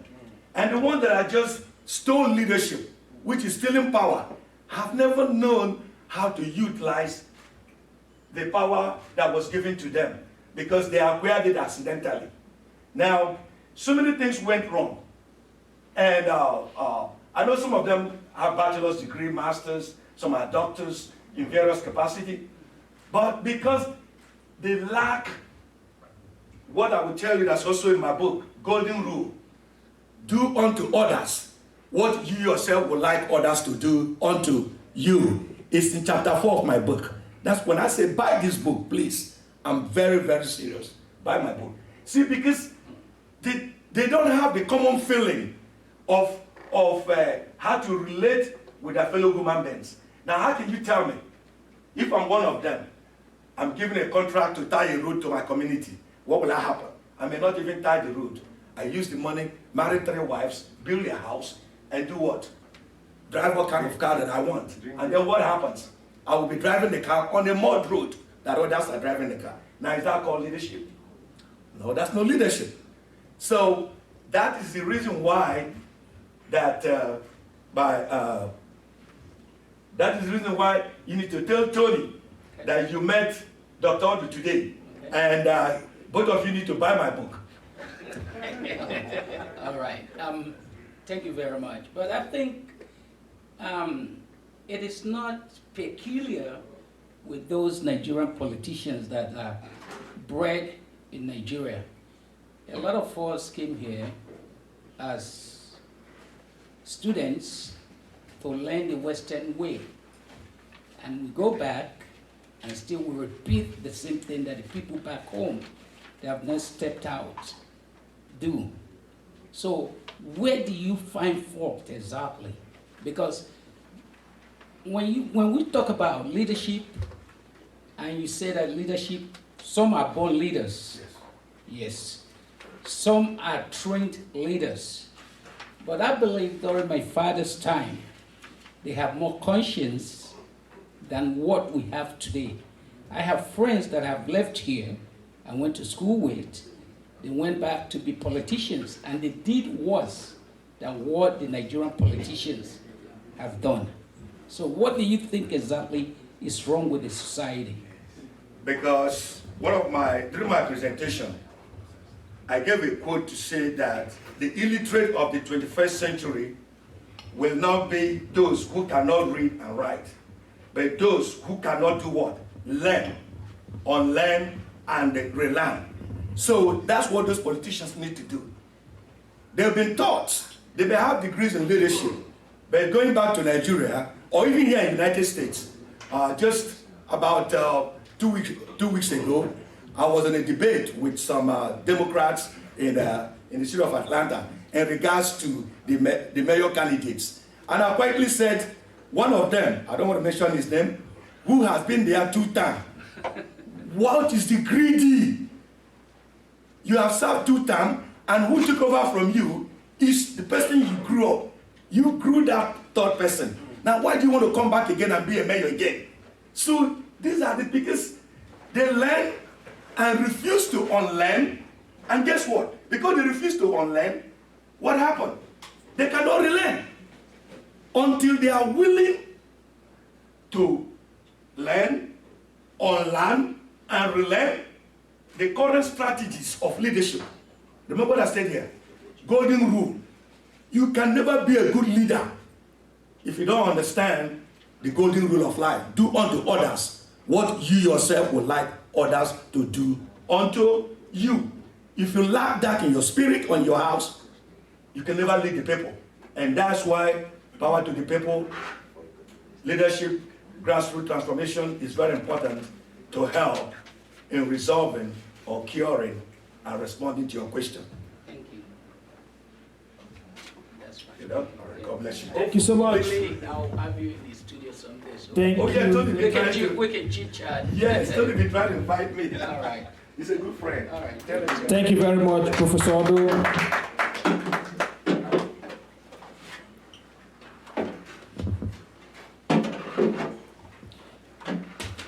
You see, I don't mean to say we have gone political a little bit, but we can't run away from that.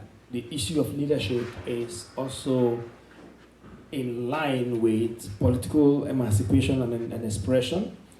We can confidently exhibit our leadership qualities by reason of the political affiliations we have and opportunities that are presented to us that will ensure that those leadership qualities are being adequately expressed.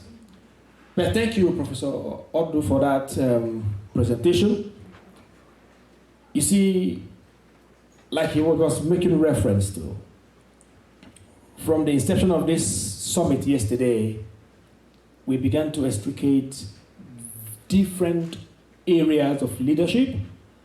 The key speaker was very explicit in defining and dissecting leadership and its challenges, and with particular interest and reference to Africa. And we can see that all these books are also alluding to it in the same way. So that is awesome. So please pick a copy of the book, The Power to the People, and there you garner more information about what it takes to be a leader and to see that the people matter. It's also my pleasure this afternoon to also appreciate some of our friends who have to come to join us. In no order of preference, I want to appreciate Mr. Waje. You're welcome, sir. Thank you very much. I just spotted somebody right now. Let him just tell us where the organization he's representing. Okay, thank you. Well, good evening, ladies and gentlemen. My name is Dio Waje, and I'm here on behalf of Radio Diaspora.USA. It's a new establishment. We've been around for like 2 years. I'm the program director, and my director is Tony Iberi. And we used to be on FM until about a year and a half ago. We decided to go on internet, and we serve the community. Whatever you have going on, you can call us. And we do have slots open. It's 24-hour radio, internet. And if you want to pick up a program, 30 minutes, 20 minutes, let's talk about how to help our continent, Africa. I'm very, very much interested in it. I've been here like 42 years, came very young, and I'm looking forward to going back. I have so many things that I can give to my people. And when I leave, I'm going back to my village, hopefully. So you guys are welcome. If whatever you have, you want to bring it on the table, we can discuss about it, see how we can move Africa forward. You know, instead of the young men and women trying to leave Africa to come down to America, Europe, and the rest of them, please, let's join hands together and see how we can improve it. And thank you, everybody. Thank you. Thank you so much, Mr. Waje. Thank you very much. Just like he just rightly mentioned right now, that is exactly what necessitated the establishment of the African International Leadership Institute. Instead of bringing Nigerians and Africans to the United States to study, let's take the study platform down there. Rather, we can move resource people here to go help them do it there. So thank you for that comment. We do appreciate it. I'm also glad to welcome our friend, Brian Ujibe. You're welcome, sir. Nice to see you again. Thank you. Thank you. I also have in our midst this afternoon another of our friend, James Uje. James, how are you? Where are you? I just saw you now. Uja. Chief James Uja. Chief. Chief Uja, you're welcome. Thank you so much. And last but not the least, among those who just came in, Joe Ugonna. Joe, you're welcome. Thank you for coming. You were here yesterday. I do appreciate your presence again today. God bless you. So as we continue, I want to also call on another author to present his book. Please, can Mr. Obiukoma approach me here at the podium for his presentation of that controversial book. You're welcome, sir.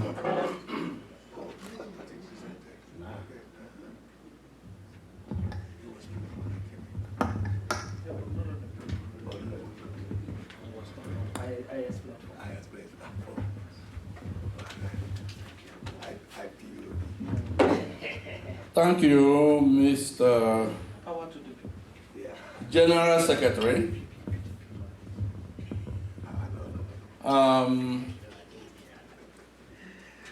I like the way you refer to the book as kind of controversial.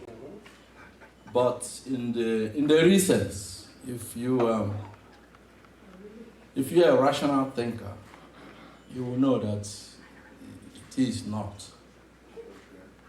Yes. The only people that refer it as controversial are those who are benefiting from the backbone of our masses.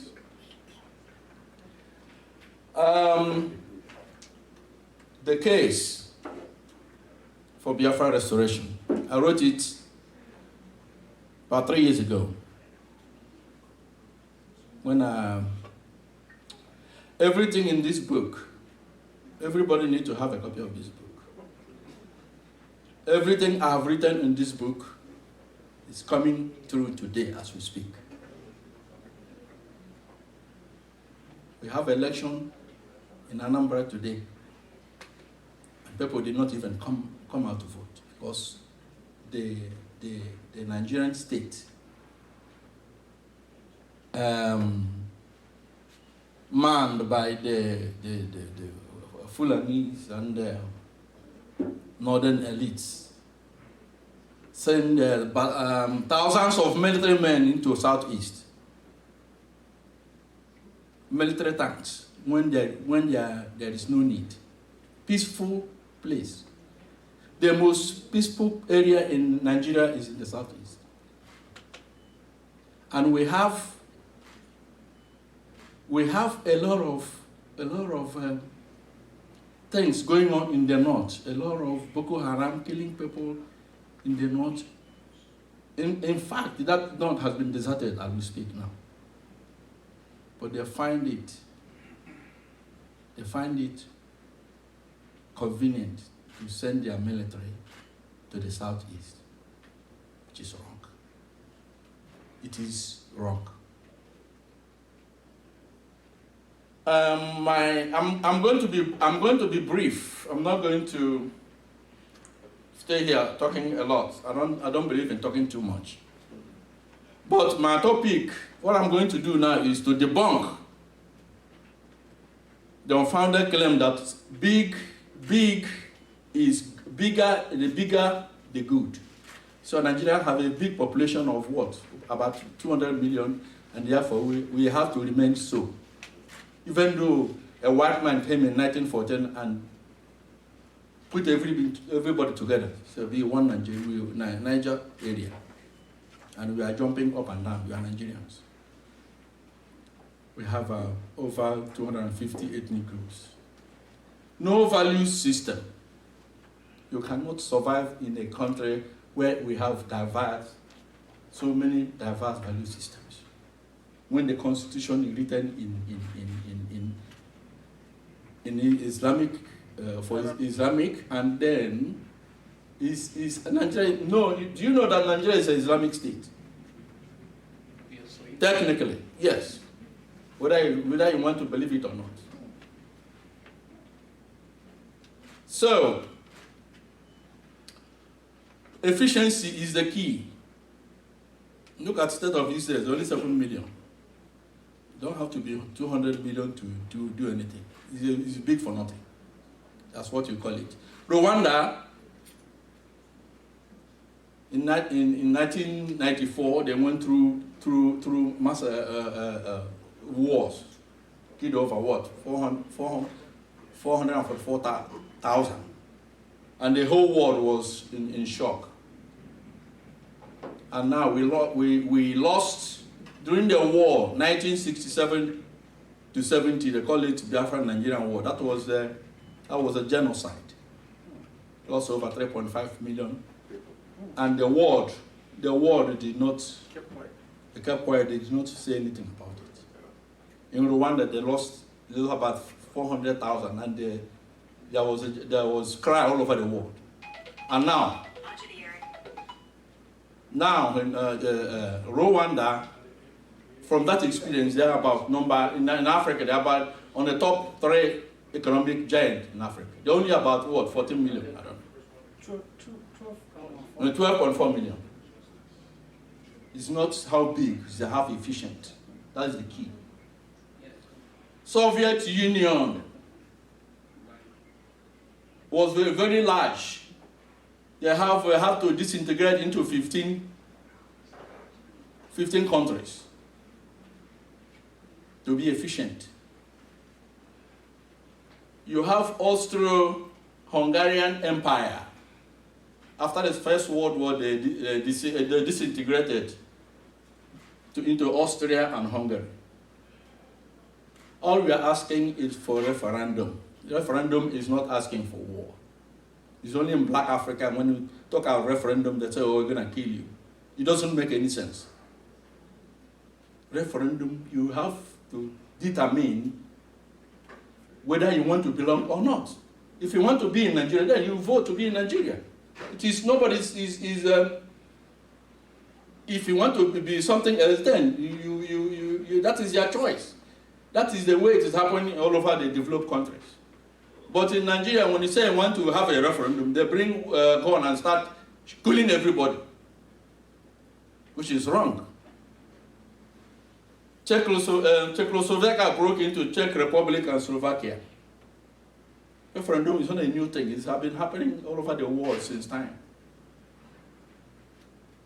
Eritrea broke away from Ethiopia. South Sudan broke away from Sudan. All we are asking is simple, give us a chance to have a referendum. It is not asking too much. Even Britain, who is holding Nigeria down because of the oil. The Scotland, they have referendum 2 times. Britain break away from EU. But when we say, okay, we have a referendum, they say, no, they cannot do it because they are getting the oil free from Nigeria. Almost free. Because they cannot do, Europe cannot do from the resources from Africa.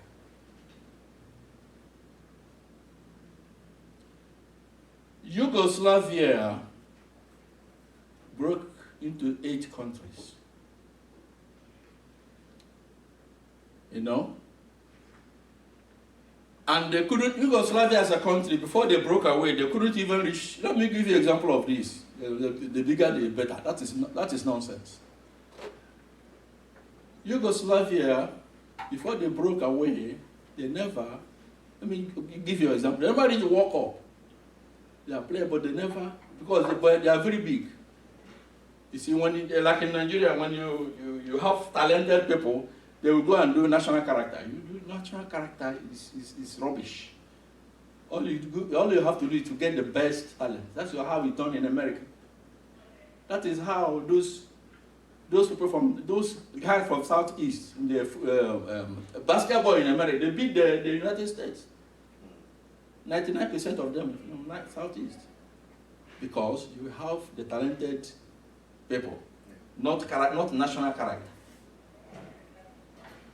So Yugoslavia never reached the World Cup. I'm using this as an example. Until they broke away into 8 countries. And then in 2018, Croatia, which was a part of the breakaway Yugoslavia, came final in the World Cup in Russia. They are less than 7 million. They played final with France. But Yugoslavia as a country, the whole thing, never reached World Cup before. So somebody is telling me, oh, we are big. Why don't we have a big country stay? Because a white man come and put everybody together. No, that is rubbish. It doesn't make sense. Which means that you're claiming that a white man is your God. Okay? So I'm not going to be long here. The case for Biafra restoration with Biafra Africa Rises. Before, Biafra has come for Africa to reach its zenith. I don't know if anybody, people might doubt it. That is the reason why the Western people don't want it to come. When Ojukwu, let me tell you this. During the war, Ojukwu sent an emissary to Europe to buy arms. Do you know that we fought the war single-handedly, the whole world? We fought Russia, the whole Arab world, and kept them for 3 years. During the war, Ojukwu sent an emissary to Europe, to Belgium, to buy arms. And they refused to sell anything to him. Why? They said they don't want another Japan in Africa. This is a true story. Some of you don't know this. They are keeping us down because they don't want another Japan in Africa. I went to, my mother died 2 years ago, so I went home and buried her. And I traveled with my wife, and we left east. We left Imo State in the morning, and we were traveling to Lagos. Do you know what time we reached Lagos? It's about 700 miles or so.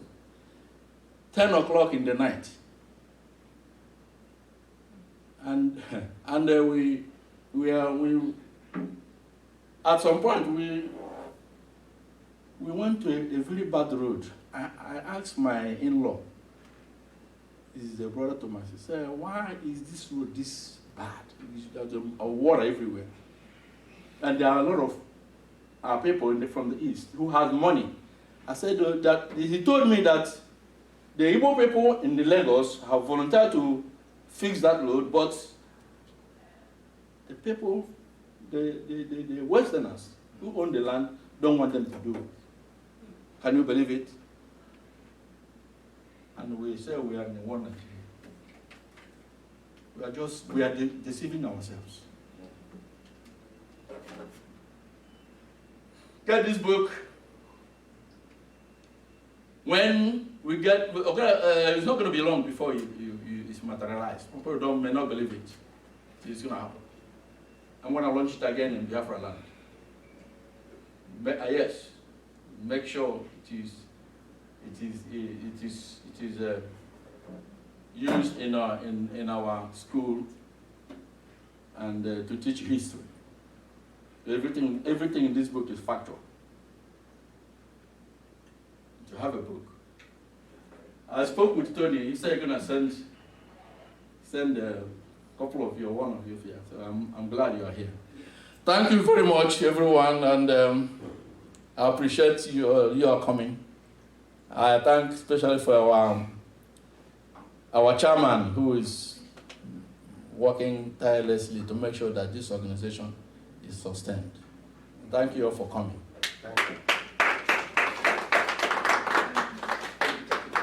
Yes, I take questions, please. I'm sorry, I know that, but that's why I'm here, though. Yes. So, can I have yes. Yeah. How do you turn this on?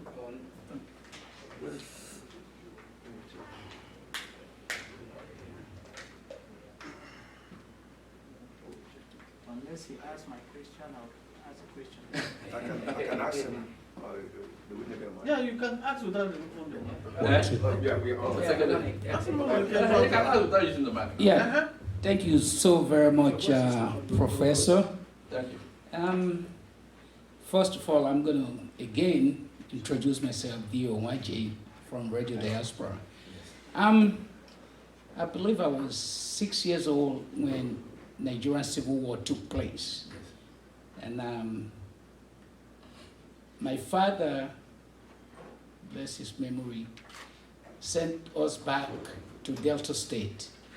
And let me say this, some Delta Igbos will say they are not Igbo, but I'm full-fledged Igbo.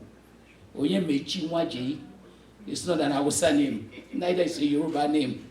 So I'm very proud to be identified as an Igbo man.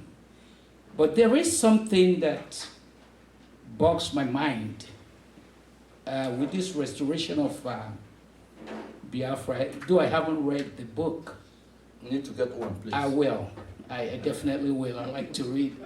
But anyways, the point is, we all know that the British came to Africa just to rob us, and then they slapped everybody together, sandwich us all together, without our knowledge or agreement.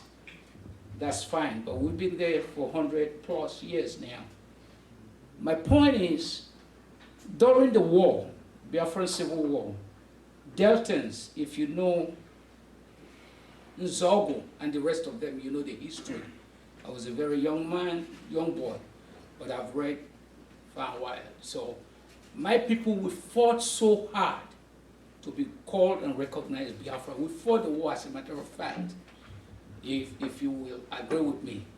The point is that Mazen Nnamdi Kanu, right?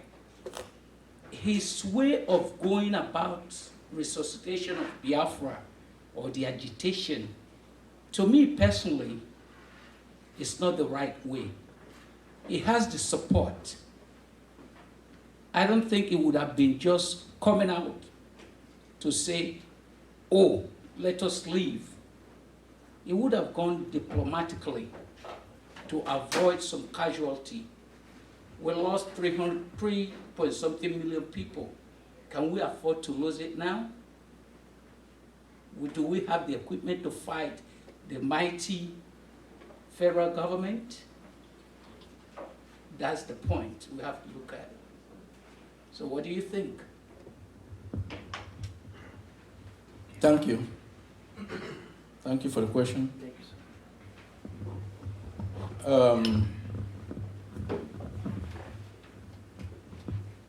What Mazen Nnamdi Kanu have been saying is they need a chance for a referendum.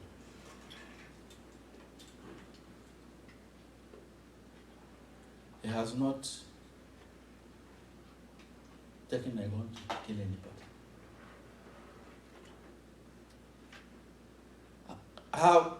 Have to do with getting if we are in a Western world, no single individual should have been dead. Why would policemen and soldiers went on rampage in shooting ordinary citizens, praying or going about with a flag? That is the mentality of black people who don't reason well. You're not going to blame it on anybody. You blame it on those, their mentality. Have you seen in a developed world where people are going about with look at here in America. Look at the southern or white southern, they have their racist flag everywhere. Did police go about killing them? Why will you blame it on somebody who said his purpose is referendum? That's what he's saying. I have to get the rhetoric behind it. What is the rhetoric? It is not the point. It is not about referendum. The referendum, yes, put out a referendum there, but there is a way that you go about. To be honest with you, I was one of the first people that marched in Atlanta here to release Nnamdi Kanu. I don't have my point is the people that are following him, they don't understand the way you and I see things. And when you step on federal might, they will crush you. Do we want to lose people? Stepping on federal might, I don't know what you mean by that. Okay, all right. We now. Okay, thank you so much. We get the point. Thank you for your presentation. That's why I called it a controversial book. I was very careful to use those terms, and I knew why. And this is exactly why it is controversial, because it raises different kinds of emotions, and those emotions, some are well deserved, some are coming from some place of misconceptions and misperceived information. Yes. But that being said, that book is loaded, coming from the understanding of the need for the restoration on the basis of the fact that the Biafran region, that bite of Biafra as it is,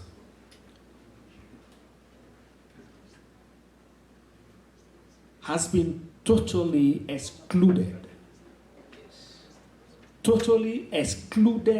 from the workings of the country called Nigeria. It is not arguable, it is an obvious fact. Yes, and it's all about leadership. And that stems down to poor and inefficient leadership. It's the bottom line. Okay? And that is why we are calling on everyone to join this struggle with IAAS to change this ugly trend. Yeah, that's all. And let's begin to do things the way they ought to be. And let's enshrine the appropriate leadership mindset. Simple. When that happens, I bet you the story will be different. You will keep it. Thank you so much for that presentation, Obiokoma, and thank you for your questions. But some other person wants to ask, please make it brief and make it fast. Let other. Just don't worry. Okay. Can talk to him. Okay, all right. Thank you so much. I appreciate it. It's okay, don't worry. He'll talk to you in camera, okay? Thank you. But you ask, it's not for his own benefit, but for all of us. Well, if the question is not going to be controversial and raise ripples, yes, we want to avoid that. But then let's hear you. Let's give you that room. Okay, please ask your question. Please, you can ask him that. Okay, go ahead. I won't. Don't worry. I'll come to you there. Yeah. It is a mic. Okay. Sorry. Prof, thank you for your presentation. My question may go of two ways. I have not bought your book. I will patronize you, and because I'm a lifelong learning person, and also because I have learned, unlearned, and now relearning. So, because we all have to do that in life. And that gives the answer. One of your answers is what I just gave you now. Because the problem there is because they have learned and refuse to unlearn. That's why they cannot do what? Relearn the current management and leadership skills to better our communities. But if you are asked to split Nigeria with, let's take a review of the last time I checked as a researcher, say 200 million. That's what Nigeria is.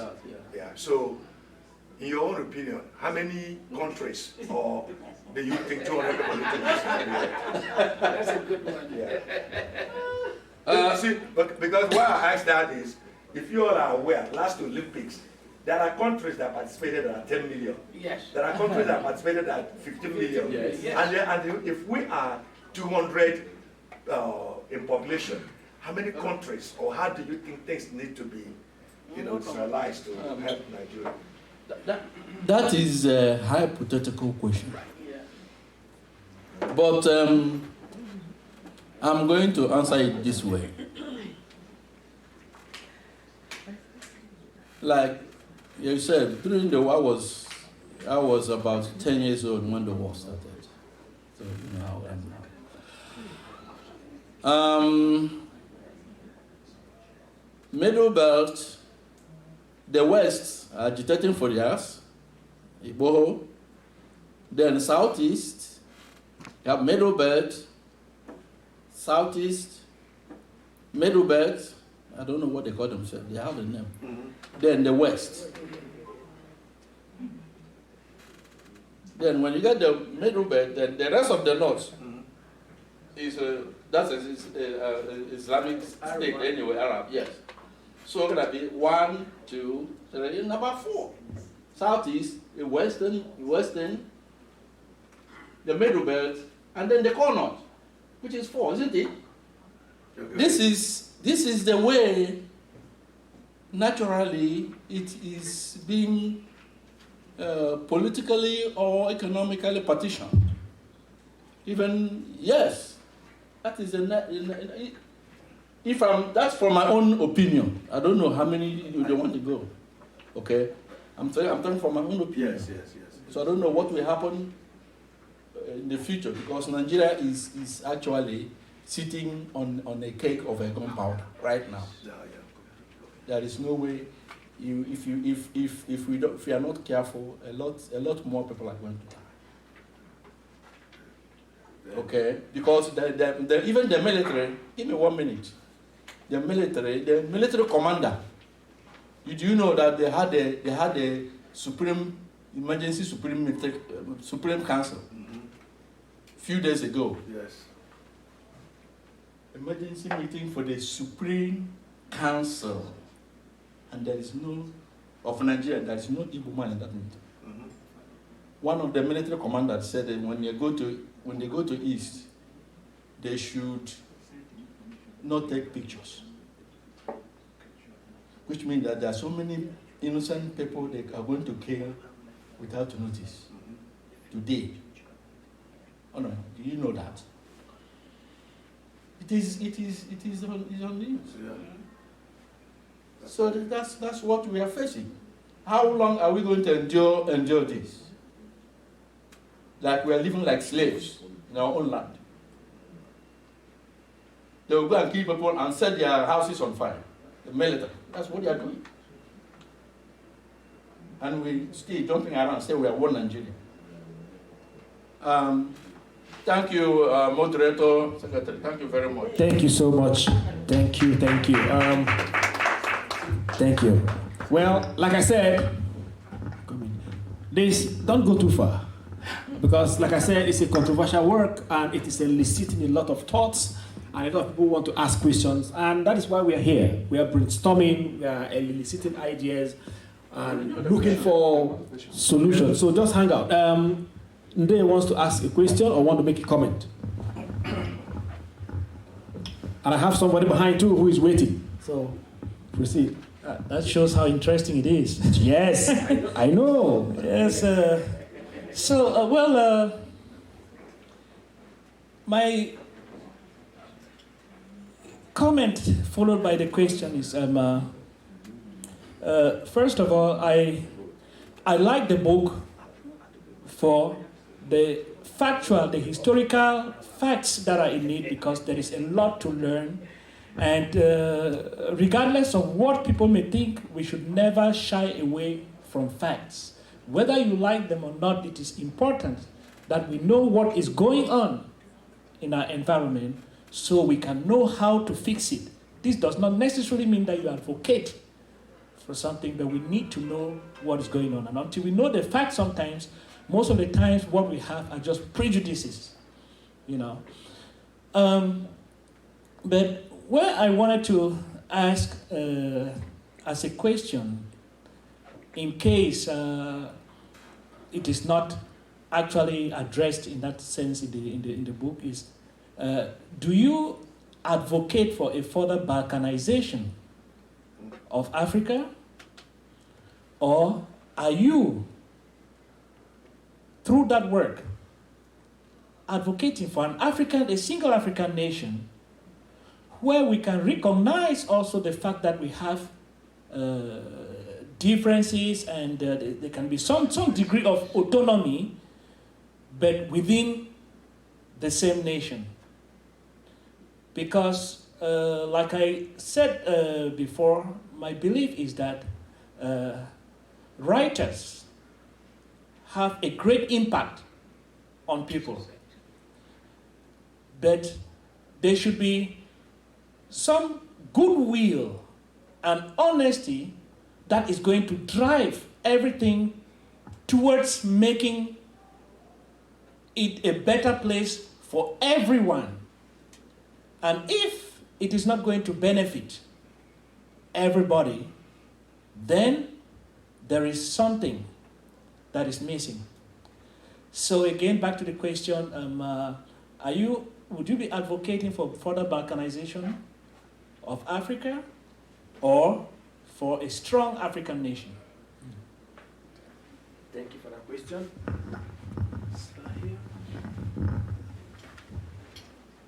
Thank you for the question. Balkanization of Africa, no. But when the new child is born, first of all, you have to crawl before it walks. If if our states, African states, are not stable, then Africa itself cannot be stable. Just because we want a group of people with the same value system to be in their own country is not defined as balkanizing Africa. Look at Nigeria, it's 200 million people. If you go to an African Economic Index, Nigeria is in the last four of them. Is that not correct? Yes. As of now. Because just because you have a population doesn't mean, if you are not properly use your resources well, doesn't mean anything. So you have Israel is only 7 million. They are world power. You have to give these people a chance to use their God-given talents. In Nigeria, Igbo man has no chance to use their God-given talent to the fullest. That is correct. And therefore, it is, if we don't have that freedom of using their God-given talents to do what you want to do, it's not gonna work. Period. I'm not advocating for balkanization. I'm advocating for strong Africa with strong states like Rwanda. Rwanda is 12 million. They have gone through revolution and then learned a lesson from it. They are now in the top 2 or 3 in Africa economically. You understand the point I'm trying to make? Yes. Then if we can have 2 or 3, 4, 5 Rwandas in Africa, then we come together. Have a strong state in Africa. That is the point. Thank you very much. Thank you. There's one more question. Are you still? Yes. Dr. Oyerumba, please.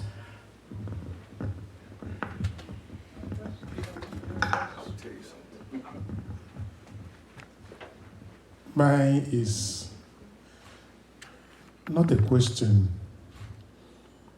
but a comment. What we have actually witnessed right now is one of the reasons why we are here. To be able to brainstorm. And that's what we are doing. It's also an academic exercise. Now, in that, this is also a leadership summit. When we look at what we did yesterday and today, and having listened to the last person, to the last book review, we are moving a step forward towards why we're here. But there is something I want to let us know, particularly like yesterday we talked about, we always neglect intra-tribal conflicts. We pay attention to inter-tribal conflicts. So because we are just paying attention to inter-tribal conflict, we are losing that myth of intra, which is destroying most of the states in the Southeast. Now, let me give you an example. I was very, very opportune and I was blessed that I did my youth service in Bauchi.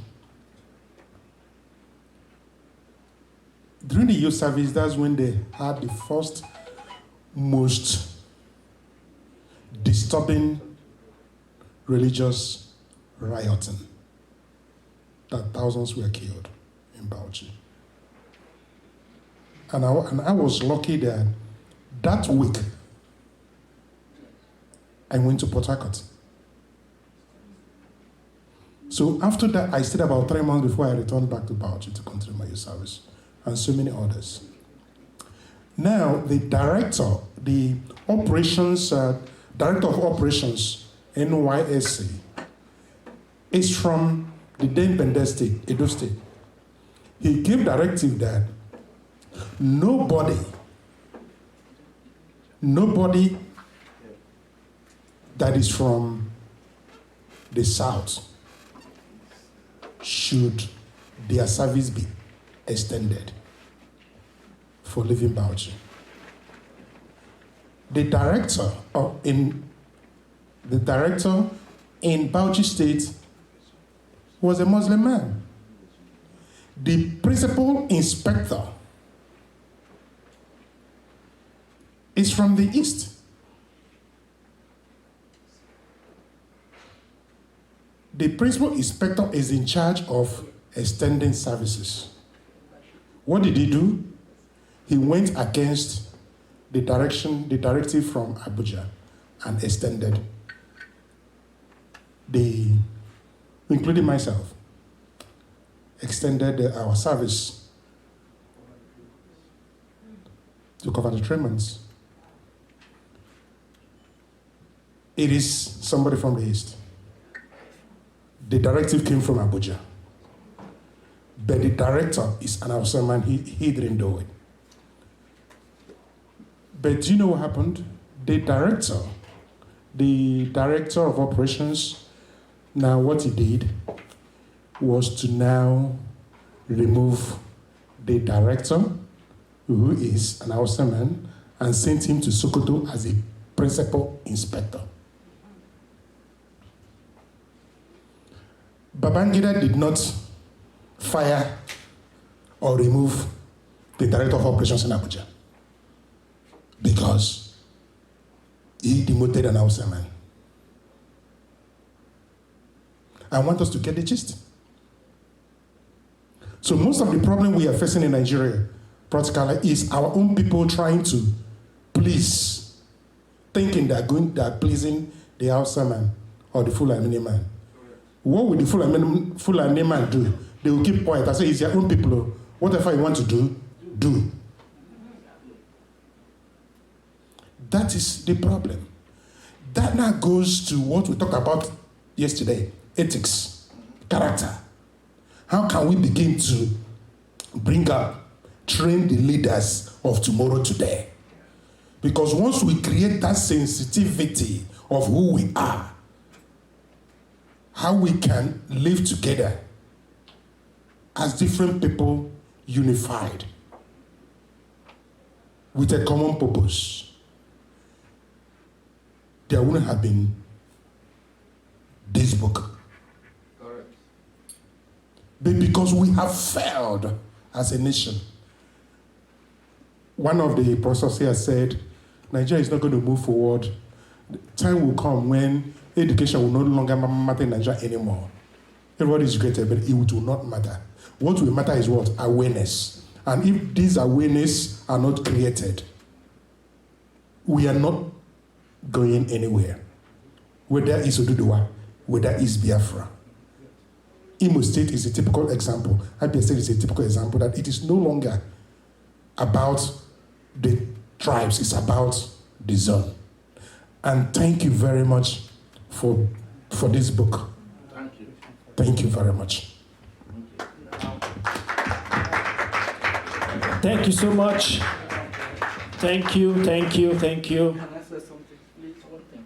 All right, 1 minute. Just wrap it up so that we can proceed, please. I'll be brief, and no, I don't talk too much. To Dr. Nyomba, I agree with what you said. And I'm going to add this also. If Gowon, listen to me. Are you listening? Listen to me, if Gowon had agreed with Aburi Accord with Ojukwu, this my book should not should never have been arrested. There's no need for it. As simple as that. That is the key. Power to the states. I couldn't have written this book. Everybody would be fine. On agree accord we stand, and Gowan came back, and Britain make a phone call to Gowan. Why did you do that? British government hates Igbo people. I have to say it loud here. It's life. Yes, not their people, their government. Because the oil they are getting from our land. They have to tell Gowan that he should go and cancel the Bureau Accord. And he did it. And the war started. We lost over 3.5 million people. And the war didn't do anything about it. Thank you very much. I agree with what you said. Thank you, thank you, thank you. Thank you so much. All right, so you see the kind of ideas, emotions that have been elicited from this book. I call it the controversial one, but it's beautiful. It's beautiful. You need to read that book. Please, I enjoin everyone to pick a copy.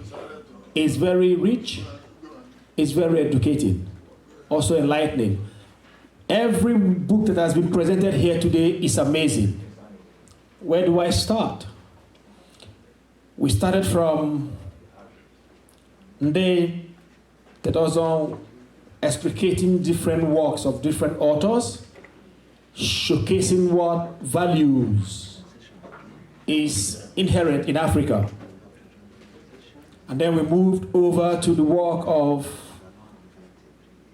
Dr. Obo, which he called Cocaine Hoppers, where he elicited an amazing emotion about the ills of drug trafficking, how it has made a mess of the African continent and the youths in Africa, and still ravaging our people.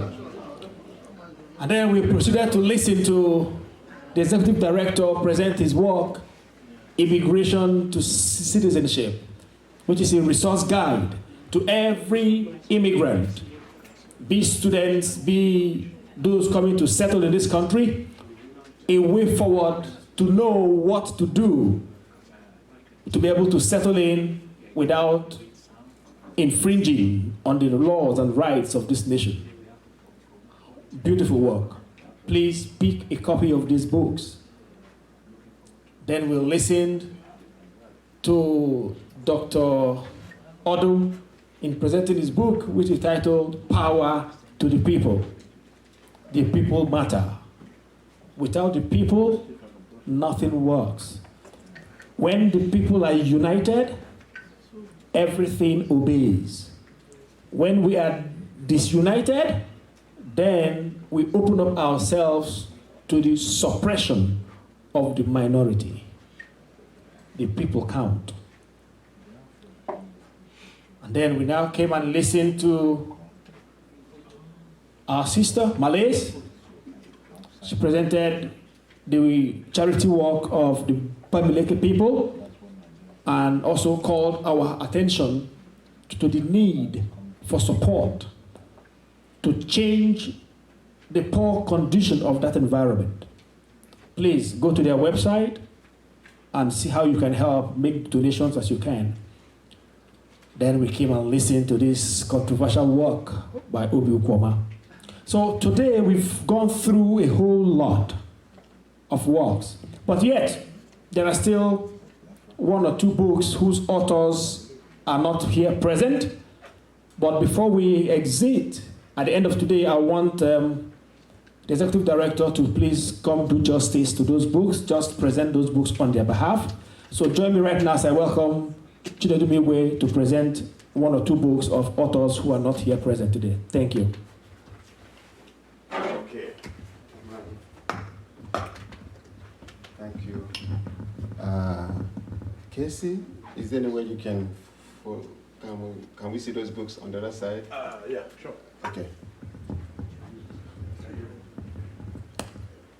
This is why we are here every year. We try to, as I said earlier during my remark, talk about, the organization, International Association of African Authors and Scholars, discover African authors through means of summit like this, online bookstore from our website, YouTube channel,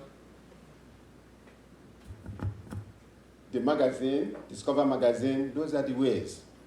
So I talked about my book, but some of our authors, due to some reason or the other, could not make it to the summit. This one here, the Book of Values, very interesting book. Everybody seen it? Yeah, it's in here. Okay, very interesting book about leadership.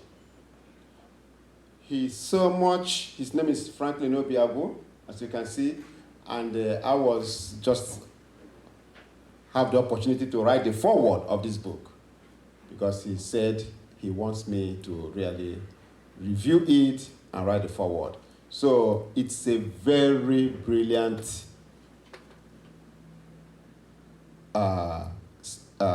skill that he put up here for leadership. And the African International Leadership Institute, that's the diagram there, that we are really working towards putting into Africa as a continental campus in the form that it's going to serve the whole of African region. People come there, learn, and take the skills back to their various countries. This book of leadership and some other ones that we've talked about here will be on that campus to help the students and scholars achieve their leadership goals and the training. We have a book here from a friend of the organization, Raphael James. This is Her Excellency, the First Ladies. I think he's referring to the First Ladies of Nigeria. Collection of First Ladies from Nigeria. Sorry, this particular one is $20. The collection of First Ladies from Nigeria by Raphael James is $25. And we have 100 Pioneer Remarkable Women of the Century by Raphael James is here too, $75. I wonder, and something must be inside this book for it to cost $75. So you better pick it up and see what's inside. I go like that. Oh, this is the camera I should be working at. Okay, camera, man or woman, here we go. $75 by 100 Pioneer Remarkable Women of the Century. Oh, interesting. Hold on now. Hold on. Really read very well. I like reading everything in detail, you know. Sorry about that. Sorry about the delay. Let's go on. Okay. By Franklin Obiagu again. Power to succeed. We have something power over. The other one is power to the people. By one of our authors, Professor Prince Odo, and this is Power to Succeed, a revolutionary handbook for the higher life. Franklin Obiagu is the Assistant General Secretary of International Association of African Authors and Scholars and the Nigerian coordinator. So $20 for that book. Then, over here, an analysis of the importance of Kiswahili as the national language of a united Africa. Somebody mentioned about the United Africa some time ago. Yes. So this is the book that if Africa becomes one country, not one continent. No, not rather, that if Africans can now speak one language in the whole continent, that is the book we all read to get that. And this is from Sunday Joseph Otenho. Sunday Joseph Otenho is our member of the organization, and coincidentally, he's not here because his daughter is wedding today. Matter of fact, Sunday, I'm sure he's looking at us right now, and we are wishing you and your family and your daughter congratulations on the wedding. That's right. And we hope everything will go well, and you come back soon to join us and continue from what we are doing. And we are probably going to have the next summit in Kenya next year, all things being equal.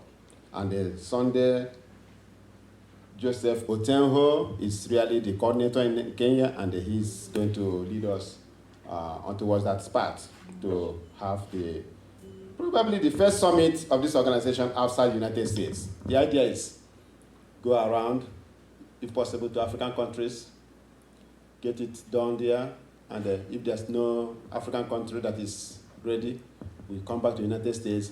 But right now we have Kenya for 2022, and Rwanda is already vying for 2023. So this is the sequence we are going. And where is this my friend that just walked in here? Oh, the price of the book, $29.95. Thank you, Derek, for that. There's a guy that just walked in here. Please call him for me. Okay. See, the organization is really an interesting something. How are you, sir? They say we should be looking at that camera, right? Looking towards that side. This happened as we were all here.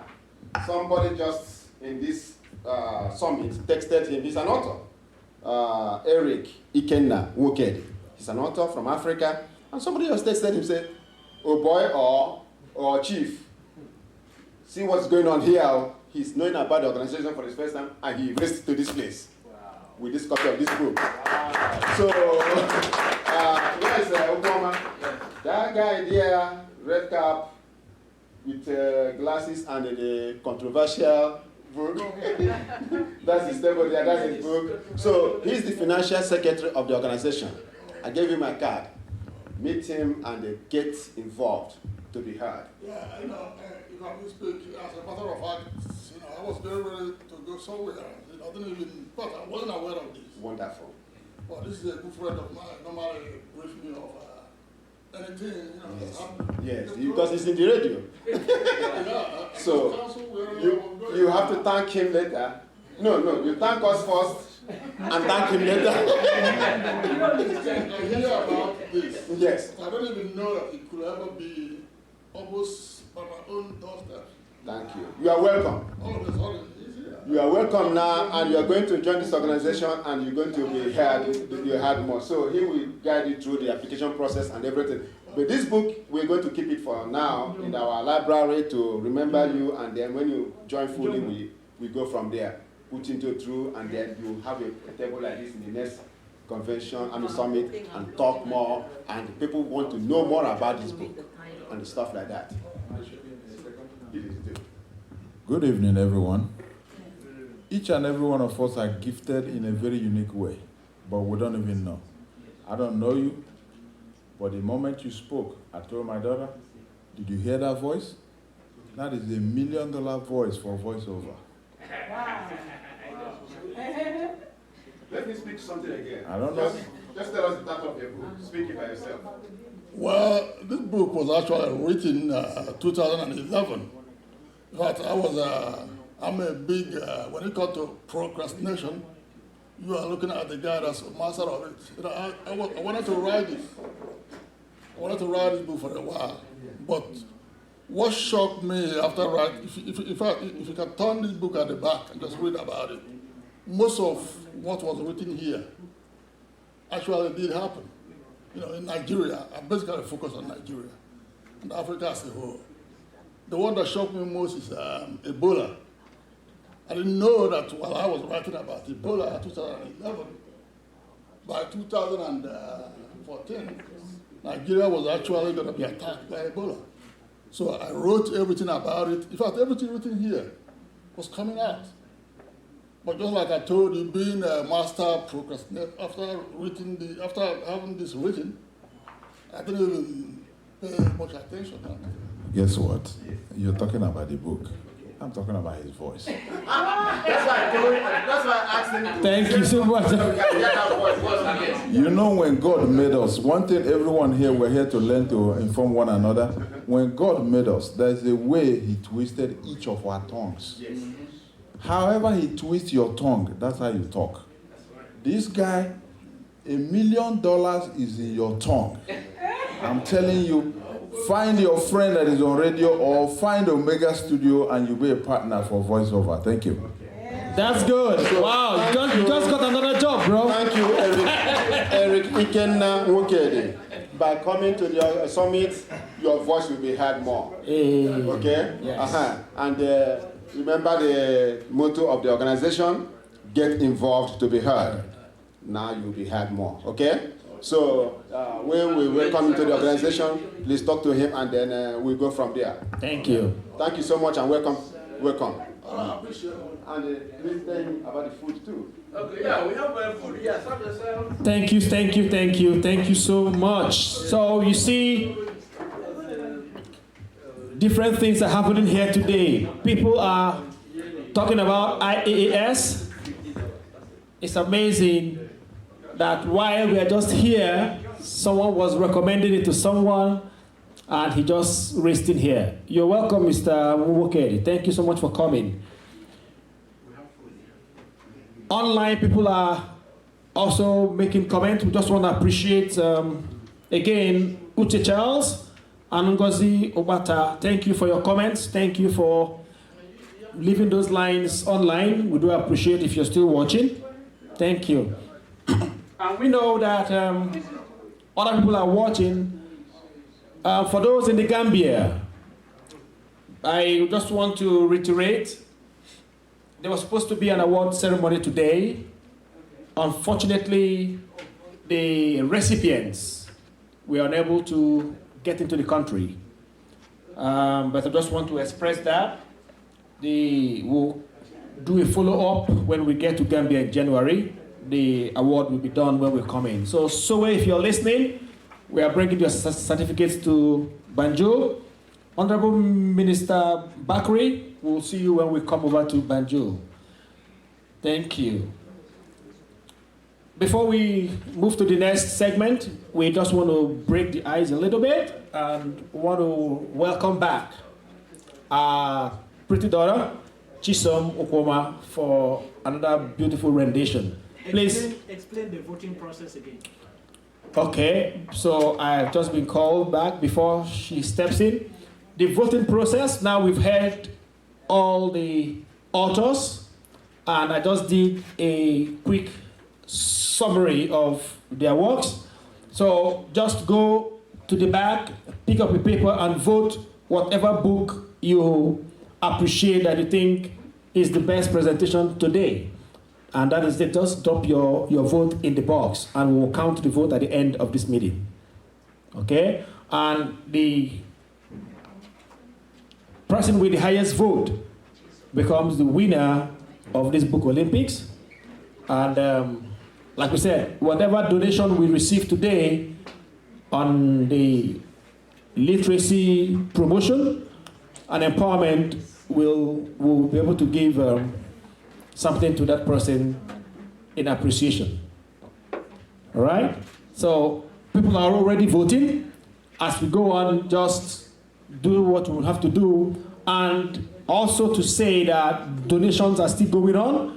You can donate from any portal you want. You want to use the Zelle, you want to write us a check, you want to give us through your ATM, please do. The ATM point is here, your Zelle, you can go through your account, you can send us a check, and we are good. So we are still asking for donations for literacy empowerment. We are asking for donations for the summit, for the fundraising for the African International Leadership Institute. Please do oblige us that, whatever you can do. Online, please, you can go to our website and you can make your donations directly from the website. Thank you. So once again, join me as I welcome Chisom Okwoma for her rendition. Thank you.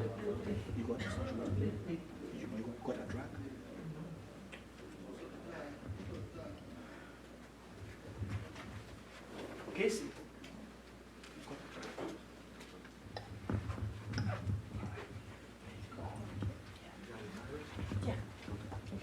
I'll just type it.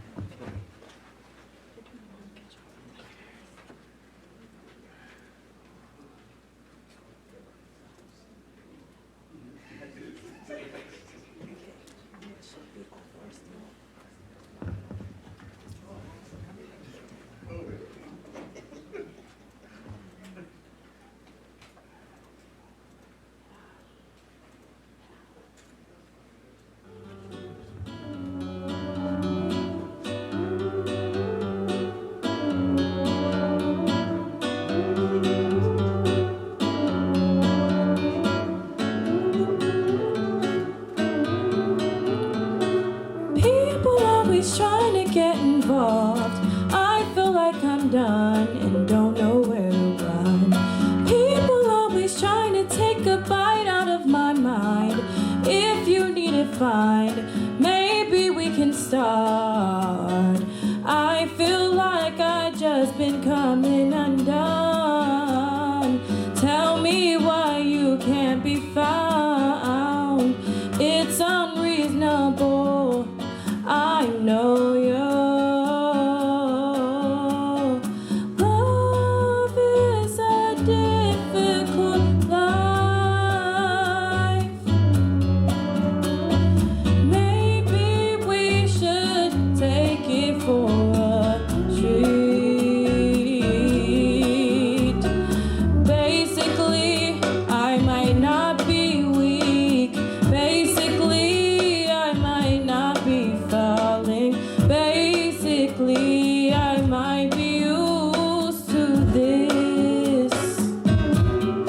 Oh, I found myself, found myself, found. I have found myself, found myself, found. Before this gets out of hand, no more distance, let's just dance. I'll mind my manners, no take advantage. Can you picture that? I don't know who you've been dealing with, but I will catch the distance if you can. Basically, I might not be weak. Basically, I might not be falling. Basically, I might be used to this. Oh, I found myself, found myself. I have found myself, found myself, found.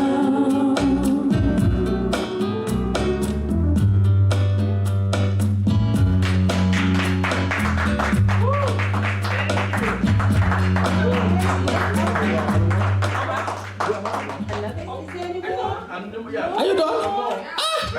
I was still getting myself together. Looking for change. Thank you so much. Yes, sir. Thank you very much, Chisom. Thank you, thank you, thank you. Well, that's. I was still waiting and hoping that more lights were coming. And... All right, thank you so much for that rendition. We are making progress. We are getting there.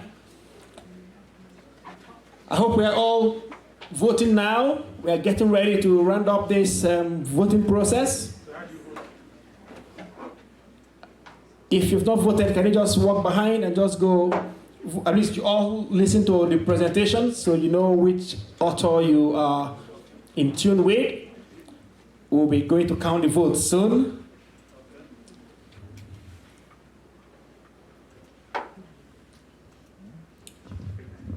Okay. So while that is going on, we want to listen to just brief comments from our regional coordinators.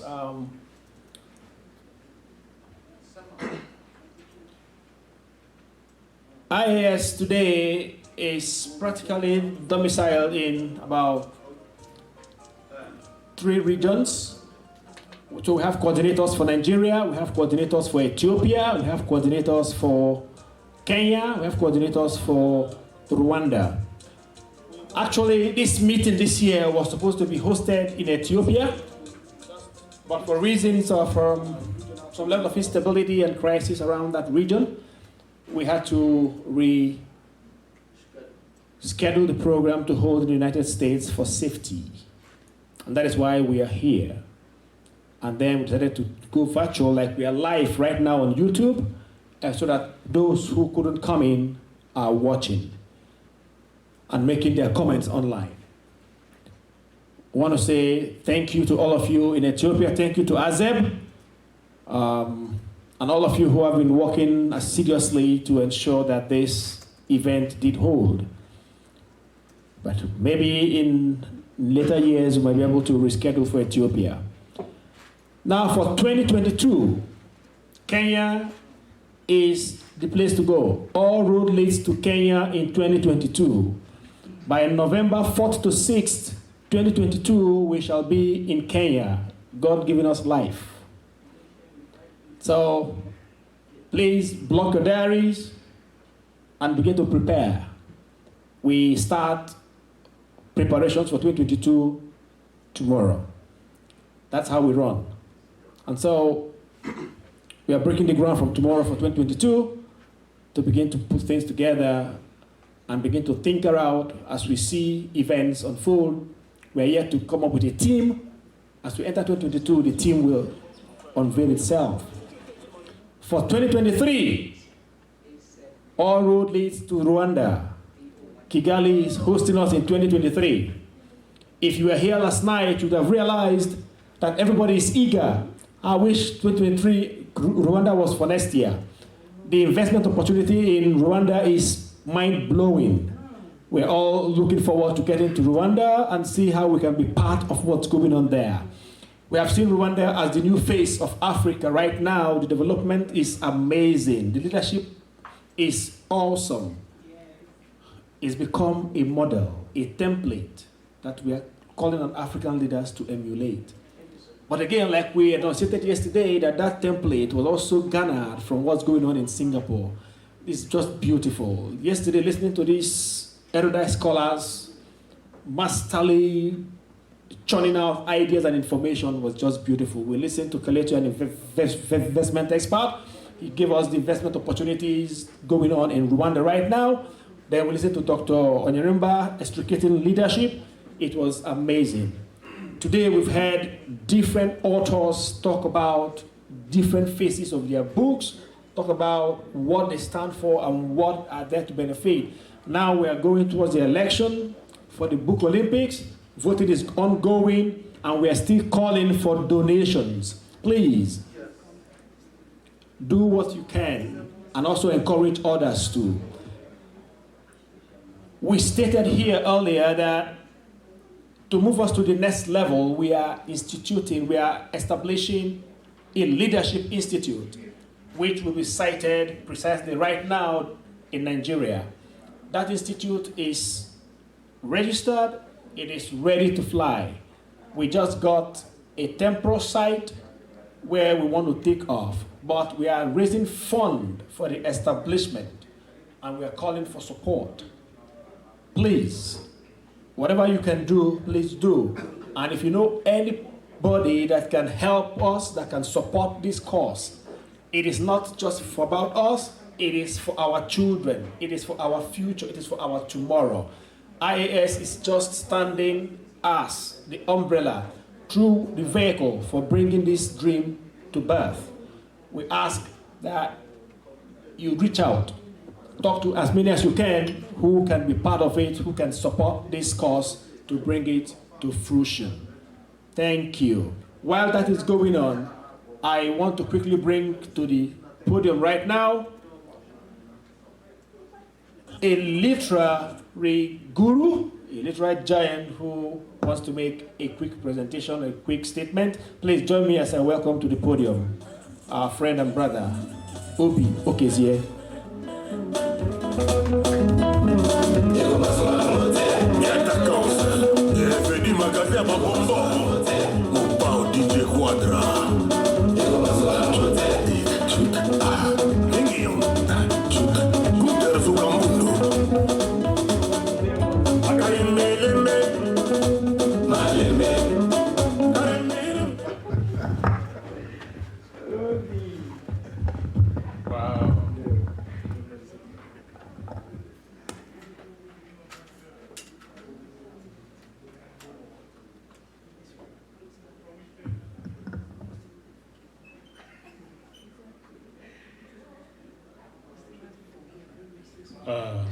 Good evening.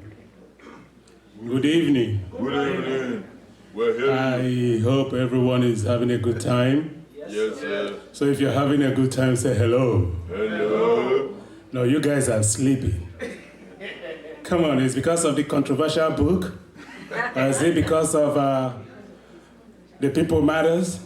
Or is it because of cocaine poppers? Huh? Oh, cocaine hoppers. I think say cookers.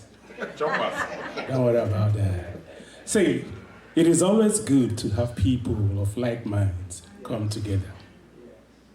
But in as much as we consume ourselves in all these, let's not forget where we come from.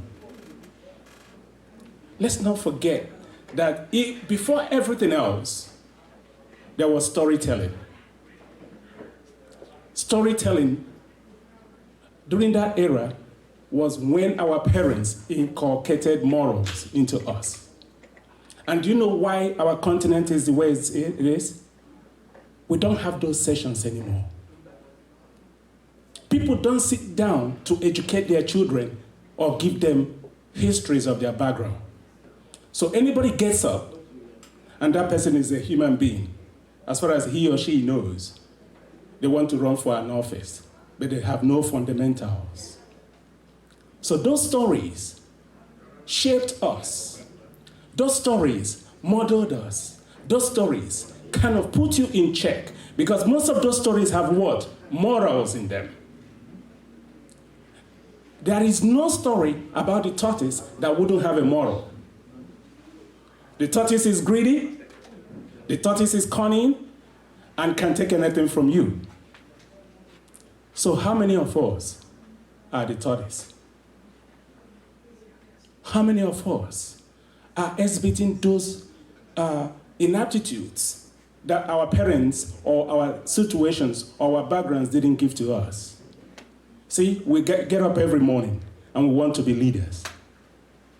You don't even understand what it means to be a leader. You want to serve before you can be a what? A leader. It's unfortunate what is happening in our continent. It's unfortunate what is happening in our country. But you know what? We can't keep quiet. Like my sister here said, she's calling for action. I remember somebody wrote something about Dr. Lloyd Onyemba and said, you are a pillar of light. Are you a pillar of light to your community? Or you want to just be that man that everybody will do what? Bow to. You want to be the only house in the neighborhood that will have a light, that will have good water, that will have security, that will have good cars coming out of it? You just want to be that person. And you look at yourself and you say, yes, I'm a big man.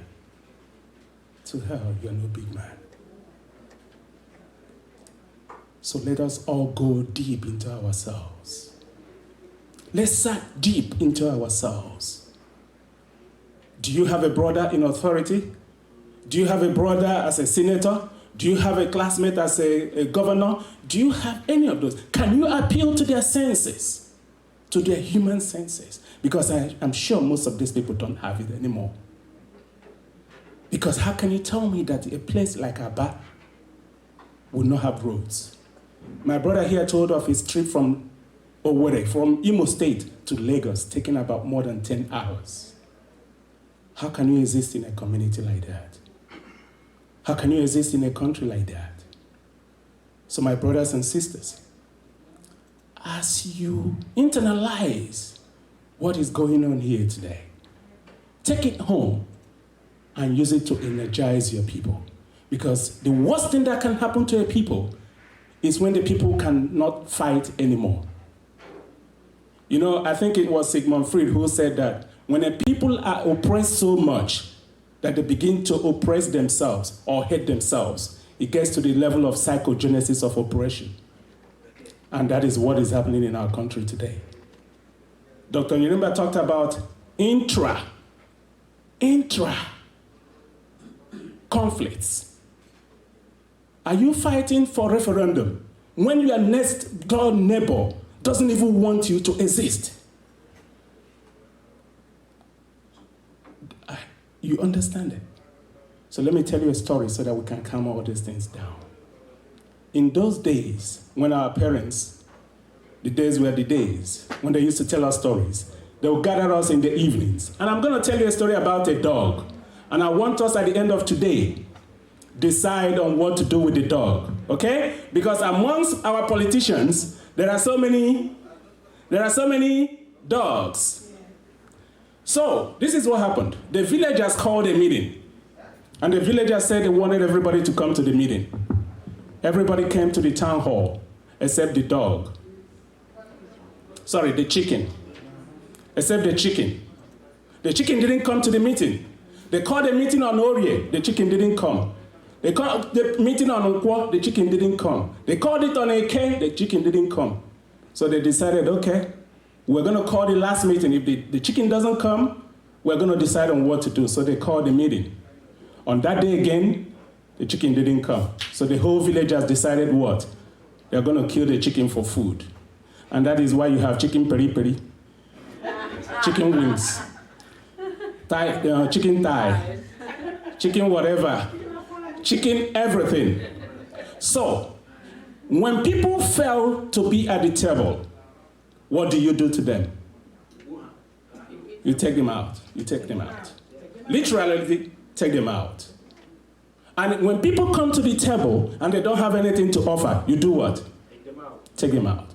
Until we begin to decipher, until we begin to isolate, until we begin to acknowledge the fact that not everybody that comes to the table needs to be at the table, then we will not move anywhere. Thank you very much. And I hope you internalize everything we've talked about today and take it home to energize your people. God bless you. Thank you so much. Thank you, Obi. Thank you, that was awesome. That's you there. Now, if you... That's what Obi said. See school? Yes. That's terrible. Listen, Obi just said something. If you are not bringing anything to the table, take them out. That is what we're talking about, bad leadership. In fact, no leadership at all. No leadership at all. Children, this is a shame. This is a shame. In a country that claims to have people in authority, and they see this every day. This is not, it's not new. But because they have lost it. Our leaders in Africa have lost it. All they're interested in is cutting away the resources and the wealth for themselves and their families. And the people does not matter. But today we were just told that the people matter. And indeed, the people matter. Ladies and gentlemen, everyone has a role to play. Everyone has something to offer. Everyone has what it takes to make a difference. And please, let's all join hands together to ensure that this dream works. Join me as I welcome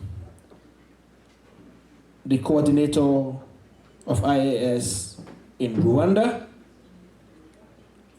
to make a brief comment. Please join me as I welcome Kelechi Anyanwu.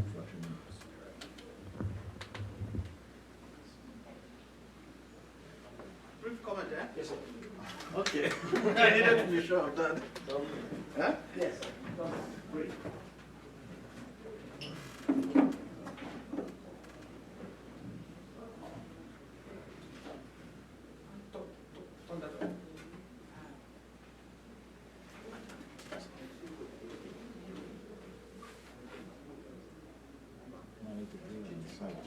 On the side, so closer to him. The whole stand,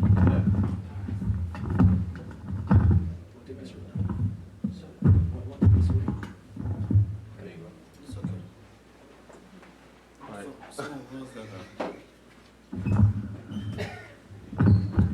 You don't talk, but not that talk. Not that talk. Struggle. Good evening, ladies and gentlemen. I greet you all again. I've talked enough about Rwanda, Kigali, and all the investment opportunities available. My name is Kelechi Anyanwu. I'm from Nigeria, but I reside in Rwanda, Kigali, Rwanda. Well, yesterday I explained a bit of my journey to Rwanda, and also I discussed in details about opportunities that are available in Rwanda.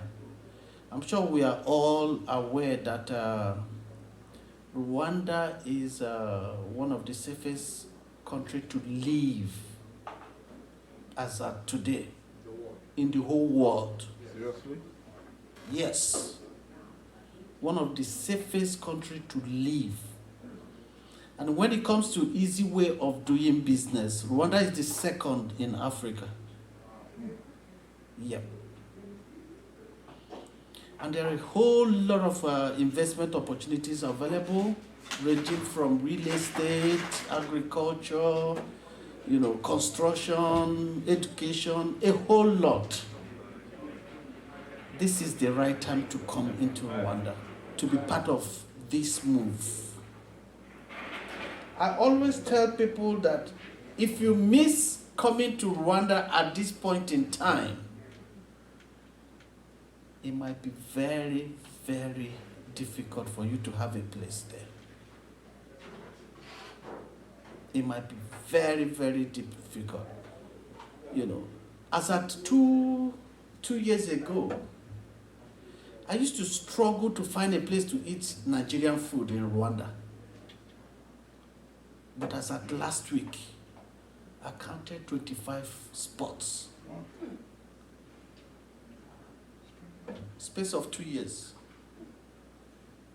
25 spots where you can go eat your amala, eat your Nigerian food, eat your Cameroon food. Cameroon, they are sisters. Yeah. So Rwanda is growing very fast. And I'm happy that the summit is coming to Rwanda in 2023. And I have learned a lot from this whole process.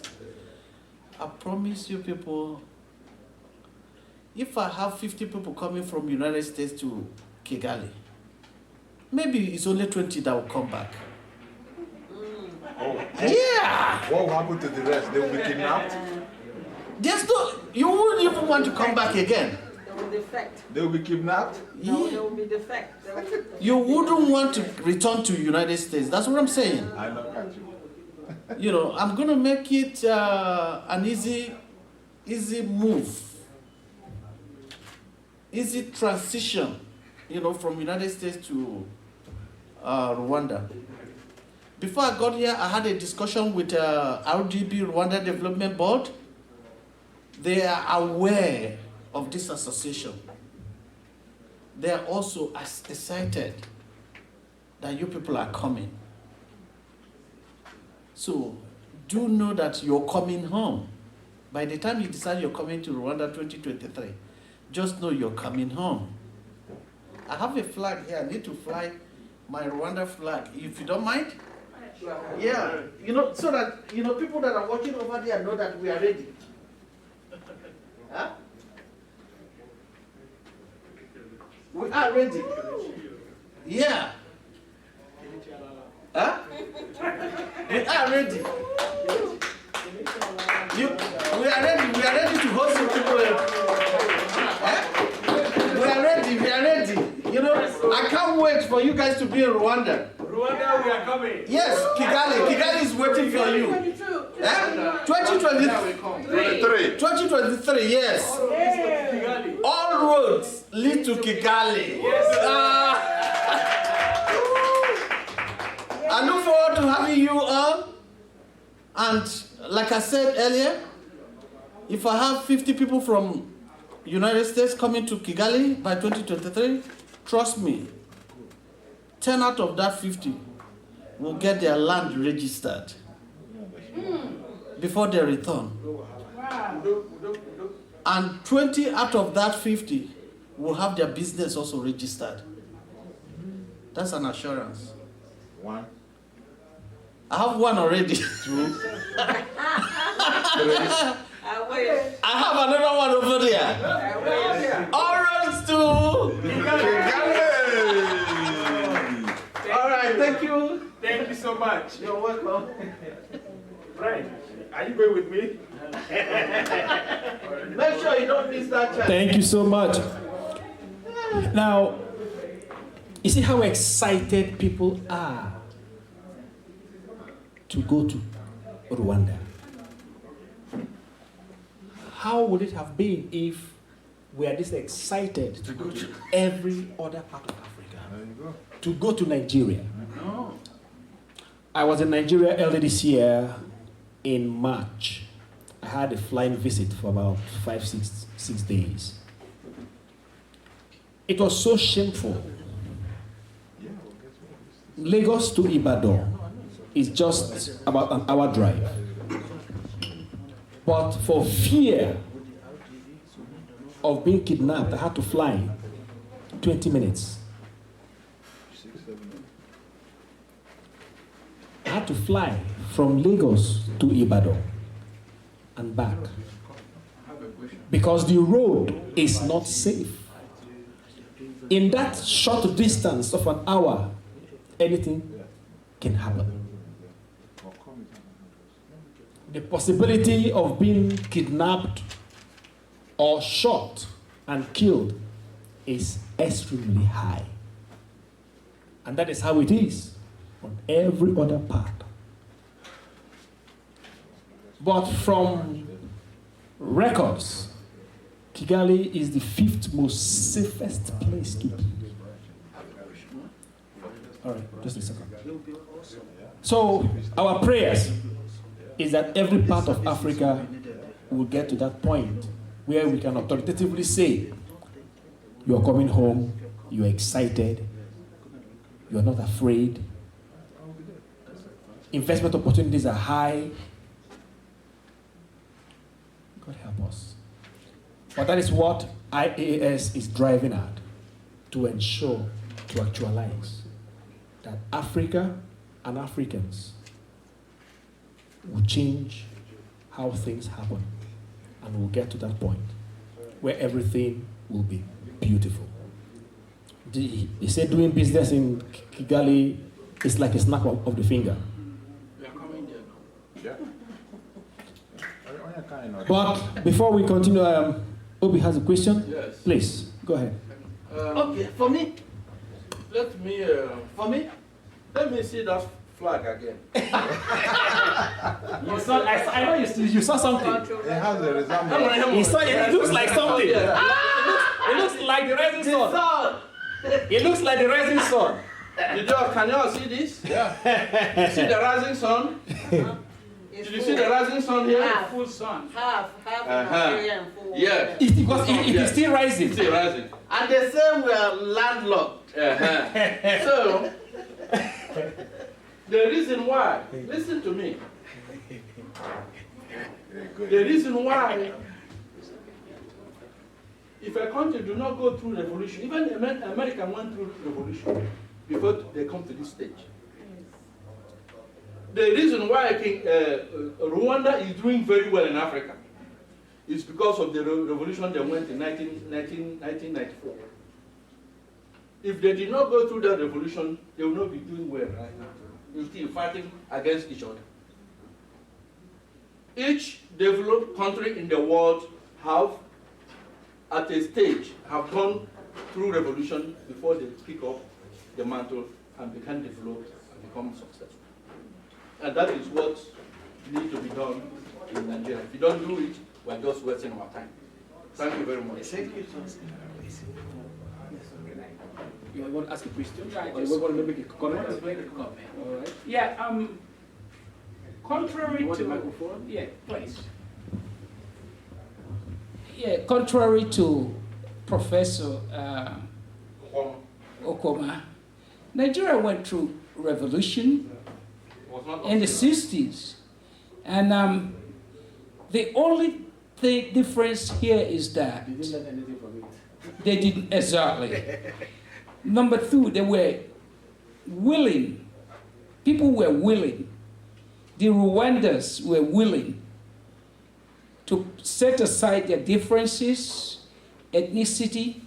It does not matter where you come from. You're a Rwanda first. That is what matters. And by the way, I've been to Kigali a couple of years ago. You know. yeah, I know. A couple of years ago. And why I say this is that revolution in Africa, what do we learn from it? Not very much. A few years back, Sudan wanted their own separate country. What is happening there now? Is it better? No. Rwanda is just an exceptional case. What we need to learn in Nigeria to do is put our differences together, differences aside, and come together as Nigerian first. Once you have citizenship, define your citizenship, that you're Nigerian, you're qualified as anybody else. That's what we need to be fighting for, not to separate. Thank you. Thank you so much. Thank you so much. I have a question. Thank you. What's the current exchange rate of Rwandan currency to a dollar? $1 to 997. 977. 977 Rwanda money. Yes. Rwanda France. What's the purchasing power? That's a lot of people. Stable economy. Rwanda France? Yeah. France? Yeah. Oh, really? Yeah. So it's the Is it pegged to the French franc, to the French France? Yes, because if it's France, because in Cameroon we have France too. Yeah. Rwanda France. But that's not safe though. That's Well, I mean, if the purchasing power is strong, like $1,000 is what? $1,000 would be close to Times like 900. 1 million. Yeah. Close to 1 million. Yeah. What am I doing here? All right, thank you so much. Now, listen, I had a brother try to analyze the situation. The Nigerian situation, to my own perception, is just so different. Why do I say that? We went through the war in 67 and 70 and came out, and they declared no victor, no vanquish, which was supposed to be a process of elimination of the dichotomy, north or south, east or west, Igbo or Yoruba or Hausa. But what did they do? just after that pronouncement, they instituted a situation that they orchestrated to deny the Igbos means of survival. Froze the account, gave everybody 20 pounds. Doesn't matter how much you had in the account. Come on. Expecting them to survive on 20 pounds. Someone had $1 million. And you gave him 20 pounds, but yet they survived. Yes. Talking about the issue of citizenship, it is on record. It is only the Igbo man that has maintained that identity of being a Nigerian, establishing and living in every part of that country. Undoubtedly. Nobody can. Even in the north where they are being killed, they still invest. What are we talking about? But no Hausa man has a plot of land anywhere outside the north. All they do, not even the Yoruba man. Yoruba man comes and lives in Port Harcourt, makes money in Port Harcourt, buys a car, goes back to Ibadan and license the vehicle. They don't license in Port Harcourt. No, that is to tell you how terrible it is. But the Igbo man lives anywhere and makes that place his or her home. Yet, you're talking about identity, talking about citizenship. The Igbo man is the only true Nigerian in Nigeria. But a time has come when they have given too much to that Nigerian polity, and the polity does not accept and appreciate them. Now we want to go our way. Period. That is just the core. For how long will you be treaded upon? Is that too much to ask?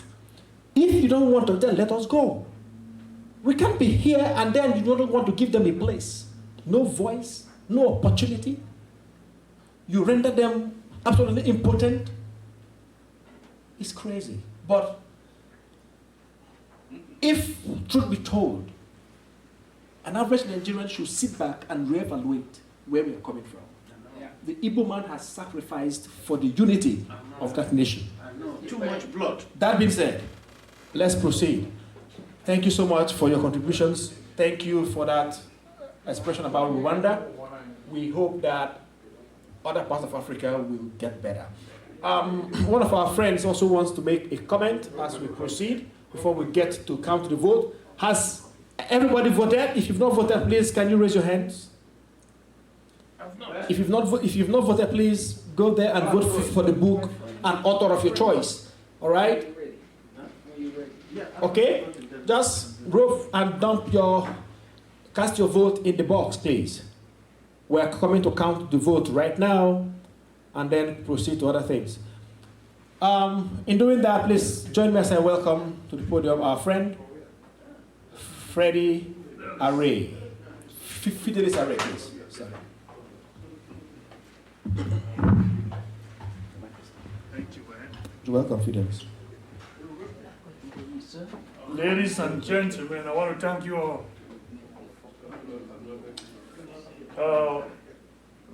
Many of you have said valuable things that are very important for the continent of Africa. So I just want to thank everyone. This is a leadership summit.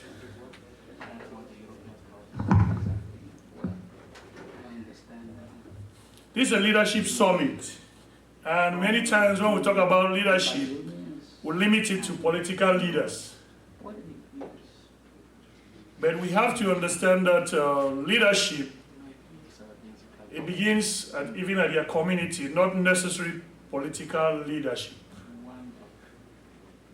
And you can still be a leader and do great things without people knowing you, but your impact will be felt around your community. I'm saying this because I spent some time in Junior Chambers International. I was the vice president for Junior Chambers International in Limbe. So there is this problem. Before I get into the problem, I have the opportunity to have traveled around Africa while working in Africa. I work in Cameroon, I'm from Cameroon. I school in Nigeria. I work in Kenya. I work in Senegal. And the problems are very similar. But this is what I discover as one of the root cause of the problem or problems: social injustice. And the social injustice many times turn out to become political problems. On top of that, the I don't care attitude. If A is crying, and you say, well, it's A's problem. Yeah. If care is not taken, that A's problem will grow big to reach you. I remember when we were in school, we used to hear, back in secondary and high school, we used to hear, like in Chad, Guguni Wede and Isan Abre firing. I don't know then how many African countries volunteered to go to their assistance. Today is Southern Cameroon. I don't know how many other Africans step up and say, let's look into their problems. Let alone even other provinces, neighboring provinces. Oh, it's an Anglophone problem. Oh, it's Southwest, it's Northwest. They don't care. So you see, these are the problems from our community. House B is having problem. But the person living in house A say that is B's issue. It grows and grows sometimes and become big problems. Tribal, interstate, internation. So what I'm trying to say here today is that let's step up as advocates to start seeing other people's problems as our problems. I am happy Malice put something there, the Bamileki, whatever. But that makes, what interests me more is the health. I've worked in the pharmaceutical and medical device and the food industry, and for me, I consider those two areas very important in Africa because the dying rate these days is so high because it's neither the government nor the people are taking those areas seriously. So social problems, most of our problem stems from social issues that we ignore. And then they will grow and become problems that we cannot even handle. So I am appealing, if we really want to be those true leaders, let's start look at our societal and communal problems. Let's be taking them very seriously. So I want to thank you all for coming, and I thank you for your contribution. Thank you.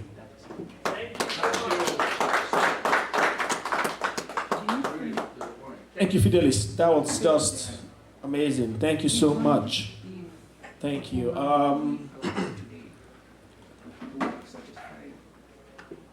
We are gradually coming to the end of this event. It's been an amazing 2 days.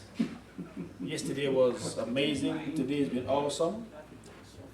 We've had all the presentations. Before I continue, has everyone voted? Who has not voted? Yes, I think they have. You've all voted, sir? Awesome. Fidelis, have you voted? Okay. We are getting to that point where we'll go count the votes, and then we'll have a winner for this year's Book Olympics, and then we'll look forward to 2022. It's not a competition, it's just a process of appreciation. To see that people are making contributions to our society in books. Please, just vote, and then we'll count the votes and we'll announce the winner. But the award for the winner will be presented tomorrow at the general meeting. So just let me not forget that.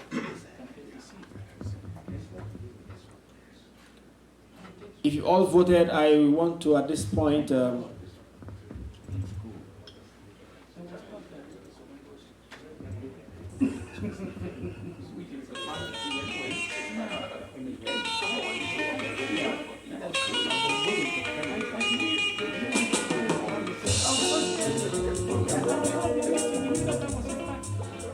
all right, so Fidelis, are you done? Mr. Ray, okay. All right, who is going to be, I need 2 people to be witnesses to the counting. Okay, I'll make this,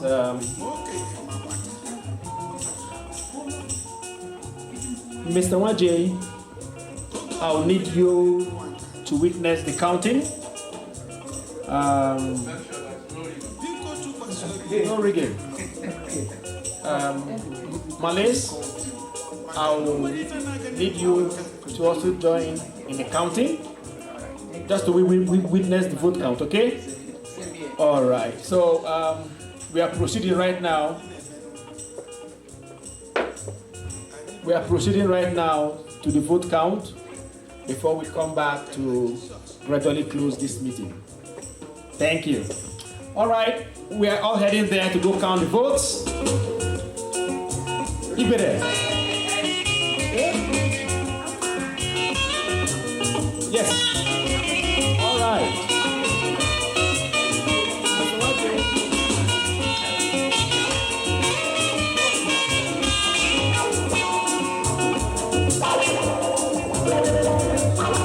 All right, we're here right now.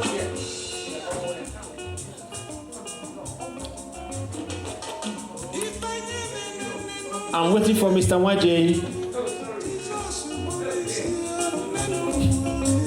All right, so I have two eyes here while we count the votes. So please, I need you to record as we count. Get a pen over there. All right, gentlemen, please, can you all be attentive? Are we together here? All right.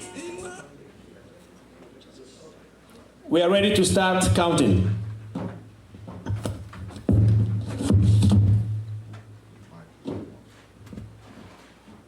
So I will call them by name and then you take the scores. All right, so one, cocaine hoppers. Cocaine hoppers. Cocaine hoppers. That is one. Okay.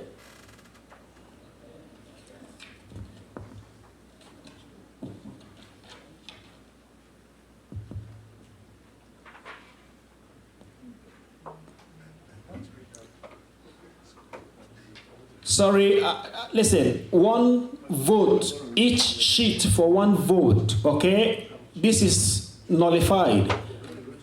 This one put 2 different people on one sheet. All right. Immigration to citizenship, 1.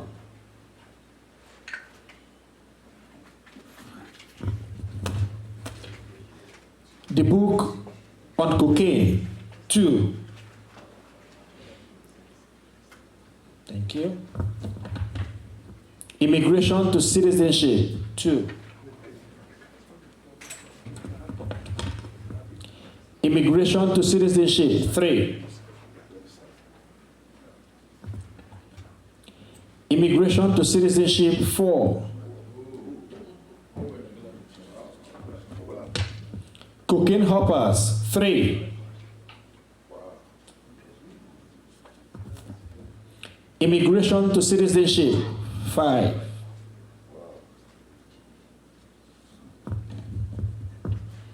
The case for Biafra, 1.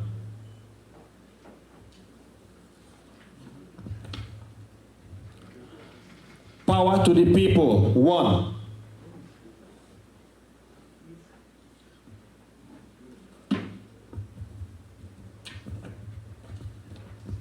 The case for Biafra, 2.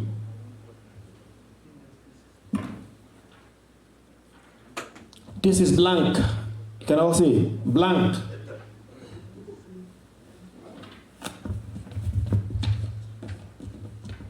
Power to the people, 2.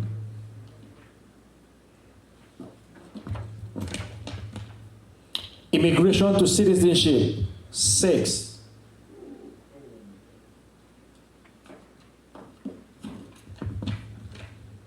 The case for Biafra, 3.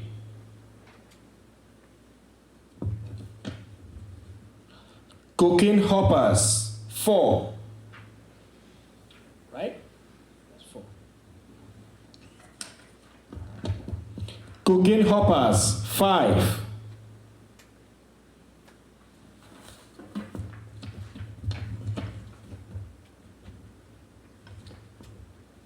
This is blank. The people of Biafra, I think that's the case for Biafra. Okay? So the case for Biafra, 4, right? 4, correct.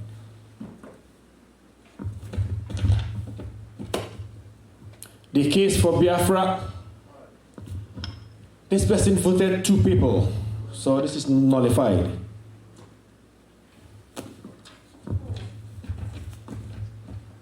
The case for Biafra, 5.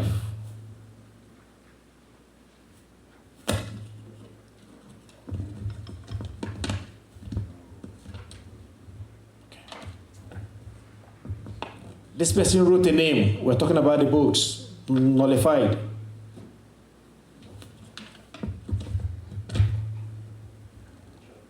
Nullified. All right. So, what do we have? Let's count. The case for Biafra, we have 1, 2, 3, 4, 5. 5 for the case for Biafra.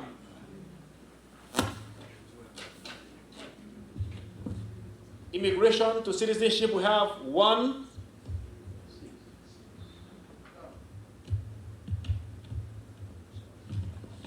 2, 3, 4, 5, 6.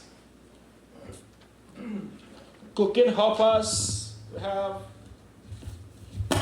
1, 2, 3, 4, 5. The people matters, 1, 2. So, from the count, we have 6 for immigration to citizenship, 5 for the case of Biafra, 5 for cocaine hoppers, 2 for the people, to power to the people. So from this count, we have a tight margin, but immigration to citizenship won this race. Congratulations to the author of immigration to citizenship. But it was a beautiful contest. Thank you to all the authors. Thank you to the author of cocaine hoppers. Thank you to the author of the case for Biafra. It was a thinly contested Olympics. I guess if not for the disqualified, it will also be more keenly contested. Thank you so much. Congratulations, Chief Igwe.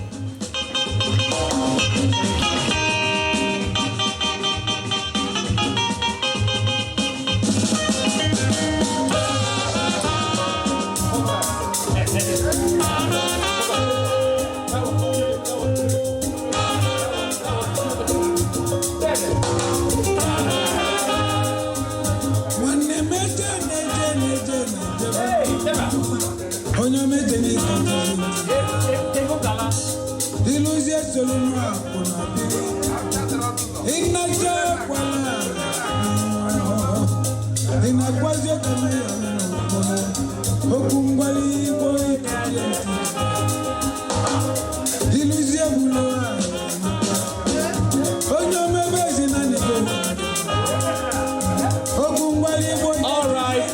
before we all leave, please, thank you so much. Please, finally, let's round it up quickly. Thank you, thank you, thank you. All right, we are here virtually at the end of today's event. But before we leave, let's quickly, can we all be seated, please? We just don't exit like that. We have to take a group photograph of everyone here, please. Please, please, please. We are going to that point right now.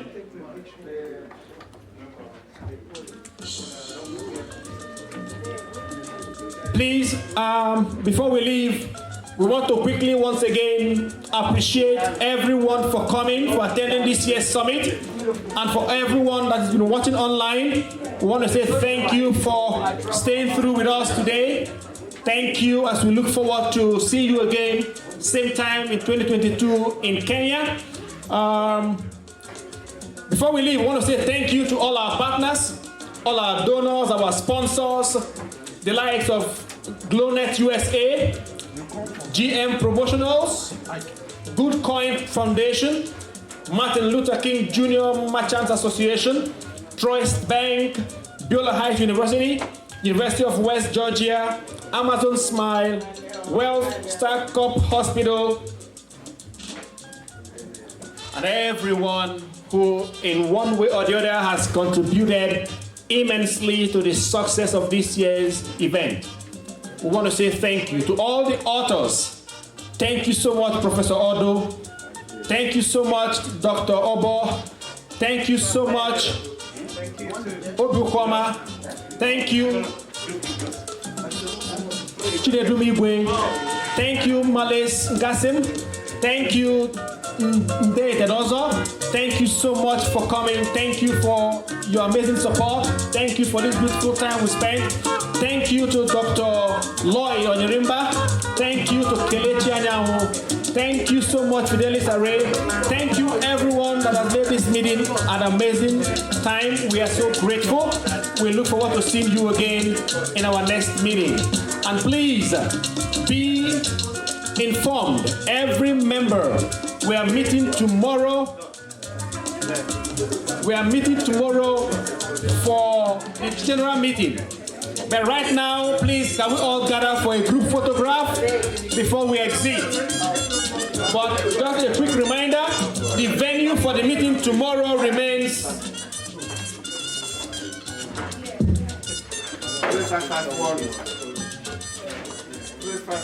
the venue for the meeting tomorrow will be at plot 3551 Adam London Drive.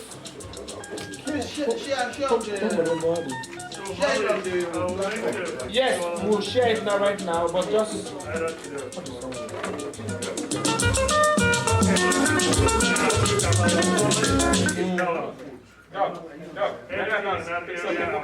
all right, gentlemen, please, can you come so that we can have a group photograph? Everybody will participate. Chief, please sit down. Who kept this? Please, can we take the photograph right away, please? Sit down and stand behind and let us position ourselves quickly. Please, everyone who has been here, please come in for the group photograph, please. Come for the photos, please. Awesome. Yes, yeah. Who else is not here? Let the elderly sit. Let's do it then. The more elderly to sit down. And the chief, ladies. No, you sit.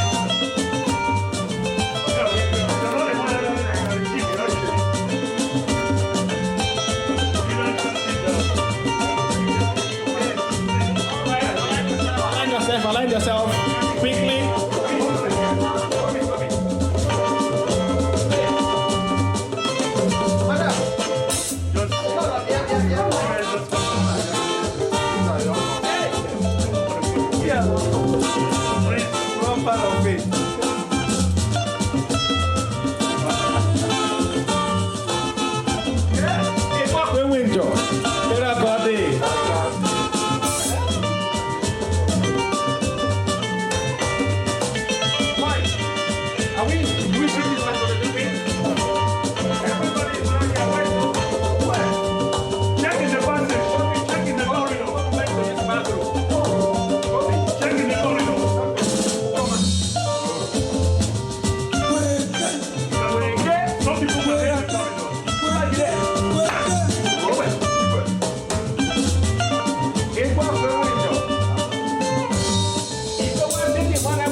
Yeah, and aspiring member. Oh, aspiring member. Yes. Okay, welcome. No discrimination.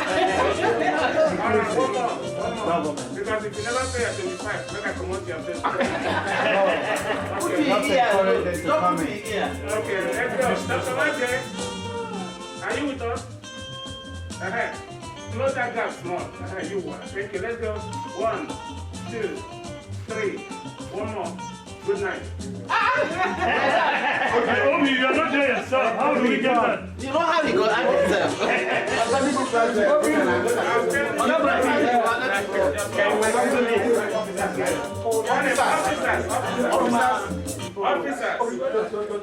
Officers of the association.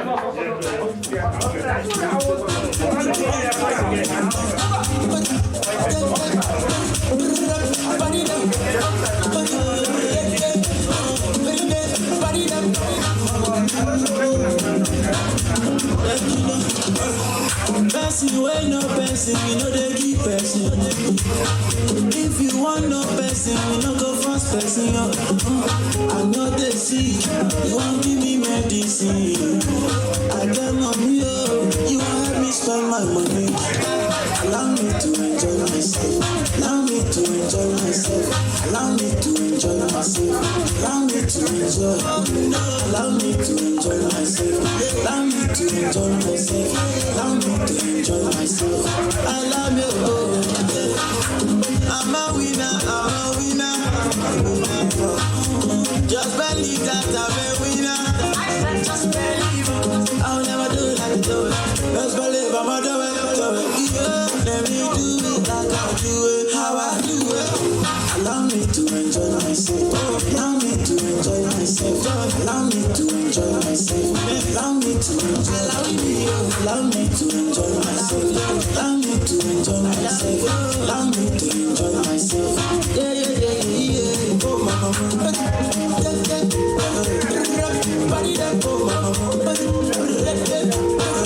If you know I'm making something go do, something go do. What that go show you, that go down on you. Something go do, something go do. What that go show you, something go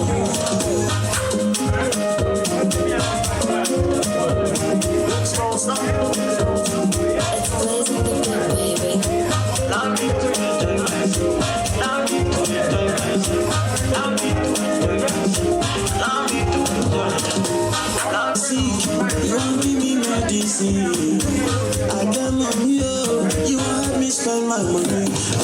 Allow me to enjoy enjoy myself. Allow me to enjoy myself. Allow me to enjoy myself. Allow me to enjoy. Allow me to enjoy myself. Allow me to enjoy myself. Allow me to enjoy myself. I love you. I'm a winner. I'm a winner. I'm a winner. Just believe that I'm a winner. Just believe it. I'll never do it like you do it. Just believe I'm a do it.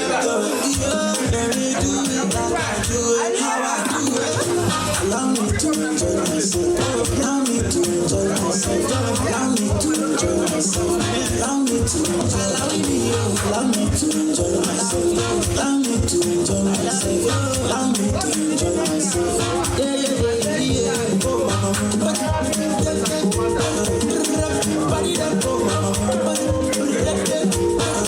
if you know I'm gonna do something you do, something you do, what that will show you. I'm not gonna more, something you do, something you do, what that will show you, something you do.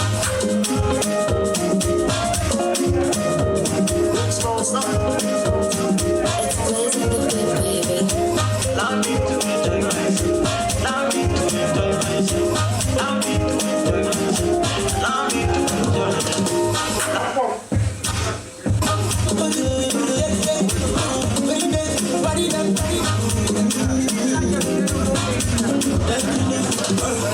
Person, you ain't no person, you know they keep person. If you want no person, you know the first person. I know they sick, you won't give me medicine. I get money, oh, you won't help me spend my money. Allow me to enjoy myself. Allow me to enjoy myself. Allow me to enjoy myself. Allow me to enjoy. Allow me to enjoy myself. Allow me to enjoy myself. Allow me to enjoy myself. I love you. Oh, I'm a winner. I'm a winner. I'm a winner. Just believe that I'm a winner. Just believe it. I'll never do it like you do it. Just believe I'm a do it. Yeah, let me do it like I do it. How I do it. Allow me to enjoy myself. Allow me to enjoy myself. Allow me to enjoy myself. Allow me to enjoy. Allow me to enjoy myself. Allow me to enjoy myself. Allow me to enjoy myself. Yeah, yeah, yeah, yeah. Oh, mama.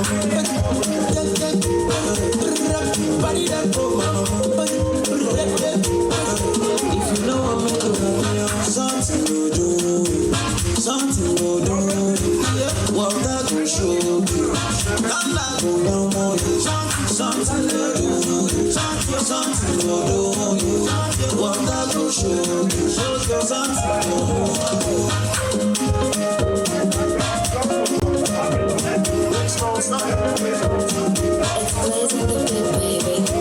Allow me to enjoy myself. Allow me to enjoy myself. Allow me to enjoy myself. Allow me to enjoy myself. Allow me to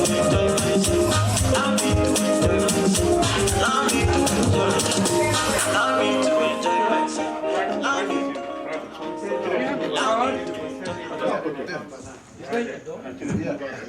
Don't go too deep.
I'm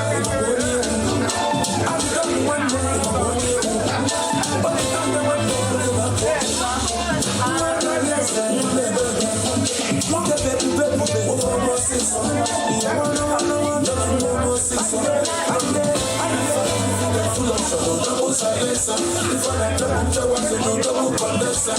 If I need to go, double no, you can never be more so. I can't even say, Chawa, Chawa, put that one day so.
If I'm not double jawers and no double condenser, if I need to go double no, we can never be more so. I can't even say Chawa, Chawa, put that condenser.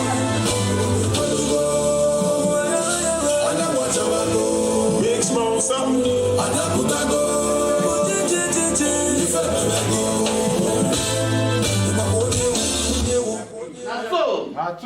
That's so. I bet okay. I know my God will turn it around.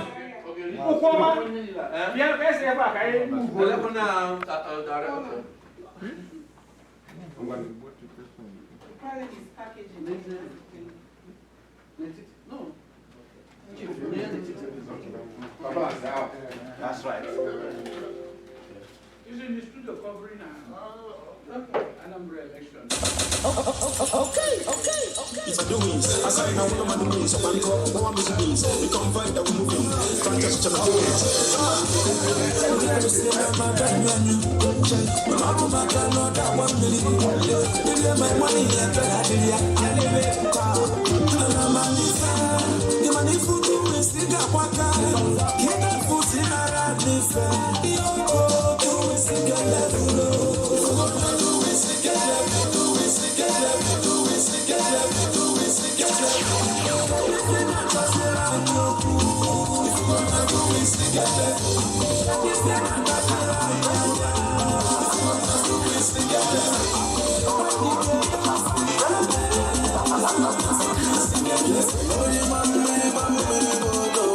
My name is Casey Repopi.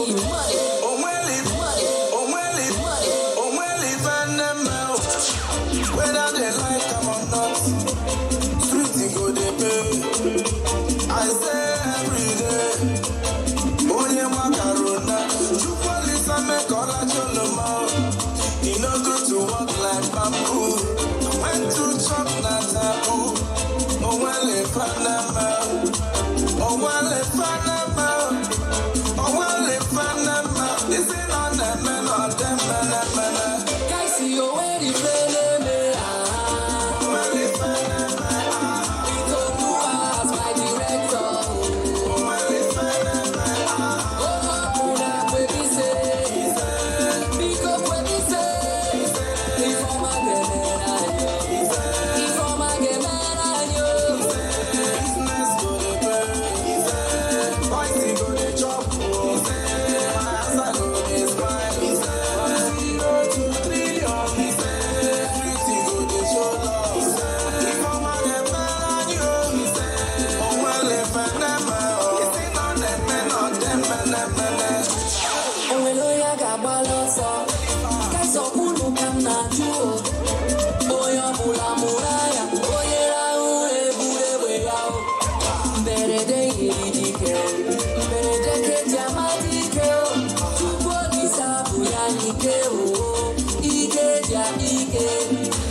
See me, I'm not gonna go to trouble.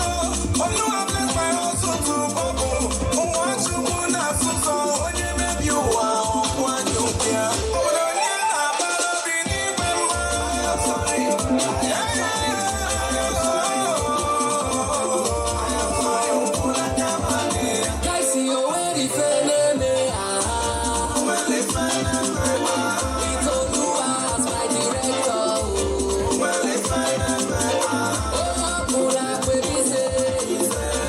Because when we say, before my game and I know, before my game and I know, business go to burn, boys go to chop, as I go to smile, 0 to 3, everything go to show love.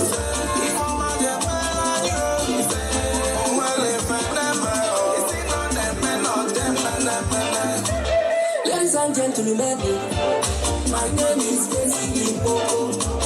I want to tell you a story, and you are going to like it, glory.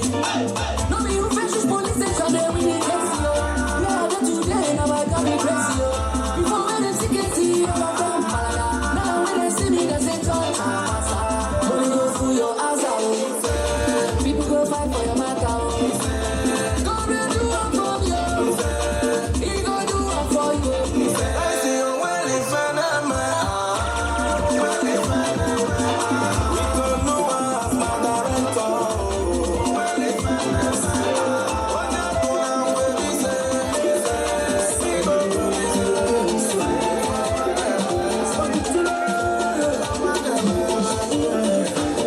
It's coming up. You are the first person to say me keep trust.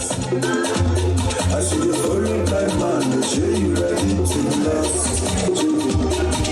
As time they go, no remote to pass. I see the wire as I try to reverse my loss. But when you hit that hard you get, then they beat mama for us, you pay one day for hotel. I'm serious, seller, I gave you for sale.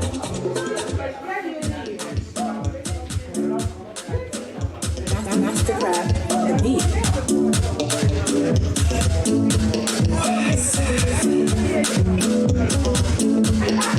Original Mr. Flavor. Every day na party, every day na jolly. Oh, yeah, move your body. No time for story. Where my woman? We supposed to the party. No time to check time. Everybody shake it, shake it. Oh, yeah, mama, oh, my sister, oh, my baby, time to party. Oh, yeah, mama, oh, my sister, oh, my baby, time to party. I like it when you do sharp. Back it, I like it when you go sharp. My yo-yo, uchangama. My yo-yo, asije kudanganya. The way you wanna roll it, you take on my heart. And I can't control it, you take on my heart. I say you don't need it.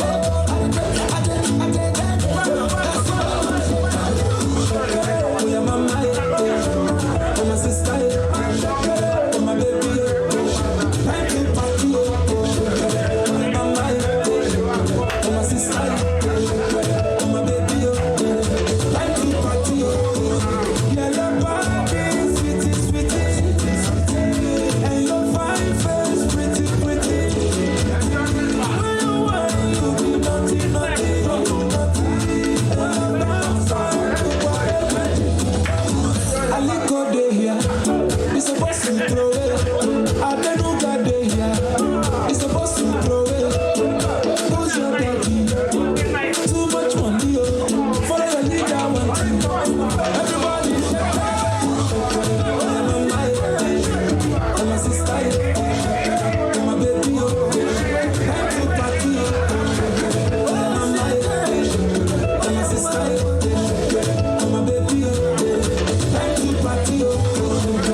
you.